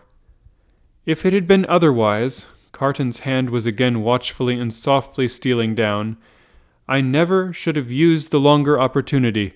If it had been otherwise," the hand was at the prisoner's face, "I should but have had so much the more to answer for, if it had been otherwise." Carton looked at the pen and saw it was trailing off into unintelligible signs. Carton's hand moved back to his breast no more. The prisoner sprang up with a reproachful look, but Carton's hand was close and firm at his nostrils, and Carton's left arm caught him round the waist. For a few seconds he faintly struggled with the man who had come to lay down his life for him, but within a minute or so he was stretched insensible on the ground. Quickly, but with hands as true to the purpose as his heart was, Carton dressed himself in the clothes the prisoner had laid aside, combed back his hair, and tied it with the ribbon the prisoner had worn. Then he softly called, "Enter there, come in," and the spy presented himself. "You see," said Carton, looking up as he kneeled on one knee beside the insensible figure, putting the paper in the breast, "is your hazard very great?" "Mr. Carton," the spy answered, with a timid snap of his fingers, "my hazard is not that, in the thick of business here, if you are true to the whole of your bargain. Don't fear me, I will be true to the death." "You must be, Mr. Carton, if the tale of 52 is to be right. Being made right by you in that dress, I shall have no fear." "Have no fear, I shall soon be out of the way of harming you, and the rest will soon be far from here, please God. Now get assistance and take me to the coach." "You," said the spy nervously. "Him, man, with whom I have exchanged. You go out at the gate by which you brought me in?" "Of course." I was weak and faint when you brought me in, and I am fainter now you take me out. The parting interview has overpowered me. Such a thing has happened here, often, and too often. Your life is in your own hands. Quick, call assistance." "You swear not to betray me?" said the trembling spy, as he paused for a last moment. Man," returned Carton, stamping his foot, "have I sworn by no solemn vow already to go through with this, that you waste the precious moments now? Take him yourself to the courtyard you know of, place him yourself in the carriage, show him yourself to Mr. Lorry, tell him yourself to give him no restorative but air, and to remember my words of last night, and his promise of last night, and drive away." The spy withdrew, and Carton seated himself at the table, resting his forehead on his hands. The spy returned immediately with 2 men. "How, then," said one of them, contemplating the fallen figure, "so afflicted to find that his friend has drawn a prize in the lottery of Saint Guillotine?" "A good patriot," said the other, "could hardly have been more afflicted if the aristocrat had drawn a blank." They raised the unconscious figure, placed it on a litter they had brought to the door, and bent to carry it away. "The time is short, Evrémonde," said the spy in a warning voice. "I know it well," answered Carton. "Be careful of my friend, I entreat you, and leave me." "Come then, my children," said Barsad. "Lift him and come away." The door closed, and Carton was left alone. Straining his powers of listening to the utmost, he listened for any sound that might denote suspicion or alarm. There was none. Keys turned, doors clashed, footsteps passed along distant passages, no cry was raised or hurry made that seemed unusual. Breathing more freely in a little while, he sat down at the table and listened again until the clock struck 2. Sounds that he was not afraid of, for he divined their meaning, then began to be audible. Several doors were opened in succession, and finally his own. A jailer with a list in his hand looked in, merely saying, "Follow me, Evrémonde," and he followed into a large dark room at a distance. It was a dark winter day, and what with the shadows within, and what with the shadows without, he could but dimly discern the others who were brought there to have their arms bound. Some were standing, some seated. Some were lamenting and in restless motion, but these were few. The great majority were silent and still, looking fixedly at the ground. As he stood by the wall in a dim corner, while some of the 52 were brought in after him, one man stopped in passing to embrace him, as having a knowledge of him. It thrilled him with a great dread of discovery, but the man went on. A very few moments after that, a young woman with a slight girlish form, a sweet, spare face in which there was no vestige of color, and large, widely opened, patient eyes, rose from the seat where he had observed her sitting, and came to speak to him. "Citizen Evrémonde," she said, touching him with her cold hand, "I am a poor little seamstress, who was with you in La Force." He murmured for answer, "True, I forget what you were accused of." "Plots. Though the just heaven knows I am innocent of any. Is it likely? Who would think of plotting with a poor little weak creature like me?" The forlorn smile with which she said it so touched him that tears started from his eyes. "I am not afraid to die, citizen Evrémonde, but I have done nothing. I am not unwilling to die if the Republic, which is to do so much good to us poor, will profit by my death. But I do not know how that can be, citizen Evrémonde, such a poor, weak little creature. As the last thing on earth that his heart was to warm and soften to, it warmed and softened to this pitiable girl. I heard you were released, citizen Evrémonde. I hoped it was true." "It was, but I was again taken and condemned." "If I may ride with you, citizen Evrémonde, will you let me hold your hand? I am not afraid, but I am little and weak, and it will give me more courage." As the patient eyes were lifted to his face, he saw a sudden doubt in them, and then astonishment. He pressed the work-worn, hunger-worn young fingers, and touched his lips. "Are you dying for him?" she whispered. "And his wife and child. Hush. Yes. Oh, you will let me hold your brave hand, stranger? Hush. Yes, my poor sister, to the last." The same shadows that are falling on the prison are falling in that same hour of the early afternoon on the barrier with the crowd about it, when a coach going out of Paris drives up to be examined. Who goes there? Whom have we within? Papers? The papers are handed out and read. Alexander Manette, physician, French. Which is he? This is he, this helpless, inarticulately murmuring, wandering old man pointed out. Apparently the citizen doctor is not in his right mind. The revolution fever will have been too much for him? Greatly too much for him. Ha! Many suffer with it. Lucy, his daughter, French. Which is she? This is she. Apparently it must be Lucy, the wife of Evremond, is it not? It is. Ha! Evremond has an assignation elsewhere. Lucy, her child. English? This is she? She and no other. Kiss me, child of Evremond. Now thou hast kissed a good republican, something new in thy family. Remember it. Sidney Carton, advocate, English. Which is he? He lies here in this corner of the carriage. He, too, is pointed out. Apparently, the English advocate is in a swoon. It is hoped he will recover in the fresher air. It is represented that he is not strong in health, and is separated sadly from a friend who is under the displeasure of the Republic. Is that all? It is not a great deal, that. Many are under the displeasure of the Republic, and must look out at the little window. Jarvis Lorry, banker, English. Which is he? I am he, necessarily being the last. It is Jarvis Lorry who has replied to all the previous questions. It is Jarvis Lorry who is alighted and stands with his hands on the coach door, replying to a group of officials. They leisurely walk around the carriage and leisurely mount the box to look at what little luggage it carries on the roof. The country people, hanging about, press nearer to the coach doors and greedily stare in. A little child carried by its mother has its short arm held out for it that it may touch the wife of an aristocrat who is gone to the guillotine. Behold your papers, Jarvis Lorry, countersigned. One can depart, citizen? One can depart. Forward, my postilions, a good journey. I salute you, citizens, and the first danger past. These are again the words of Jarvis Lorry, as he clasps his hands and looks upward. There is terror in the carriage, there is weeping, there is the heavy breathing of the insensible traveller.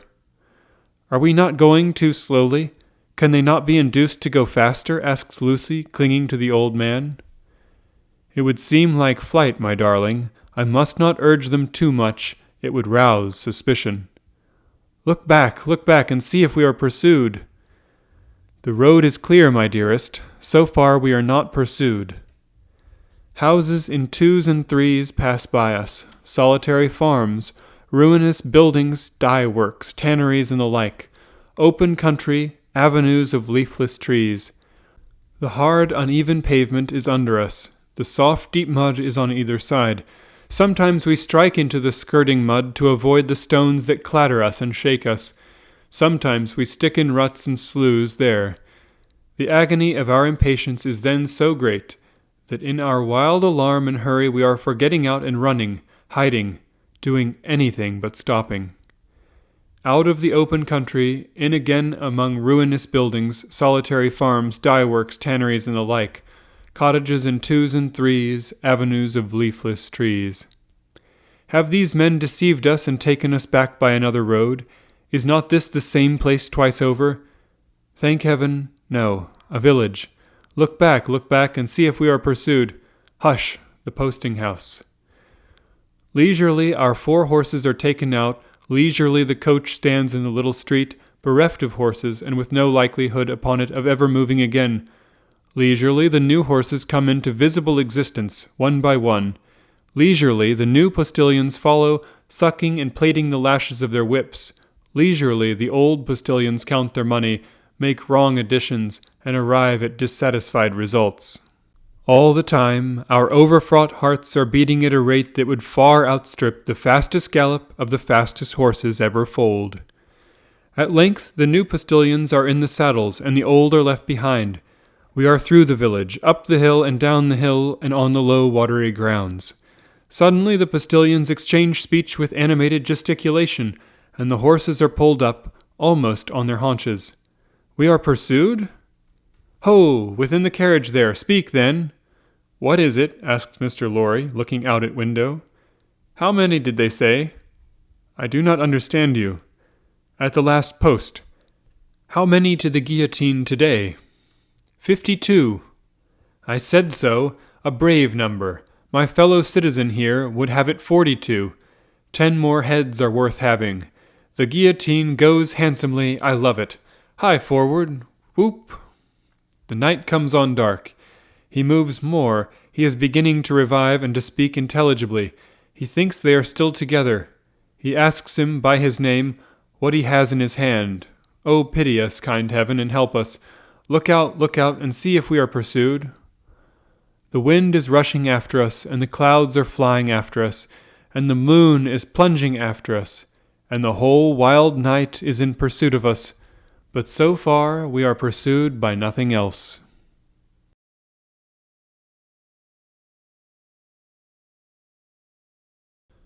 Chapter 14. The Knitting Done.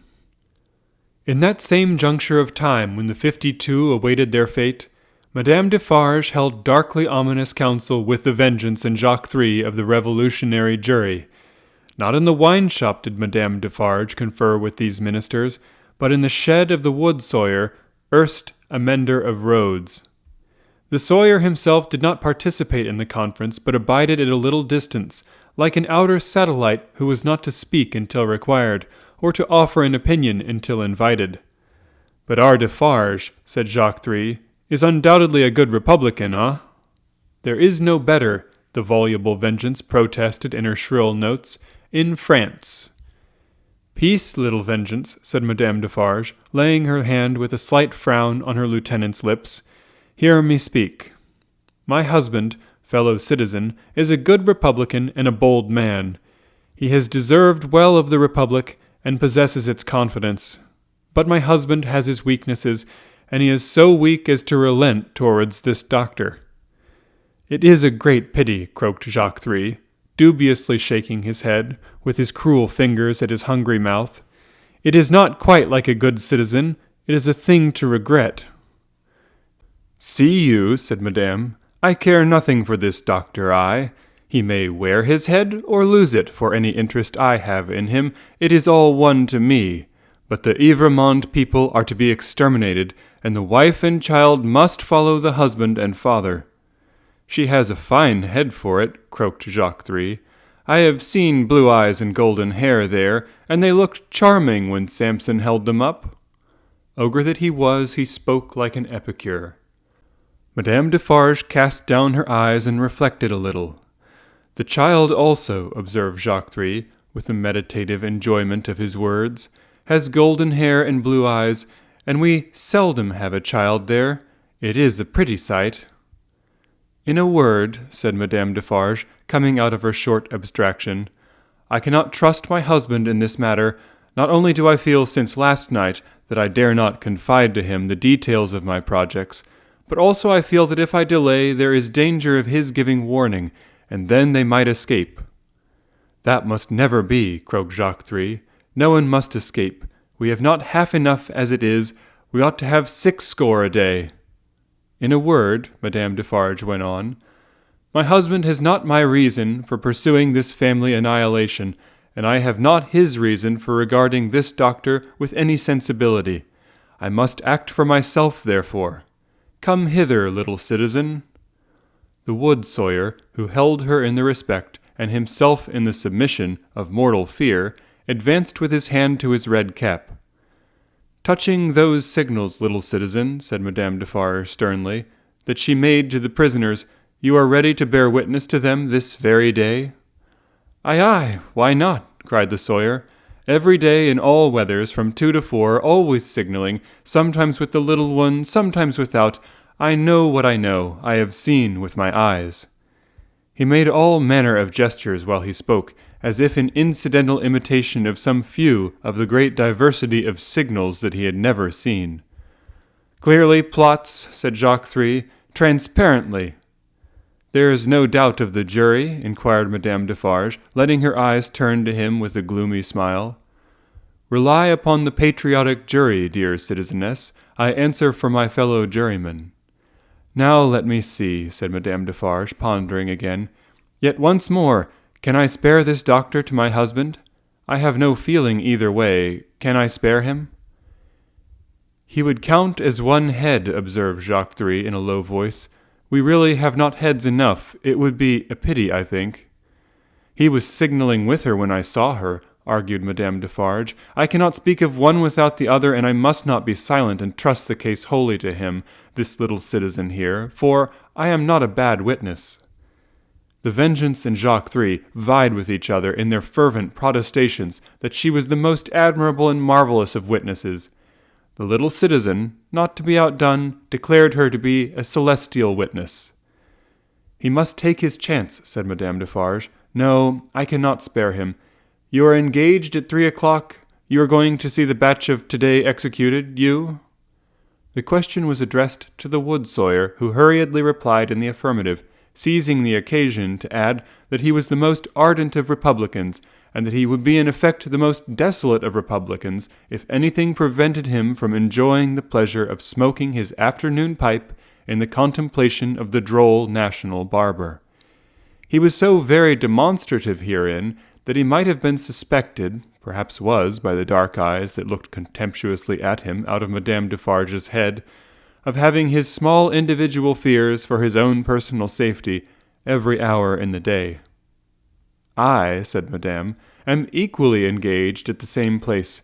After it is over, say at 8 tonight, come you to me in Saint-Antoine, and we will give information against these people at my section.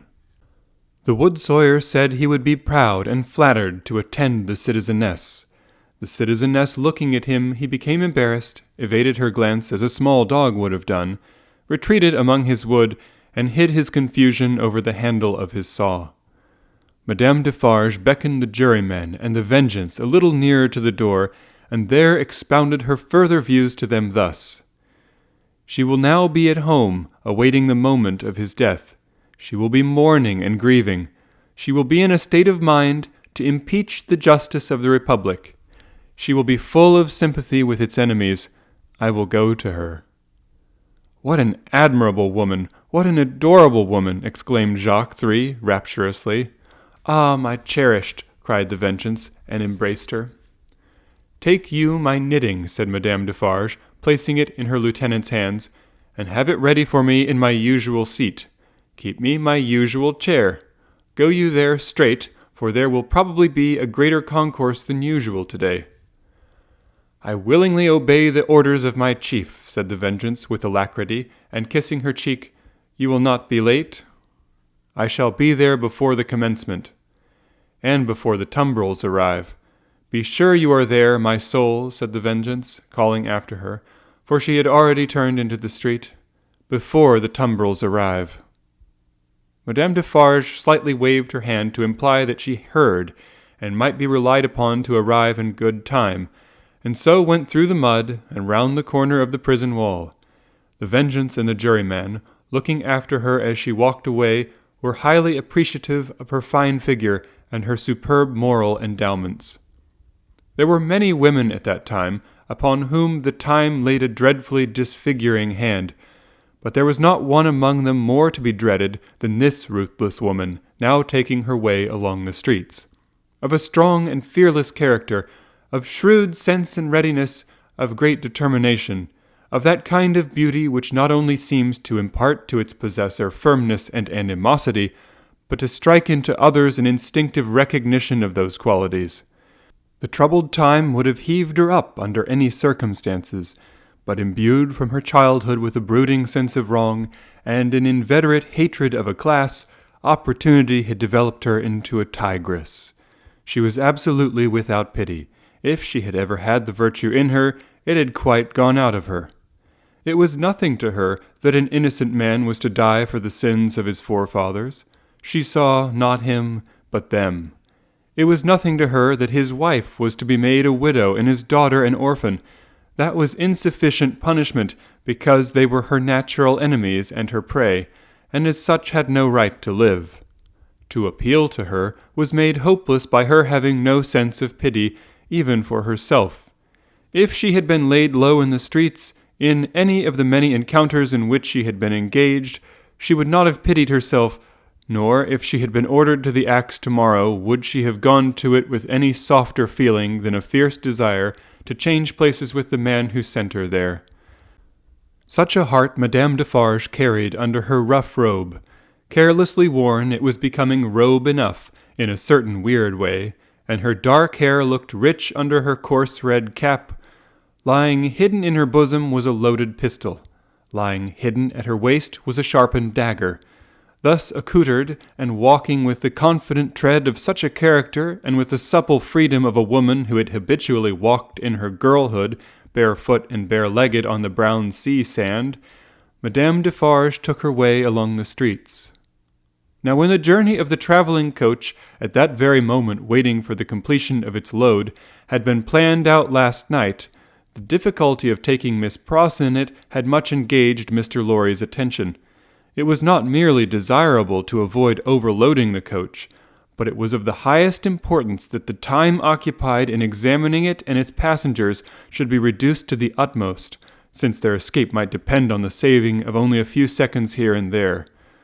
Finally, he had proposed, after anxious consideration, that Miss Pross and Jerry, who were at liberty to leave the city, should leave it at 3 o'clock in the lightest wheeled conveyance known to that period.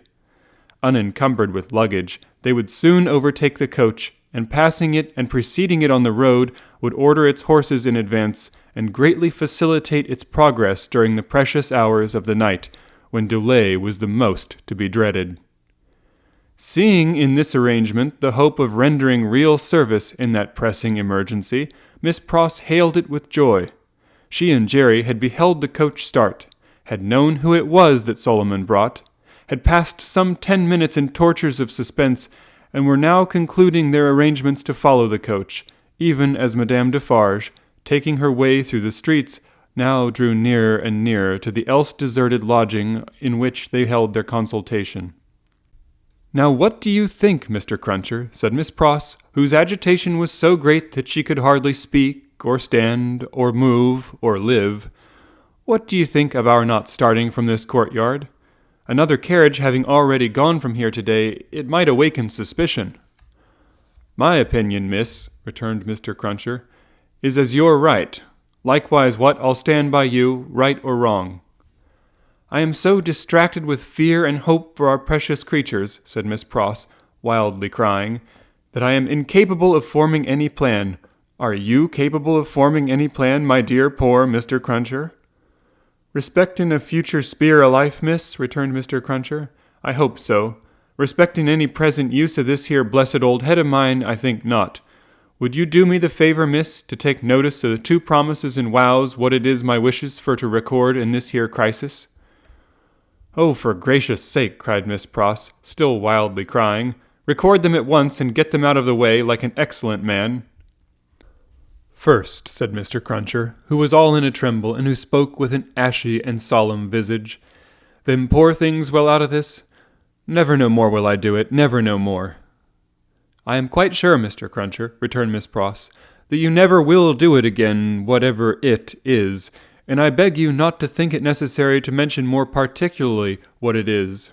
"No, miss," returned Jerry, "it shall not be named to you. Second, them poor things well out of this, and never no more will I interfere with Mrs. Cruncher's flopping, never no more."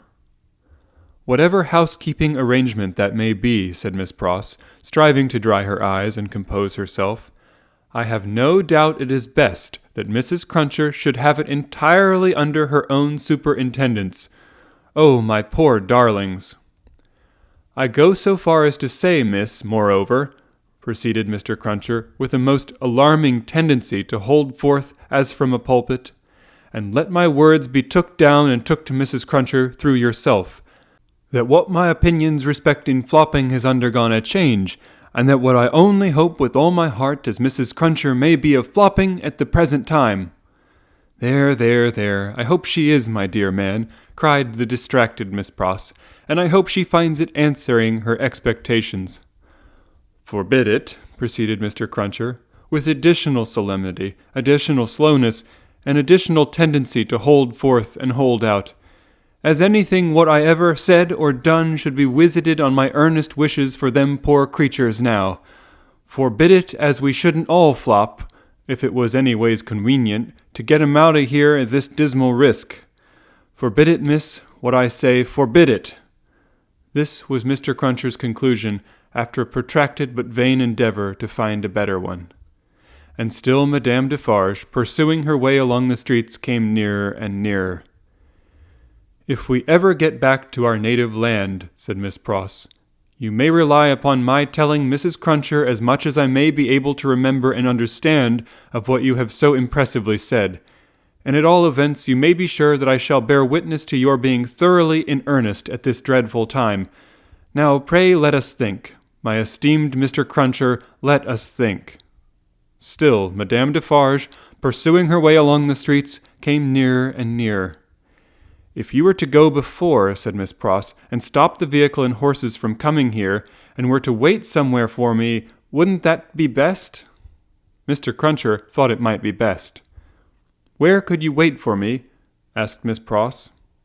Mr. Cruncher was so bewildered that he could think of no locality but Temple Bar. Alas, Temple Bar was hundreds of miles away, and Madame Defarge was drawing very near indeed. "By the cathedral door," said Miss Pross. "Would it be much out of the way to take me in, near the great cathedral door between the two towers?" "No, miss," answered Mr. Cruncher. "Then, like the best of men," said Miss Pross, "go to the posting-house straight, and make that change." "I am doubtful," said Mr. Cruncher, hesitating and shaking his head, "about leaving of you, you see. We don't know what may happen." "Heaven knows we don't," returned Miss Pross. "But have no fear for me. Take me in at the cathedral at 3 o'clock, or as near it as you can, and I am sure it will be better than our going from here. I feel certain of it. There. Bless you, Mr. Cruncher. Think, not of me, but of the lives that may depend on both of us."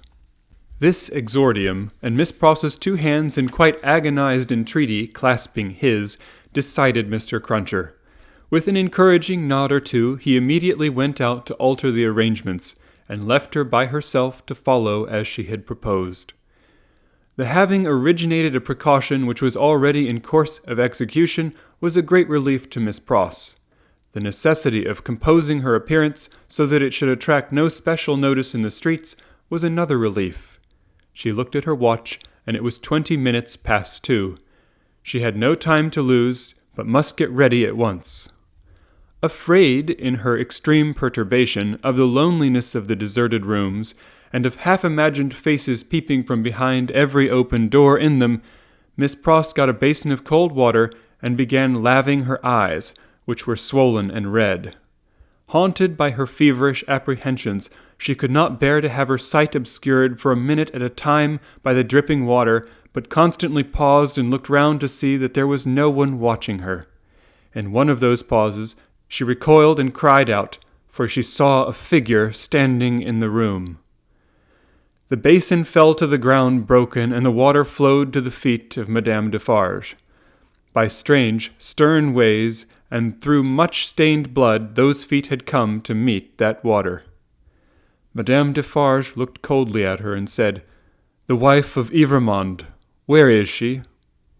It flashed upon Miss Pross's mind that the doors were all standing open and would suggest the flight. Her first act was to shut them. There were 4 in the room, and she shut them all. She then placed herself before the door of the chamber which Lucy had occupied. Madame Defarge's dark eyes followed her through this rapid movement, and rested on her when it was all finished. Miss Pross had nothing beautiful about her. Years had not tamed the wildness or softened the grimness of her appearance, but she too was a determined woman in her different way, and she measured Madame Defarge with her eyes every inch. "You might, from your appearance, be the wife of Lucifer," said Miss Pross, in her breathing. "Nevertheless, you shall not get the better of me. I am an Englishwoman." Madame Defarge looked at her scornfully, but still with something of Miss Pross's own perception that they two were at bay. She saw a tight, hard, wiry woman before her, as Mr. Lorry had seen in the same figure a woman with a strong hand in the years gone by. She knew full well that Miss Pross was the family's devoted friend. Miss Pross knew full well that Madame Defarge was the family's malevolent enemy. "On my way yonder," said Madame Defarge, with a slight movement of her hand towards the fatal spot, "where they reserve my chair and my knitting for me, I am come to make my compliments to her in passing. I wish to see her." "I know that your intentions are evil," said Miss Pross, "and you may depend upon it, I'll hold my own against them." Each spoke in her own language. Neither understood the other's words. Both were very watchful and intent to deduce from look and manner what the unintelligible words meant. "It will do her no good to keep herself concealed from me at this moment," said Madame Defarge. "Good patriots will know what that means. Let me see her. Go tell her that I wish to see her. Do you hear?" "If those eyes of yours were bed-winches," returned Miss Pross, "and I was an English four-poster, they shouldn't lose a splinter of me. No, you wicked foreign woman, I am your match." Madame Defarge was not likely to follow these idiomatic remarks in detail, but she so far understood them as to perceive that she was set at naught. "Woman, imbecile and pig-like," said Madame Defarge, frowning, "I take no answer from you. I demand to see her. Either tell her that I demand to see her, or stand out of the way of the door and let me go to her." This with an angry explanatory wave of her right arm. "I little thought," said Miss Pross, "that I should ever want to understand your nonsensical language, but I would give all I have, except the clothes I wear, to know whether you suspect the truth or any part of it." Neither of them for a single moment released the other's eyes. Madame Defarge had not moved from the spot where she stood when Miss Pross first became aware of her, but now she advanced one step. "I am a Briton," said Miss Pross. "I am desperate. I don't care an English twopence for myself. I know that the longer I keep you here, the greater hope there is for my ladybird. I'll not leave a handful of that dark hair upon your head if you lay a finger on me."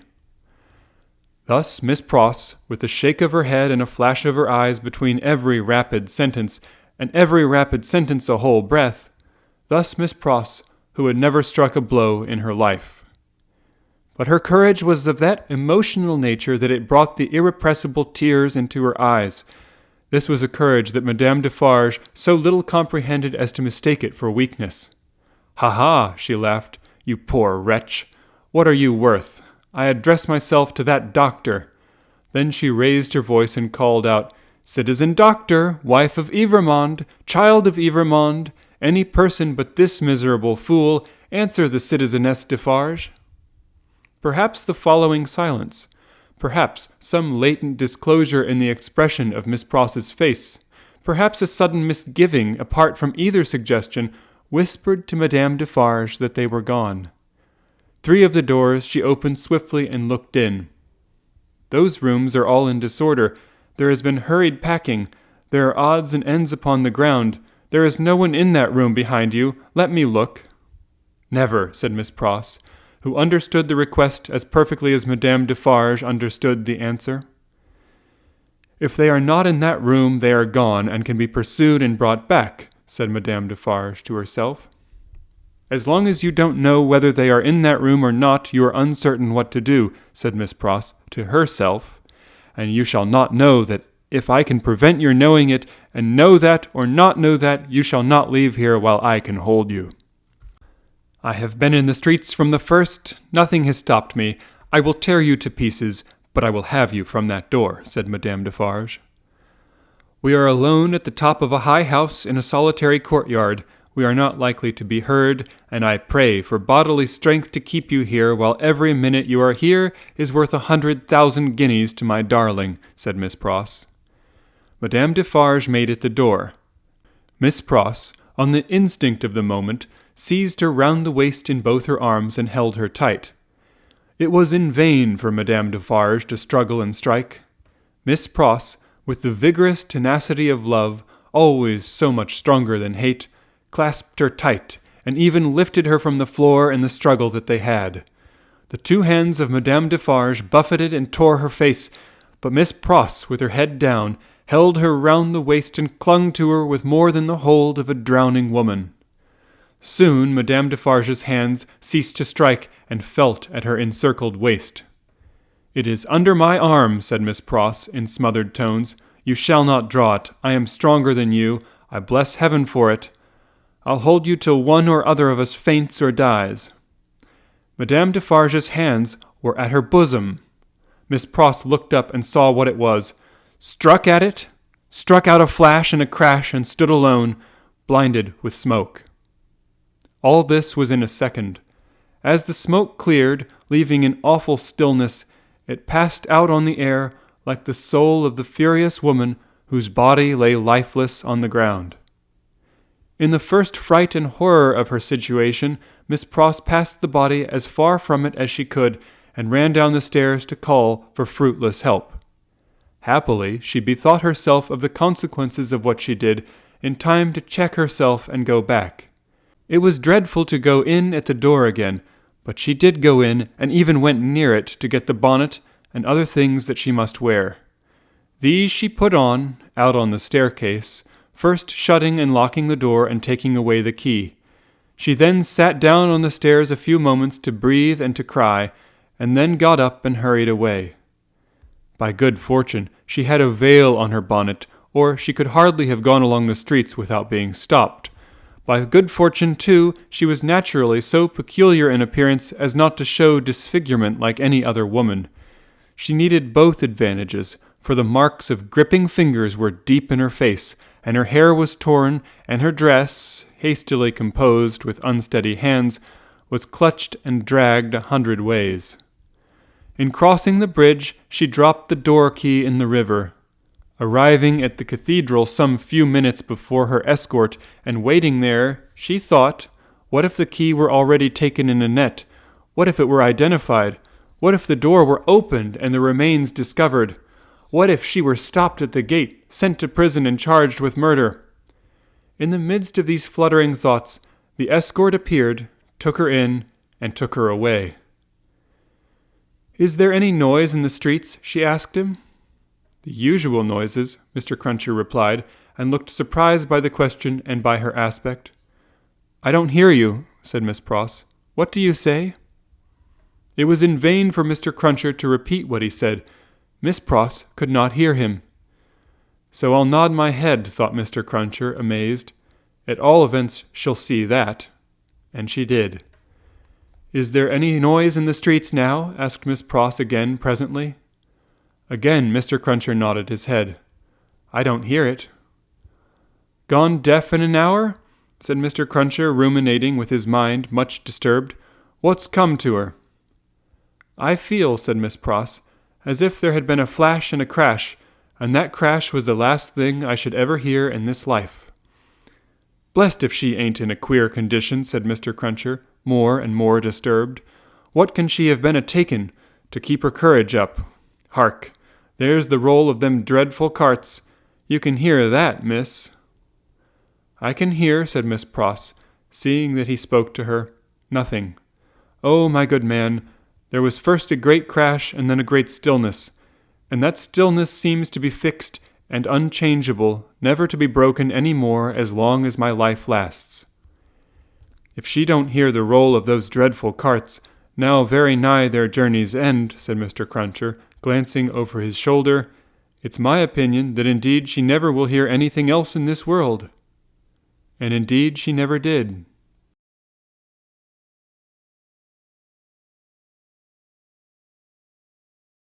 Chapter 15. The Footsteps Die Out Forever. Along the Paris streets the death carts rumble, hollow and harsh.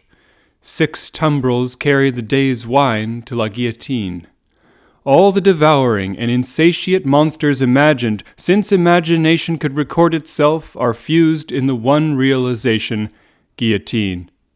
And yet there is not in France, with its rich variety of soil and climate, a blade, a leaf, a root, a sprig, a peppercorn, which will grow to maturity under conditions more certain than those that have produced this horror.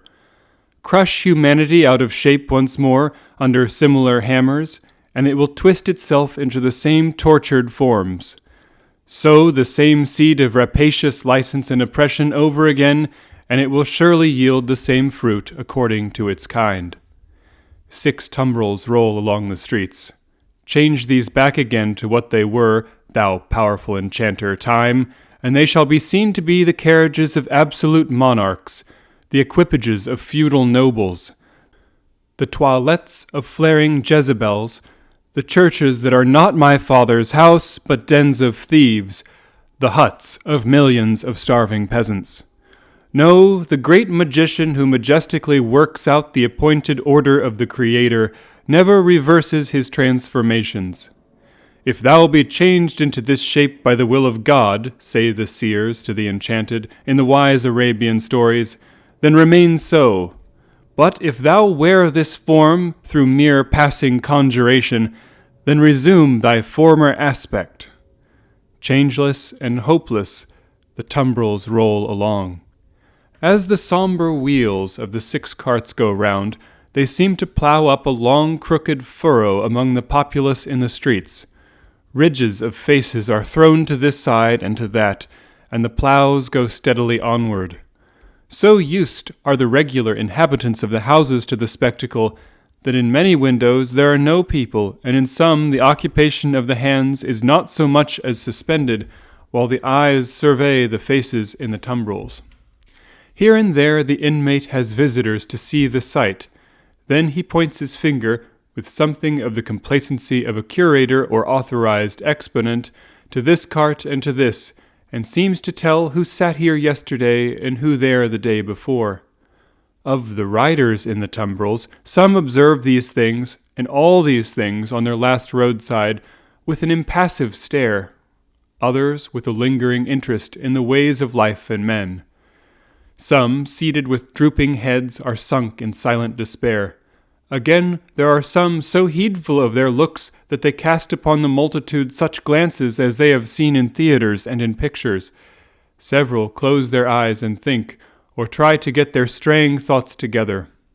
Only one, and he, a miserable creature of a crazed aspect, is so shattered and made drunk by horror that he sings and tries to dance. Not one of the whole number appeals by look or gesture to the pity of the people. There is a guard of sundry horsemen riding abreast of the tumbrils, and faces are often turned up to some of them, and they are asked some question. It would seem to be always the same question, for it is always followed by a press of people towards the 3rd cart. The horsemen abreast of that cart frequently point out one man in it with their swords. The leading curiosity is to know which is he. He stands at the back of the tumbril with his head bent down, to converse with a mere girl who sits on the side of the cart and holds his hand. He has no curiosity or care for the scene about him, and always speaks to the girl. Here and there in the long street of Saint-Honoré, cries are raised against him. If they move him at all, it is only to a quiet smile, as he shakes his hair a little more loosely about his face. He cannot easily touch his face, his arms being bound. On the steps of a church, awaiting the coming up of the tumbrils, stands the spy and prison sheep. He looks into the first of them, not there. He looks into the second, not there. He already asks himself, has he sacrificed me? When his face clears as he looks into the third.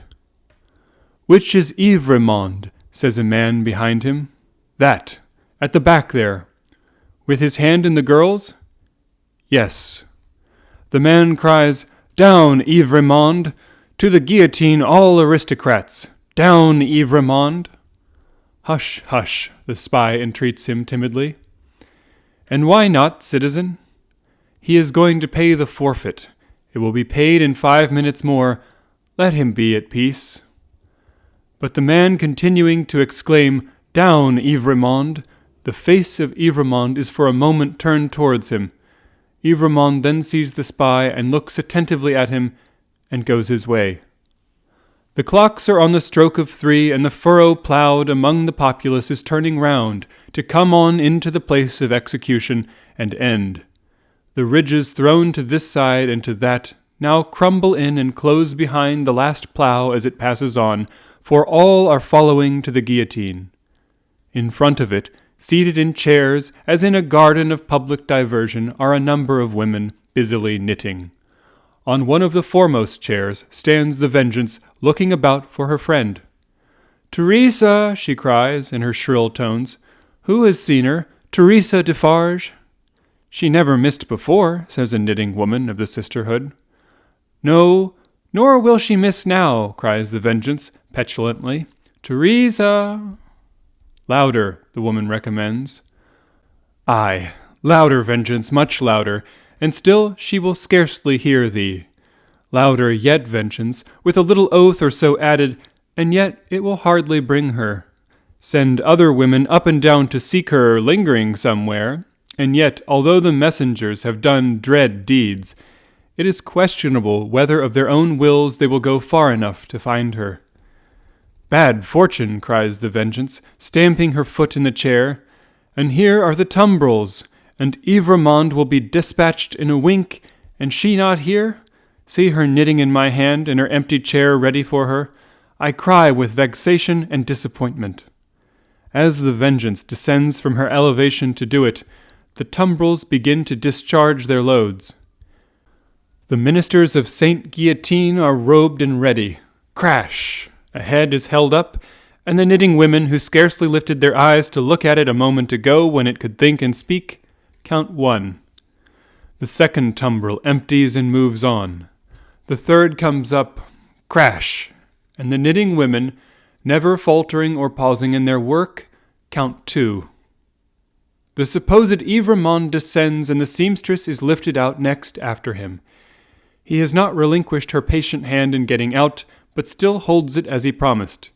He gently places her with her back to the crash engine that constantly whirs up and falls, and she looks into his face and thanks him. "But for you, dear stranger, I should not be so composed, for I am naturally a poor little thing, faint of heart, nor should I have been able to raise my thoughts to him who was put to death, that we might have hope and comfort here today. I think you were sent to me by heaven." "Or you to me," says Sidney Carton. "Keep your eyes upon me, dear child, and mind no other object." "I mind nothing while I hold your hand. I shall mind nothing when I let it go, if they are rapid." "They will be rapid, fear not." The two stand in the fast-thinning throng of victims, but they speak as if they were alone.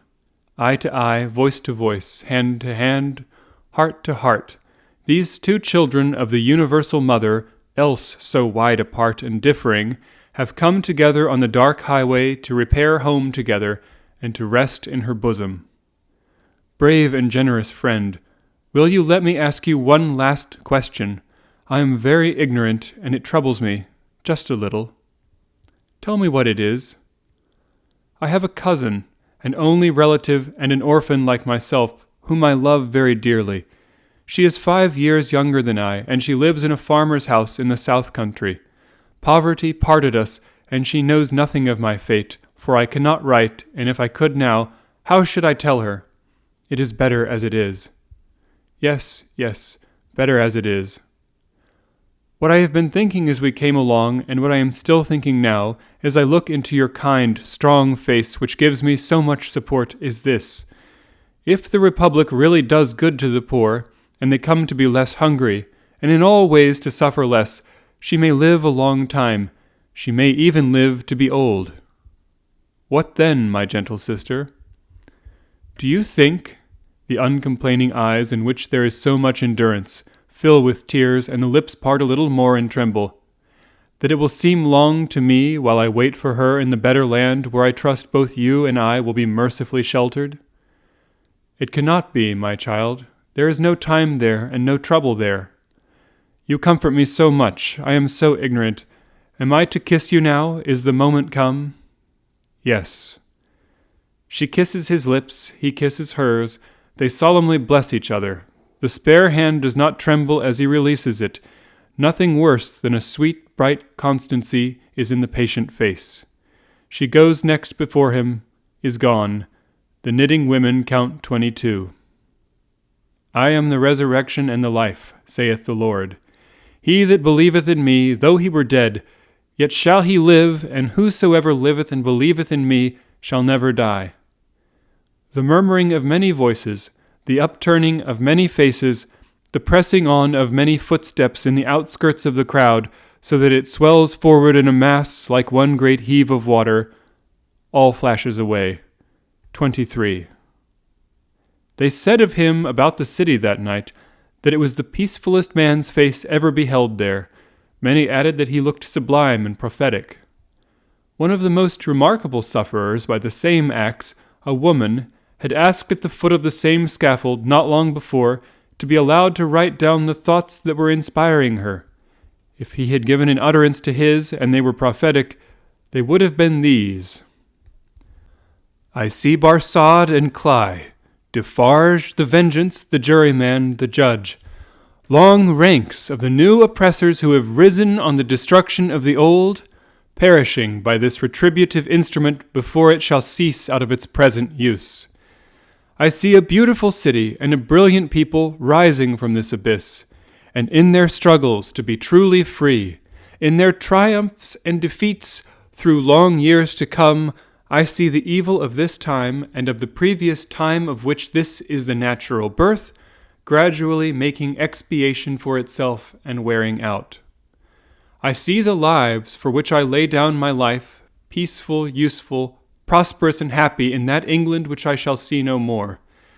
I see her, with a child upon her bosom, who bears my name. I see her father, aged and bent, but otherwise restored, and faithful to all men in his healing office, and at peace.